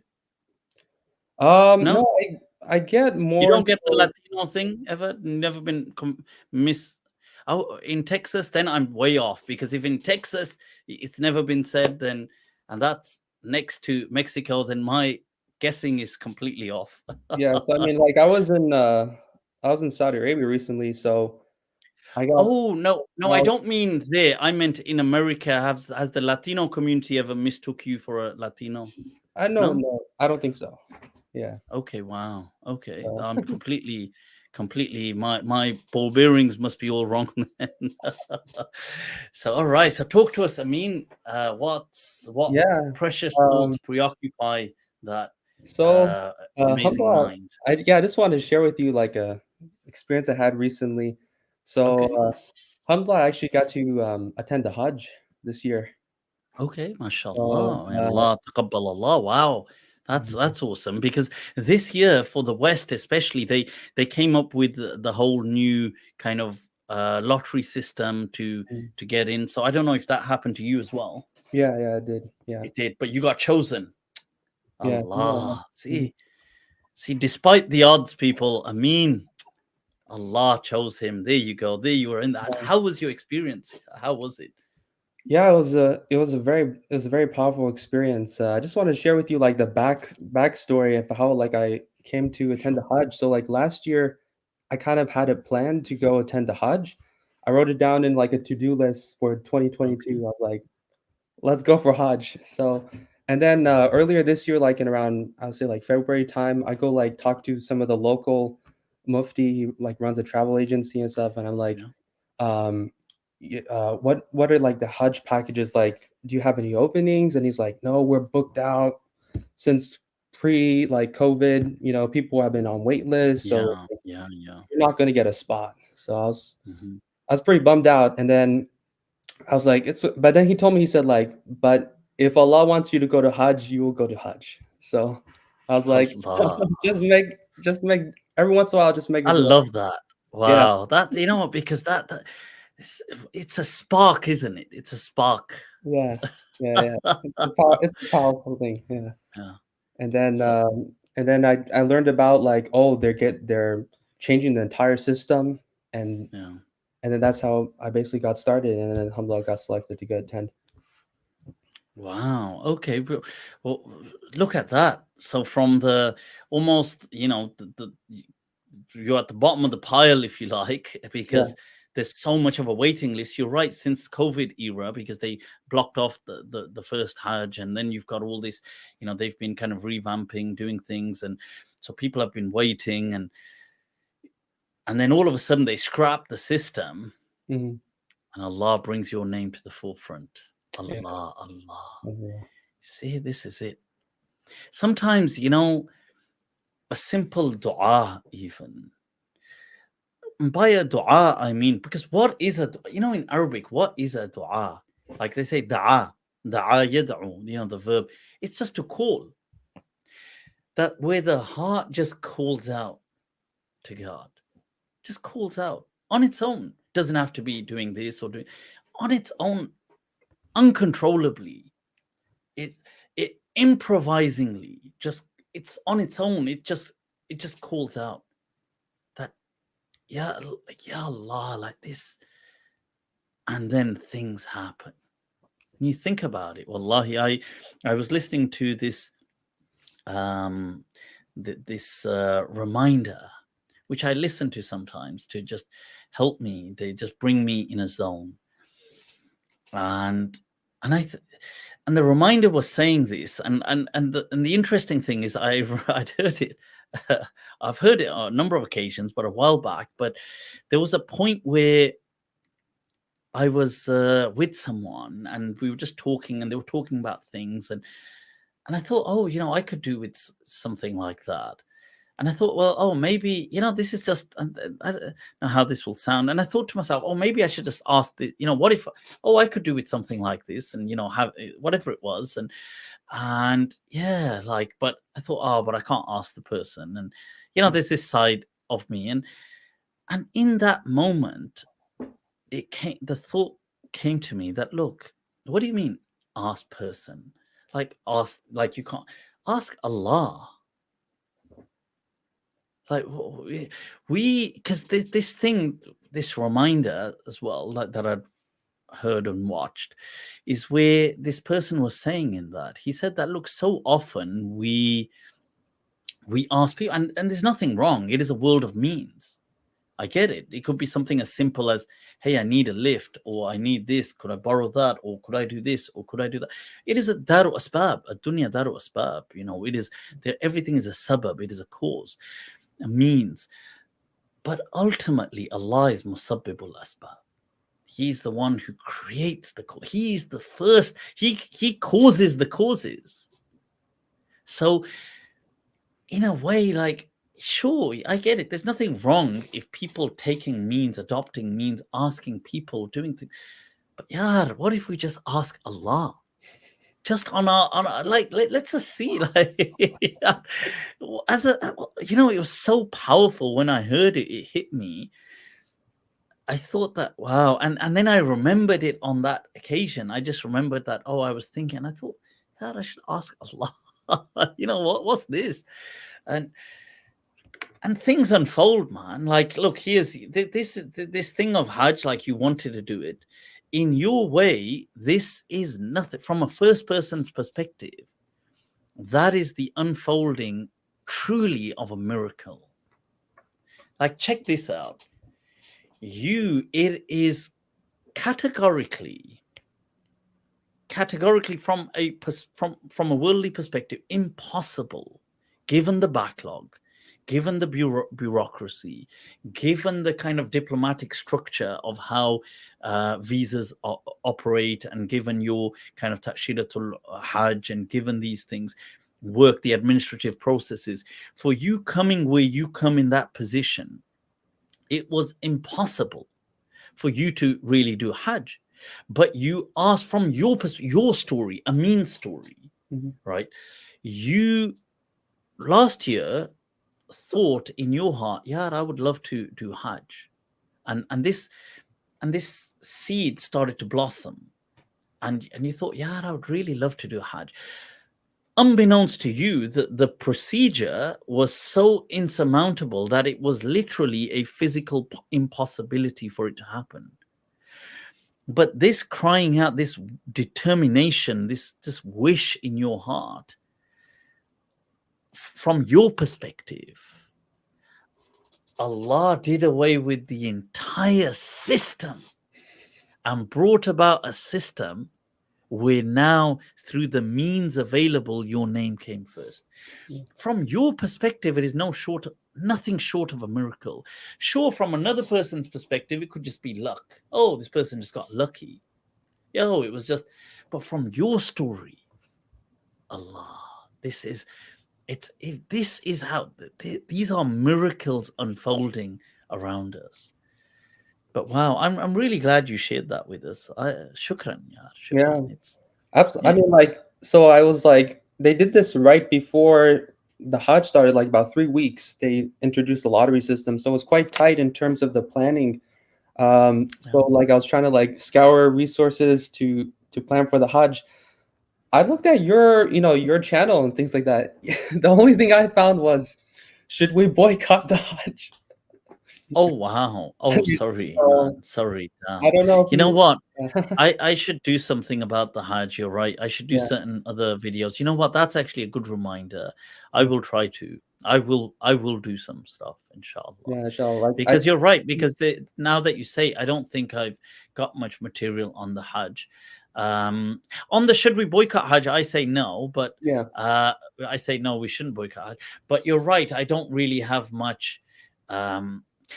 Also, maybe there's a synchronicity of events. Maybe you are, maybe you are an embodiment of a reminder that, because I have found myself on a path as well of this meaning, of trying to find deeper meanings, and of trying to understand, or in my life, to allow spirituality, to allow this kind of this deeper consciousness. I find myself on this path now, and Hajj is an incredibly profound experience like that, and it's life transforming for many people. Maybe not for others, but it is for many people. And I feel that, so maybe the timing, maybe before, if I did something, it wouldn't have been right, because maybe I wasn't on that frequency. So shukran, I appreciate the reminder, and I will inshallah. Let's do that. Let's do something. But Amin, shukran, much love for that. As always. Right. You take care, and we'll speak soon. Stay in touch and drop me a message. Right. People, that was Amin from Texas. I completely botched up guessing his ethnicity. So I wonder if people watching this assume the same.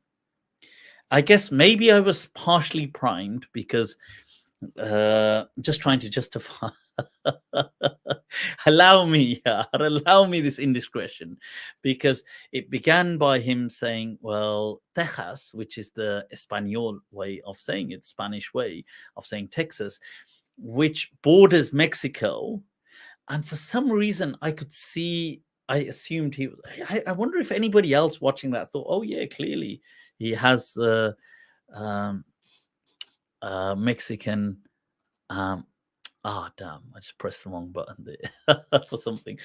I don't know, like some kind of like an affinity in his appearance. Anyway, let's move on to. Let's move on. And yes, I'm really glad he shared his story on the Hajj. It was really, these things are inspiring. And that is how I see this whole understanding of things like of God's help, also miracles. Right, who have I got here? I've got, right, we've got a Waleed. I'll add a Waleed. We've also got Mark. I'll add Mark then. So, Waleed, assalamu alaikum. Walaikum Assalamu salam, alaikum, Waleed. rahmatullah. All How right, are you, where are you Mufti? joining us from? I'm good. I'm joining you from UAE. Allah. Which one Been of the holy UAE? I was just speaking to, had a guest, Ustad Khalid here. Met him earlier this week he was from Ras Al Khaimah. Ras Al Khaimah? Yeah, Ras Al Khaimah. And so, yeah. is it? Yeah. I'm close by. I'm in Ajman. Oh, Ajman. Yeah, Not so right. far. Okay. Yeah. Well, Yeah, you've been to the Emirates, I mashallah. guess, no? I have, but I've only been once, and I was just telling him that I've got now a bunch of contacts and friends in the UAE in different Emirat, and I need to go again. Oh, It would you be really fun. do. It would be fun. Just let us know Absolutely. when you plan to. All right, I Be will do. a Yeah, I'll have to pleasure to take meet out you. some time. So, Waleed, shukran for Yeah. joining and share some. What's on And, your thoughts? well, there have been a lot of things on my thoughts. One thing Allah. I wanted to talk to you about was the issue of parents. Parents. So Okay. yeah, parents, like you were saying earlier, that parents traditionally, like they're especially from the subcontinent area, they're very controlling over their kids, and they expect a lot from them. And this usually hinders their ability to seek knowledge or like pursue their own goals. So I was wondering, like, to what extent are we obliged to put up with that? You know, like, we will have our own aspirations. We want to, like, for example, if someone wants to be a scholar nowadays, someone in these conditions, it's almost impossible to do that because it requires a lot of time and effort and patience. You know what? Something just reminded me. Somebody just sent a message there saying about Salah, and just remind. Can you give me 2 minutes? Just 2 minutes right here. I'm just going to take you off and I'll put you back on, Waleed. So 1 second. Right. So people, just give me 1 second. I'll be right.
All right. Bloody hell. So, eyes back. Let me just add Walid. Walid, off one. Yeah, Right, you're yeah, right. it's I'm fine. back. تقبل Right, you're الله. back. Right, shukran, hayakallah. Right, yeah. No, you're absolutely right. Parental pressure. Oh, yeah. Do you Especially mind like, me asking you know, your ethnicity? Are you also I'm Desi? from India. Yeah, Are you? Okay. yeah. Wow. I almost thought Arab for a moment. I was trying to see, I'm getting everybody's ethnicities wrong Although, today. because I was born and raised here in the UAE, so maybe that's why. And the I don't have much accent, touch with my the Arabic, tradition. yeah, the Arabic accent is clearly very strong, obviously coming right Yeah, through. And then, yeah, I I guess. see, I'm getting everybody's ethnicities wrong today. but It this, see, happens. okay. It happens. फिर भी दिल है हिंदुस्तानी. Allah. फिर भी दिल है हिंदुस्तानी. So right. So you're right. I think Desi parents especially can be exceptionally tough. I think Muslim parents in general are usually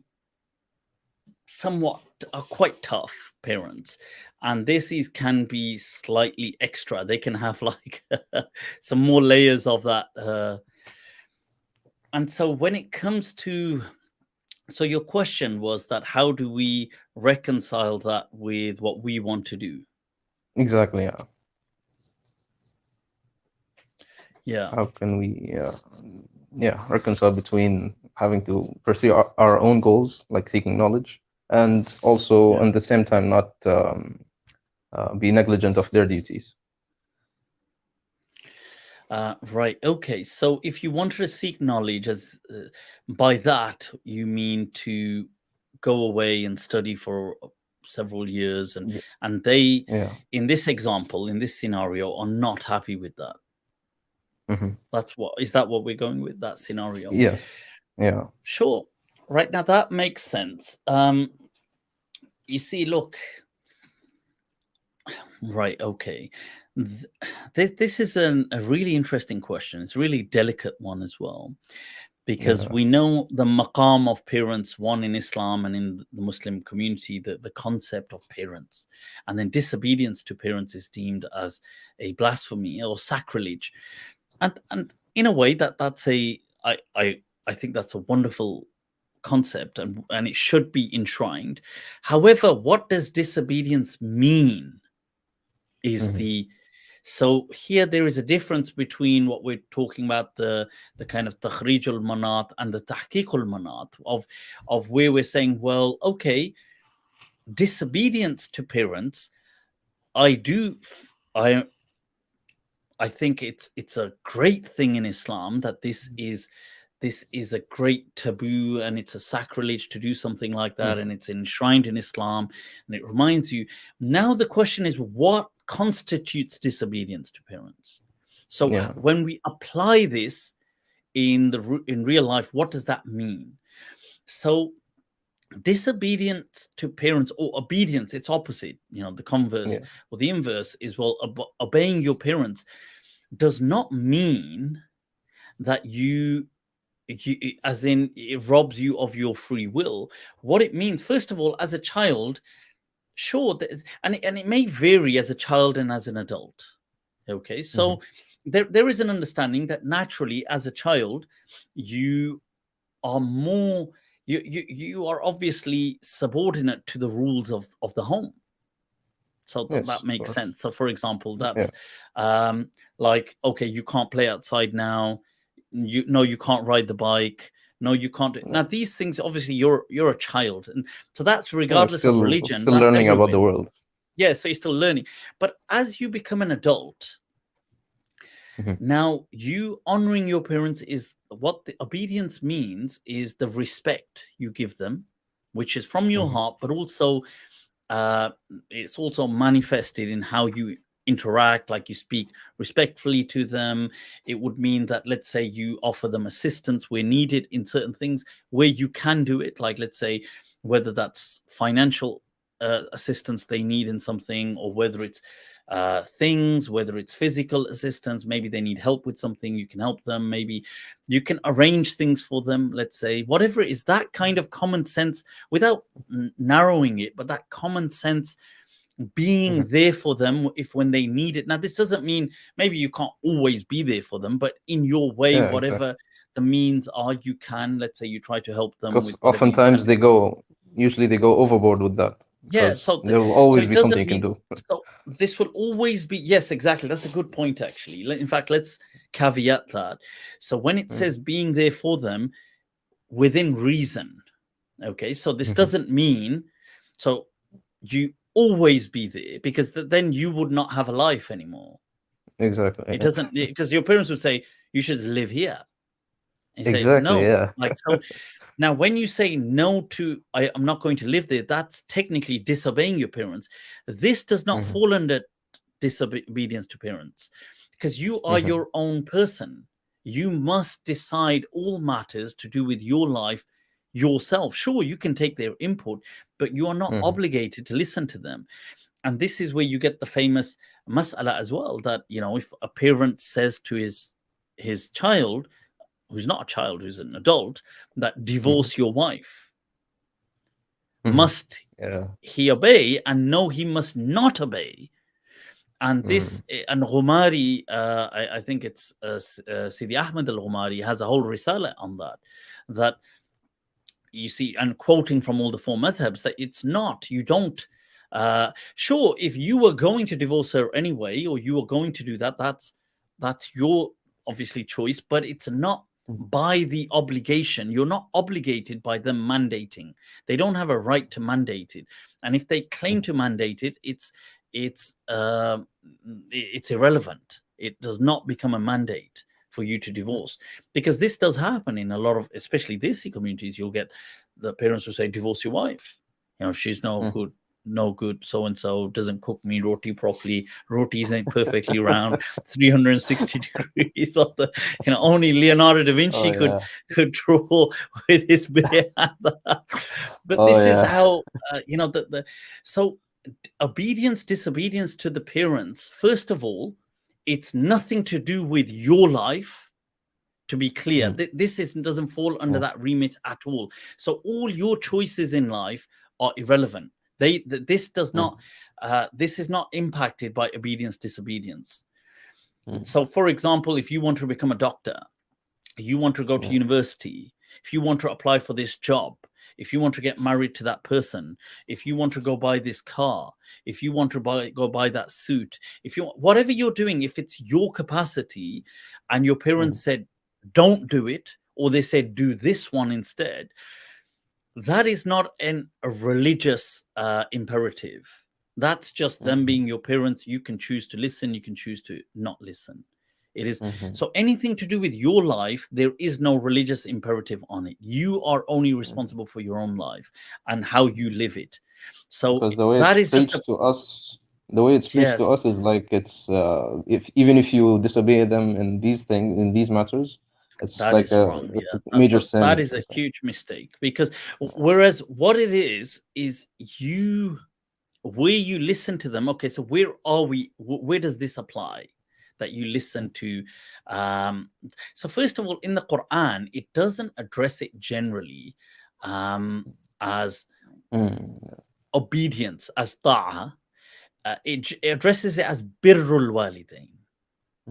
Well, Okay, but just be good to them. so you be kind to and compassionate to, because it's not about ta'ah. Ta'ah is more about, in the Quran, about ulil amr and Allah and His Rasul. You obey. But obedience, the narrative with parents in the Quran is about ihsan, wa bil walidaini ihsana, that you have this kindness to them and compassion. And even if it, and it says, وَلَا تَقُلْ لَهُمَا أُفٍّ وَلَا تَنْهَرْهُمَا, and, you know, don't be rude to them, be kind to them, spend on them, give them money, give them care. So where is this? This is about them. So it's not about your life, it's about them. And it's more about your interaction with them. So your interaction, even if you get angry, because look, as you grow old, and even when you're young, you're impatient, but as you grow old as well, maybe sometimes people, maybe their parents can nag them. Yeah. Can nag them, and a person Oh. could, but you must contain it. Okay, don't explode at them. Don't ever let alone a person did it in childhood, God forbid, at a stage now where you are more powerful, let's say stronger than them, and you are this, that you should ever explode in their face, like in that kind of like with anger, and tell them to, God forbid, like this would be like an absolute abomination in the sight of God.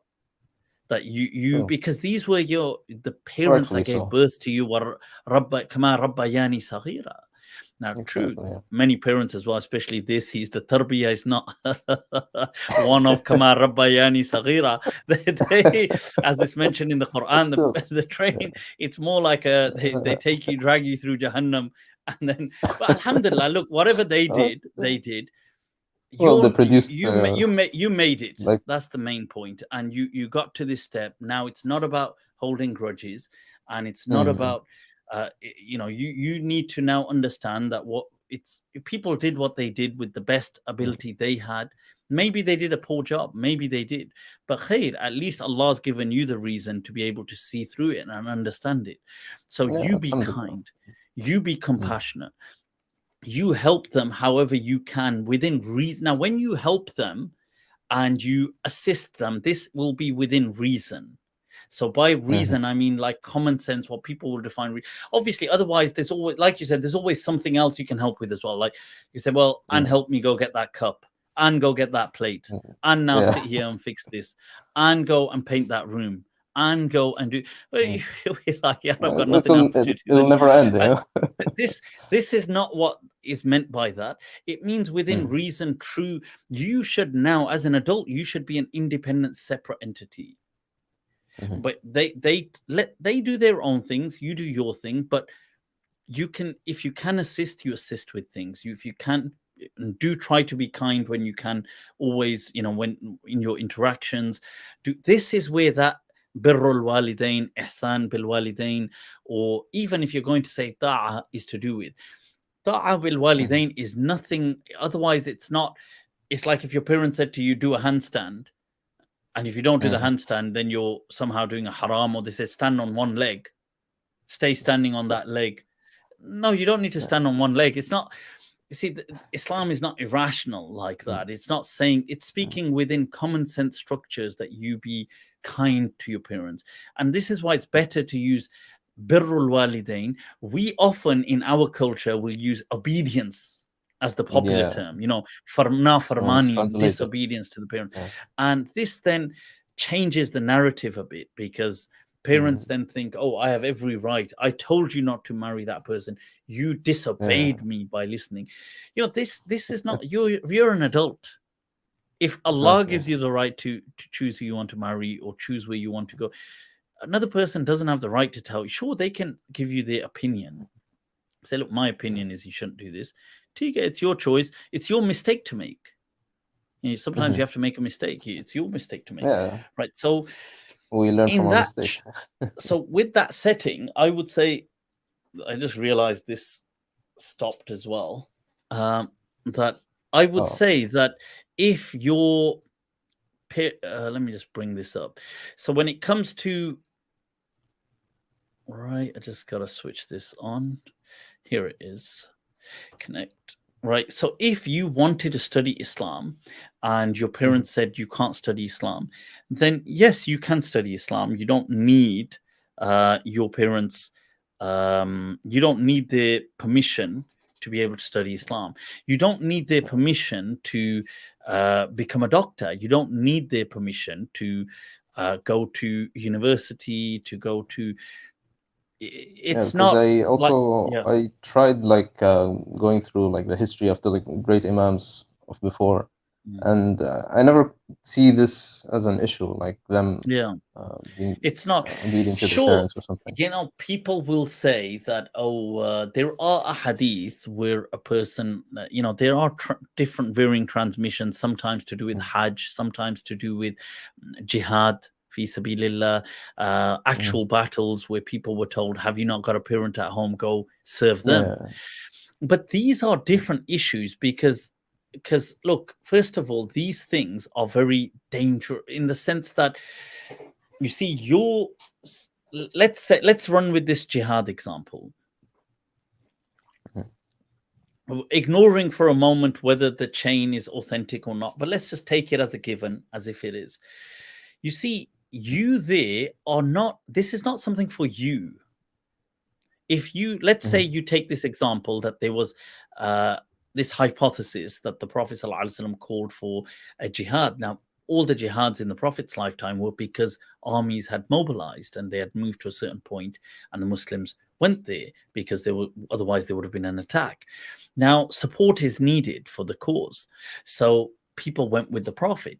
Now, let's take this hypothesis once again, whether the incident's true or not, but let's take it as if it is. So if a person went to the Prophet, this person, and said, look, I'll come, and the Prophet said, do you not have an elderly parent at home? Said, yeah. And said, why do you, that's your jihad, that's your thing. And in another, I know another narration as well, it's about Hajj, that's your Hajj. Because the issue is that, look, these things took, first of all, let's take that jihad one. It was not something for you.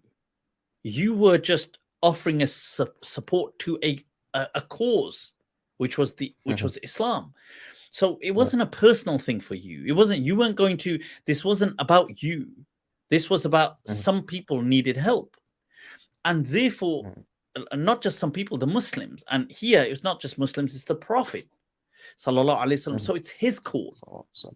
See, you come and same thing, it could be with something else. Let's say you bring it down to our day and age. Let's say there's a deployment, let's say there's a charitable effort, or there's a different opportunity going on. That is, it's always that person's call if it's not about you. Obviously, something could be about you. Let's say you're going on business, you're going to make some money. This is about you.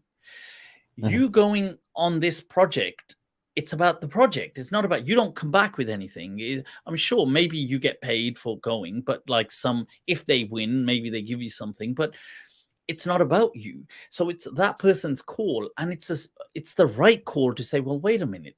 We don't want people with us who have dependents at home, because you could get killed here.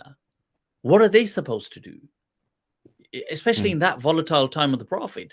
So who's supposed to take care of them? They didn't have a welfare state. They didn't have this kind of care structure. So the care workers. So the question is, look, you are the child, the son who is taking care.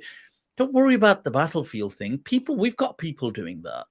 So in this narration that people promote, it makes absolute sense. This is the right thing. Look, you have got a greater project. You're taking care of your elderly parent who nobody can take care of.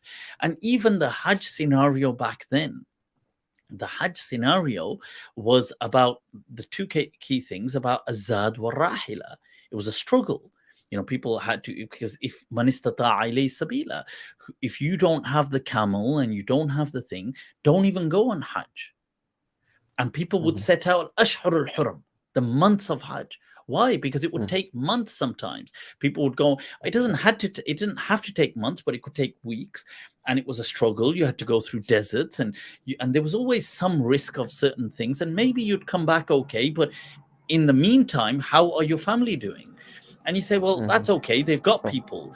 But what if they haven't got any people and they're just elderly people? So your Hajj is and then your parents take care of them. You don't need to be doing tawaf around. It's okay. You do it another time in life. You've got a lifetime to do that. They're elderly. If you leave for a month, let's say easily leave for a month back then, if you're going on Hajj, a whole month, who's going to take care of this? So this is very different to, saying, your parents, because people use these examples. They say things like, you're right, they will say things like, look, people say the Prophet and told the somebody, example of the person who couldn't meet the Prophet because he was at the service of his mother or something. I forgot his name. Sure. Is that about Uwais al-Qarni? Yeah, Uwais al-Qarni, yeah. Awais al-Qarni. Okay, sure. Like it may be that was. Let's go with it that it's true. Okay, let's go with it that it's true because Awais al-Qarni serves as a great, a great, a figure of virtue and a source to aspire to, in the Islamic tradition, Islamic legacy. Although depends which lens and which hat you want to wear, because from the academic perspective, I don't know if you're aware of this. Imam Malik said that no such person ever existed as a Awais al-Qarni. He said that this person was a myth, and so Imam Malik's riwayah about Awais al-Qarni is that people made him up. There was no such man called Awais al-Qarni. But nevertheless, let's go with that's an academic discussion. But from a devotional perspective, sure, he is definitely there, and his stories bring a lot of value and love to Islam. So even if you take this example, now let's go with this as a given, as the hypothesis. Here is a person who is in the servitude of his mother. Now, in this story, because nobody else is there to take care of her. And in this story, if I recall correctly, I believe he doesn't, like, his father has passed away. So he has a mother and he has nobody to take care of her in a society that is a dangerous society, a raiding society, the Arab with all the hostile tribes and hostility. And you have the greatest thing on earth for a Muslim is an encounter with the Prophet sallallahu alaihi wasallam. And he sacrifices that in servitude to his mom. Like, that is so just profoundly beautiful as a concept of saying the maqam of a mother, in line with the hadith that جُعِلَتِ الْجَنَّةِ تَحْتَ أُمَّهَاتِ الْأَقْدَامِ. Sorry, تَحْتَ أَقْدَامِ الْأُمَّهَات. That Jannah has been placed beneath the feet of the mothers. So, as in serve them. So this narrative, look, most like this narrative, if from a historical perspective, like we said, what Imam Malik, or even if he did exist, this probably isn't the but from its lesson, devotional perspective, we can take this lesson. It evokes in us this love towards ummahat, towards mothers. It makes you think, yeah, look, that's the true maqam of parents, and what are we doing? These things are amazing reminders to make us feel more gratitude. But that's what they should just be. It's not, people use them, something as they a misuse motivation. them. Yeah, so they should be there as a correctional device. So when we hear them, we realize, yeah, like I'm really ungrateful. I should be more grateful. I should be more. They serve as these things that make us do more good. Okay. But yeah, so shukran. I appreciate that. I think that's an epic discussion, Walid. I've just realized we're almost coming up to 5 hours. I need to wrap this up. What am I doing? I don't know how you do it for so long. Walid, it's shukran. Just before I leave, I just wanted to thank you for. I was watching one of your old Monday nights, just going through the old ones, and in one of them you mentioned Dr. Khalid Abul Fadl, and really he is one of the greatest gems I've ever found. Like the tafsir and I've heard of his tafsir thing. I haven't caught up with that, but I've seen some of his other things. That he is an absolute, a mandatory gem for our age. Really, I do wish I could get him on Mindtrap. You should. I feel. I think it's just been too busy. Maybe if people do watch this who are connected with him, if you reach out to him and let him know. I had tried in the past, but he was too busy. But it would be wonderful to just have a conversation with him where people could then benefit from that conversation. Yeah, I was hoping like if you two could have a conversation that would be really amazing. It would be really beneficial. Good to talk. Yeah, absolutely. May Allah bless him. Amin. Right. Well, Walid, shukran for that. And I'll thank you. Leave you to take care. Drop me a message on Instagram and I will look out for your page as well. Okay, shukran. Salam alaikum. People, Walid from the UAE, from Ajman. All right, discussing issues about desi parental interactions, which is a whole topic in itself. I've been trying to right, I know there's some spam going on. What's this? Salam Mufti, did you see Caner Taslaman's documentary on Islam and woman? Caner Taslaman, Mindtrap, very interesting character. I've never heard of Caner Taslaman, but that's what. Now that you say, somebody mentioned this, his name. I read his name in a comment previously on one of my YouTube videos. So yeah, I would. You know what? If you can. If you're in touch with him and you can set it up, what to do is reach out to me on Instagram, drop me a message, and let's see. I'll also meanwhile check out who he is. Faisal, shukran, much love for the super chat. We've got a Mark. I'll add Mark, and then let's wrap this up. Mark, Allama, how you doing, man? Assalamu alaikum, Mufti. Ya Mulana, kayfa Alaikum halik? salam. I'm good. It's just I was wrapping this up, but I thought, look, I've almost done 5 hours. Subhanallah. But I saw Mark sitting there. I thought, yar, it's Allama Lonzetta. Habibi, Habibi. Allah. See, look at that.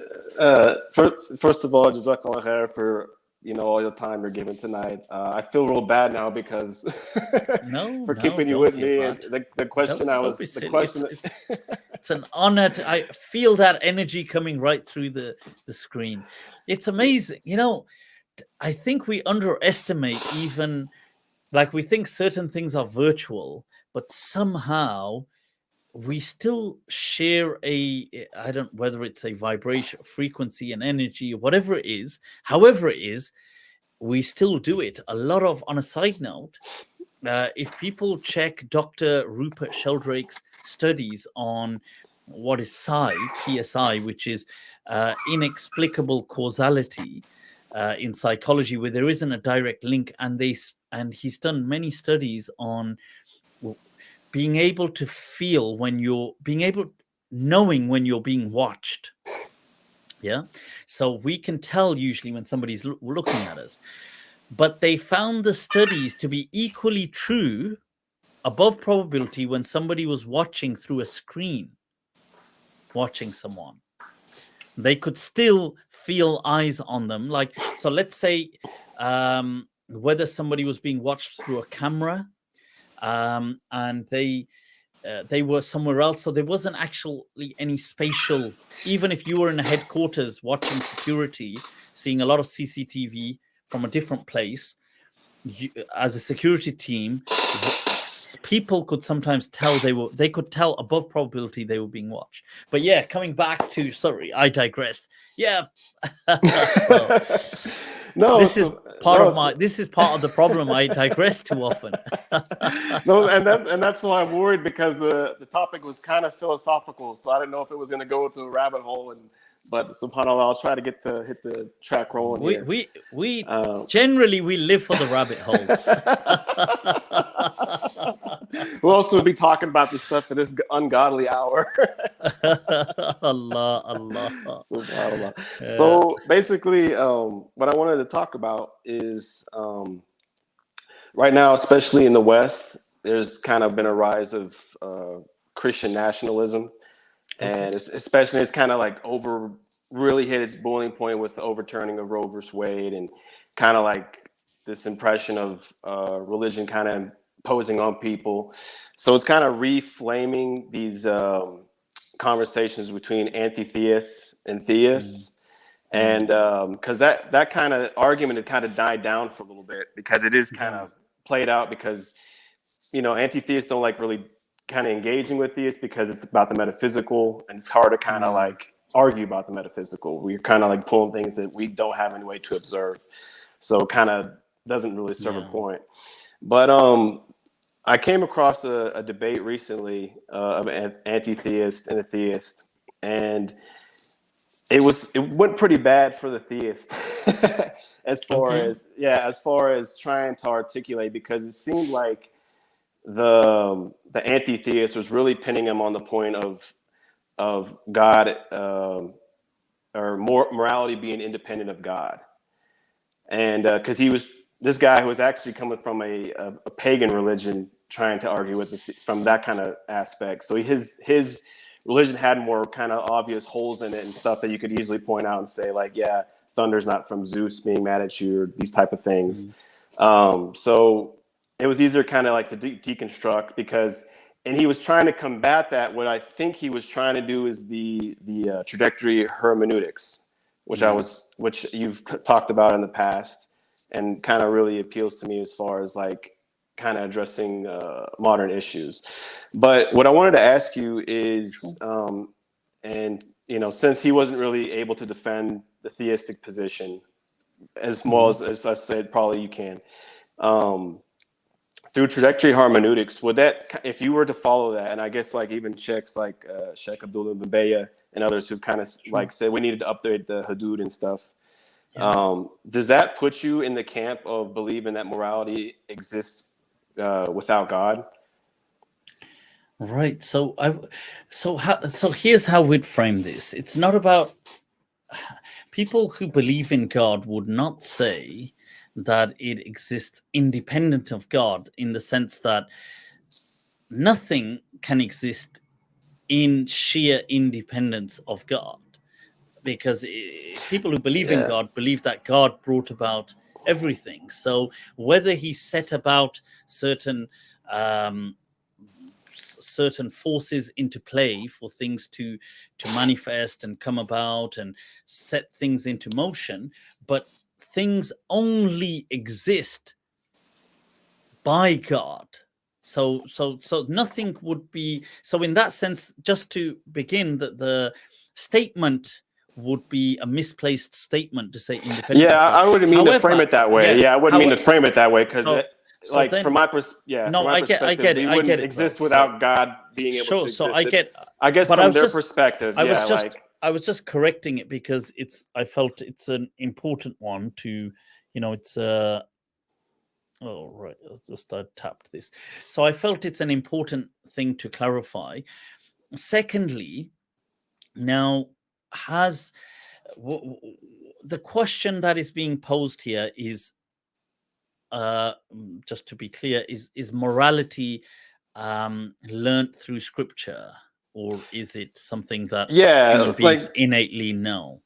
Yeah, the way I said it, the way I was saying is kind of the way that they would frame it. But I guess that we would, the basic question would be going back to that, is something good because God likes it, or is God like it because something is good? Right, so this is called the divine commandment theory in philosophy. And in Islam, we, just like in many philosophical traditions, there's a disagreement amongst the usuliyin.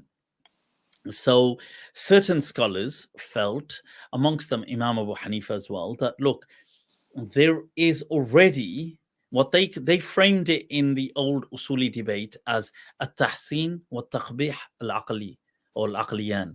So do we see certain things as good, and do we see certain things as bad? And then has Islam come and codified that for us? Or did it tell us don't do this, therefore we just declare it bad? Otherwise, there is no good and bad in this world. So the Muslim scholarship disagreed on this from the very get-go. As soon as this became a debate in the very early time, like within a century after the Prophet, just over a century after the Prophet, this is how scholars were divided.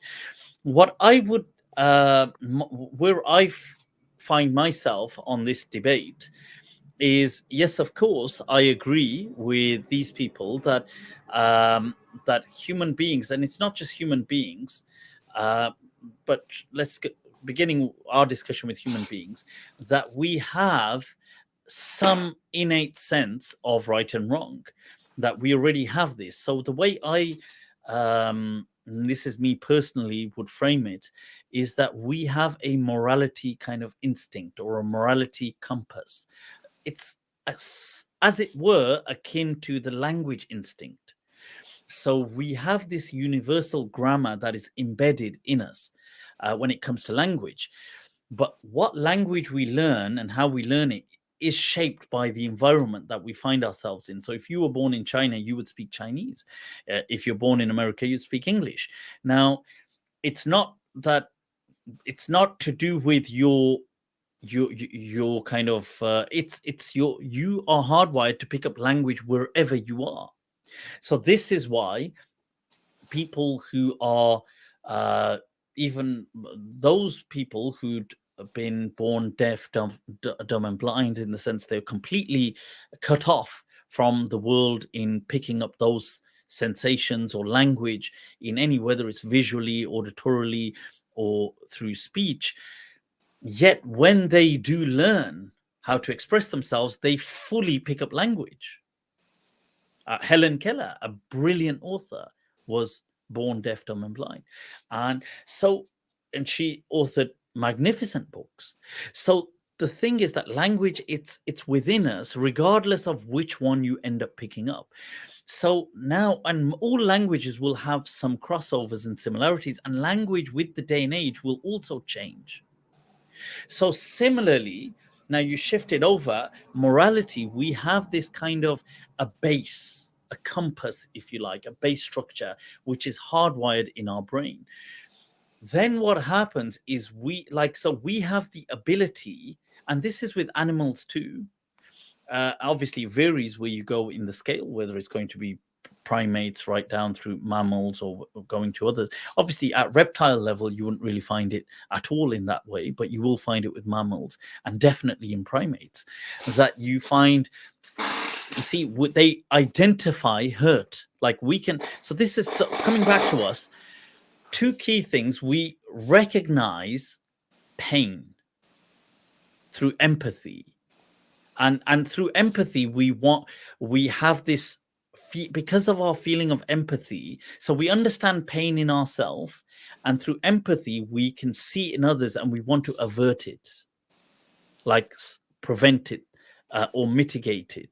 So this is a very base level to start from, being able to identify pain and being able to, or be through empathy, you want to avert it for the other. Because somebody said, why do you want to avert it for the other? Because when you see them in pain, our ability to empathize makes us feel pain. Because humans and even monkeys, they have this thing in our brain, which is actually called monkey see, monkey do. You know, the monkey see, monkey do feature. Like we mirror things. Even a baby, so newborn babies as well, or relatively newborn, they'll do things like they'll make faces at them, or they'll stick their tongue out, and the baby will stick the tongue out. So they mirror what they're seeing, and it's just called the monkey see, monkey do brain, because you mirror this. Now, part of us, I'm not saying the same side, but that's just to give you an idea that because of our ability to empathize, whether we like it or not, when we see pain, we feel pain. So it also hurts us that the other person is hurting. So we want to avert it. We want to prevent it, because in a way we want to prevent ourselves from being hurt by watching them being hurt. So this very simple building block foundation is enough to build morality, because it will then grow. And so what happens is, so we have very basic instincts with us, and we, through societal constructs, we kind of introject other understandings. Now, I also do feel that there is a collective consciousness which does result in an ongoing, gradual, tiny, maybe it's minuscule biofeedback of or an ethical kind of like a feedback between our consciousness and the collective consciousness through our lives. And this is why and this happens with a zeitgeist. It's like at a society level, at a civilizational level. So hence you see why now, let's say, for example, in the West, it will be generally people will identify racism as wrong.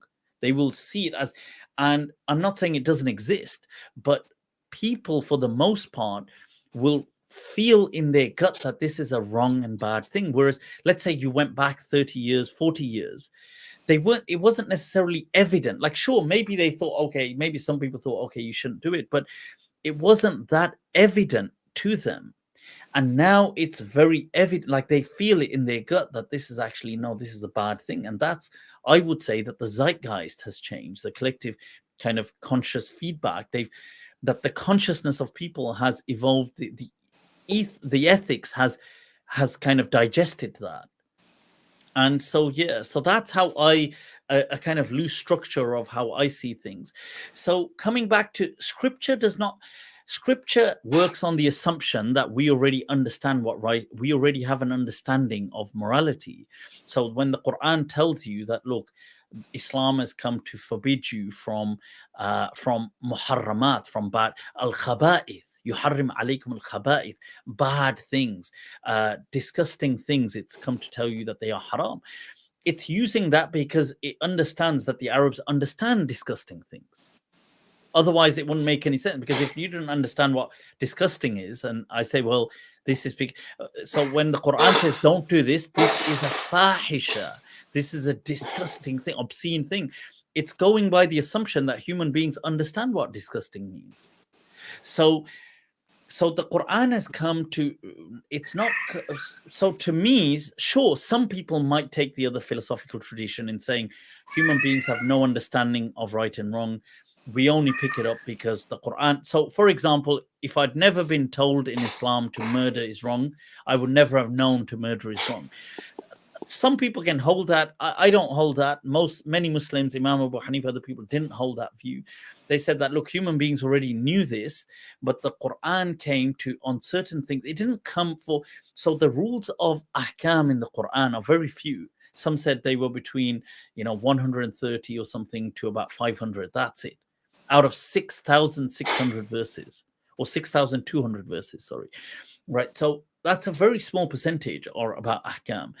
It's not that the Arabs didn't know murdering was wrong, but it's just that they were justifying it by certain means. They were saying, look, we know it's wrong, but here it's okay because of this tribal reason.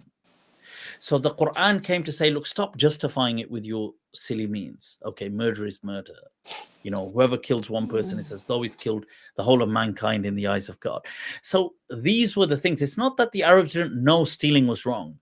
All humans know stealing is wrong because they know it doesn't belong to you. So you're taking something that doesn't belong to you. So Islam, in that sense, the morality has not changed. It's not that the morality has changed. People are simply asking, do the punishments change? So that's a separate question. So, for example, if the punishment for doing something to a slave was this, or if the punishment was if some nation committed war against you, you could now turn them into slaves. This was the punishment. But the day and age has changed. And today, nobody accepts slavery. So today, this would not be the punishment that you can turn them into slaves. And Islam would mandate that you live in the day and age. This is how obviously all these ulama from especially the Maliki madhab and other madhabs that see trajectory hermeneutics and maqasid would rule this. Maybe there are maybe Muslims that would say, no, maybe even today you can do slavery then. And I would obviously disagree with them, but maybe there are people, I think, did what's his name? Did Dr. Jonathan Brown say things like that? I think in a discussion I don't remember. Maybe but there's been certain people who've said, well, or I think Daniel Haqiqatju definitely did argue that, sure, slavery today is wrong. And if I misconstrue this, then I apologize. But from what I recall, that they argued that, sure, we see it as wrong, but what if the day and age changed to where it's okay? Then in Islam, it's okay to do it. And so, and I obviously would not agree with that view. I would agree that once humanity has changed and does not see that as a punishment, then it's not. Islam would also agree, because Islam is here. Islam did not come about slavery. It's not about slavery. This was it was already in existence before Islam came. Islam just said, well, it was already there, so it just gave some rules about it. And people did used to do that. When they went to war, they would enslave the other people if they lost the war. And so that was not just Muslims. That was all figments of human societies throughout the globe. So Islam was also a part of them. So it just did the same thing. Now, when humanity changed, and even before, as the zeitgeist started to change, so I don't just mean the United Nations, I mean the zeitgeist started to change, the collective consciousness. So Sheikh Ahmed Baba at Timbuktu, from Timbuktu, the great Maliki scholar from the I believe the 18th century, in the 1800s, he gave the fatwa in the 1800s that slavery was haram. Sheikh Ibrahim Ar-Riyahi, I believe, Sheikh Ibrahim, who was a scholar from Zaytuna, gave the fatwa way before the United Nations, gave the fatwa that slavery was haram. So these were both Maliki examples I gave. So that's because this is before the United Nations said it. I'm not saying maybe other people were saying it, but I'm just giving the examples that it's a collective zeitgeist that has started to change, and people have recognized that, look, human beings should not be doing this, and they start to change. So with it, does the Sharia also, if the cause has removed, has disappeared, does the ruling adapt? So these scholars say yes, it does, and they went with that. And I'm sure there are other scholars that may argue no, that we always keep those rulings, and that's their view. Sure. I think I completely agree with kind of your way of understanding and approaching that, because if the anti-theists in the debate brought up the Cain and Abel thing, it's like, well, if you're saying that, you know, Cain murdered Abel, then we wouldn't know that murder's bad. It didn't make any sense. So he really didn't know how to get out of that. I think people it was really easy to deconstruct. So I definitely agree with what you're saying. I would say, and that understanding, because I don't see any way because it then just becomes stagnant if that doesn't become the objective. Because look, I would say, people, if you're not of the school of the voice of reason, if you're not of this school, you should ideally, I would just advise that don't debate, because don't debate with other religions or atheists, because it just won't work out well. Because you see, the voice of reason is a methodology that they are applying.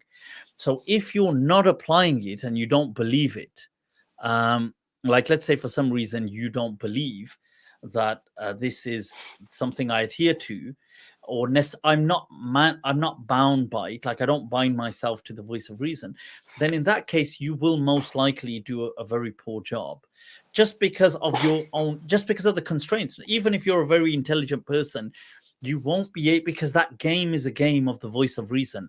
It's like saying, look, you could be a great cricketer, but if you're playing football, then it's not cricket.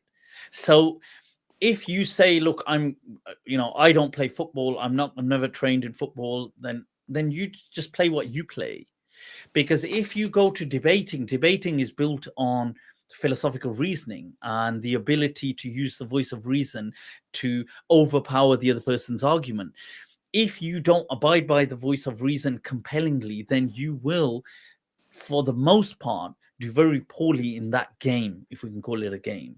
So I would advise people not to engage in that, unless they are people who adhere to commit themselves to the voice of reason. Then they definitely can show compelling arguments and overcome the other thing. Right.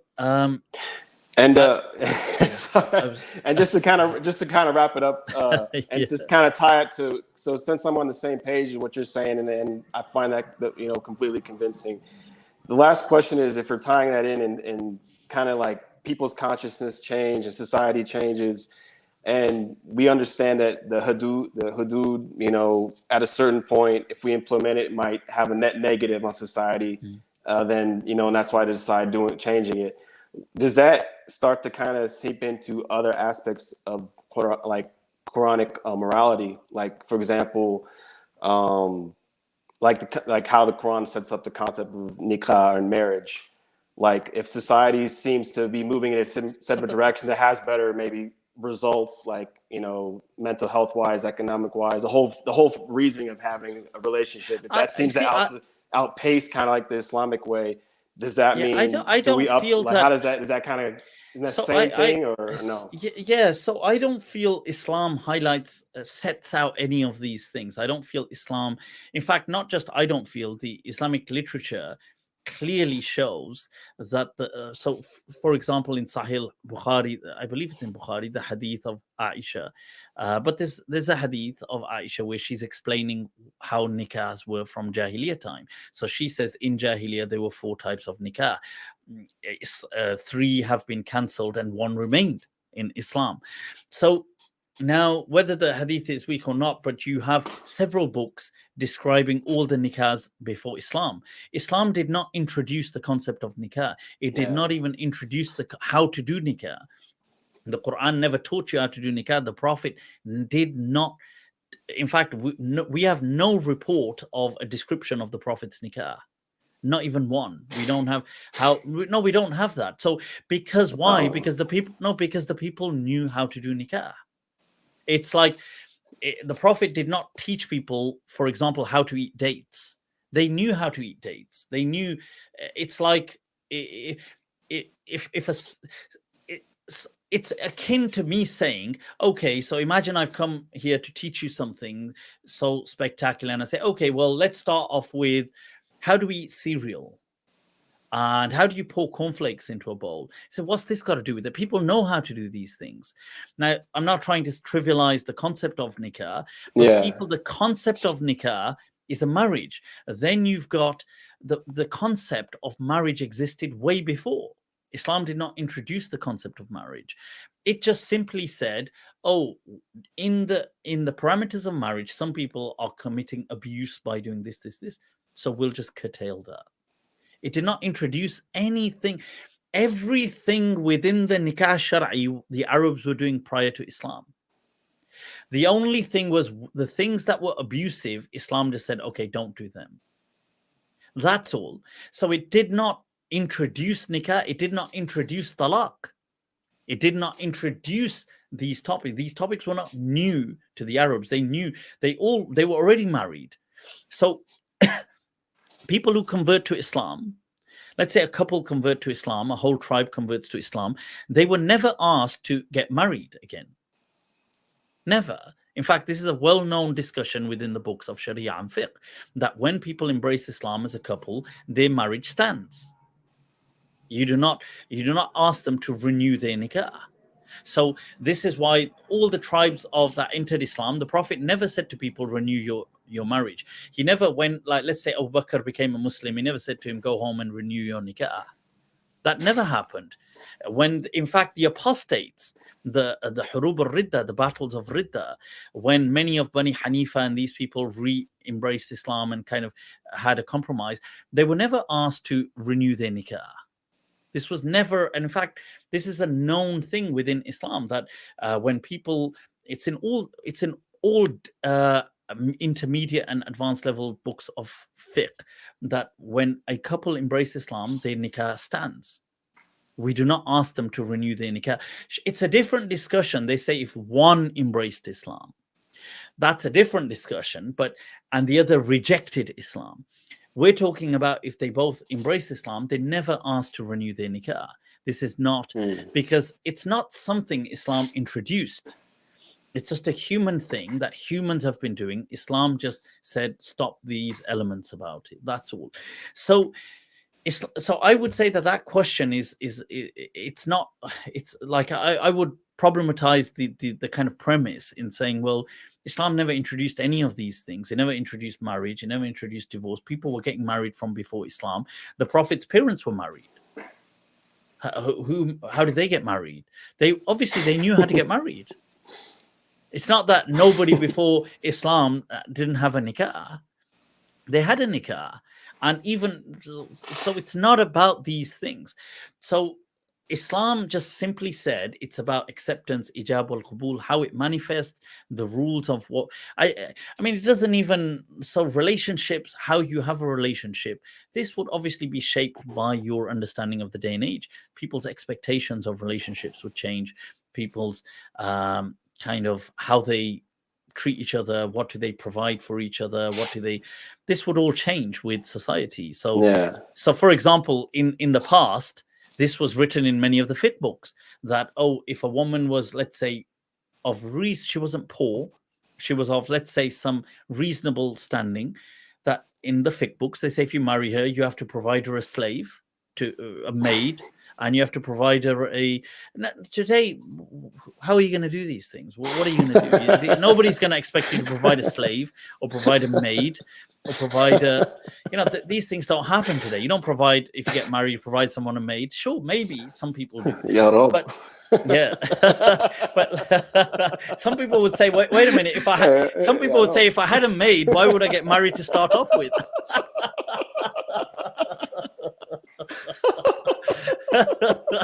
Right now, I'm going to get cancelled. All the people go, what the hell?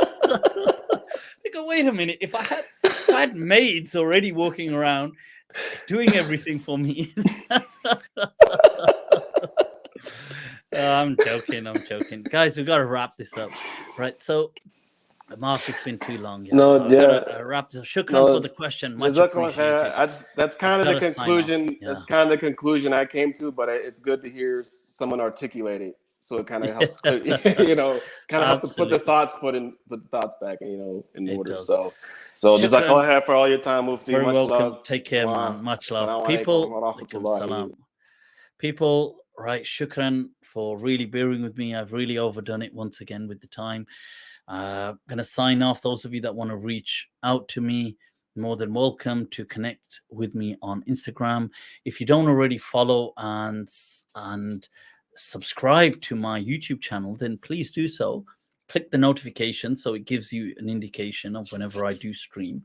And if you want to reach out to me for whether it's my perspective sessions, which are one-to-one perspective sessions, or you want to be a part of my Discord server, which has different tiers, whether it's a monthly meetup or whether it's just the chat group, then you're more than welcome to do so via Patreon. You can go to patreon.com/MALM and you can just select your tiers. Other than that, may Allah keep you all smiling. Take very good care of yourselves. Wassalamu alaikum wa khuda hafiz.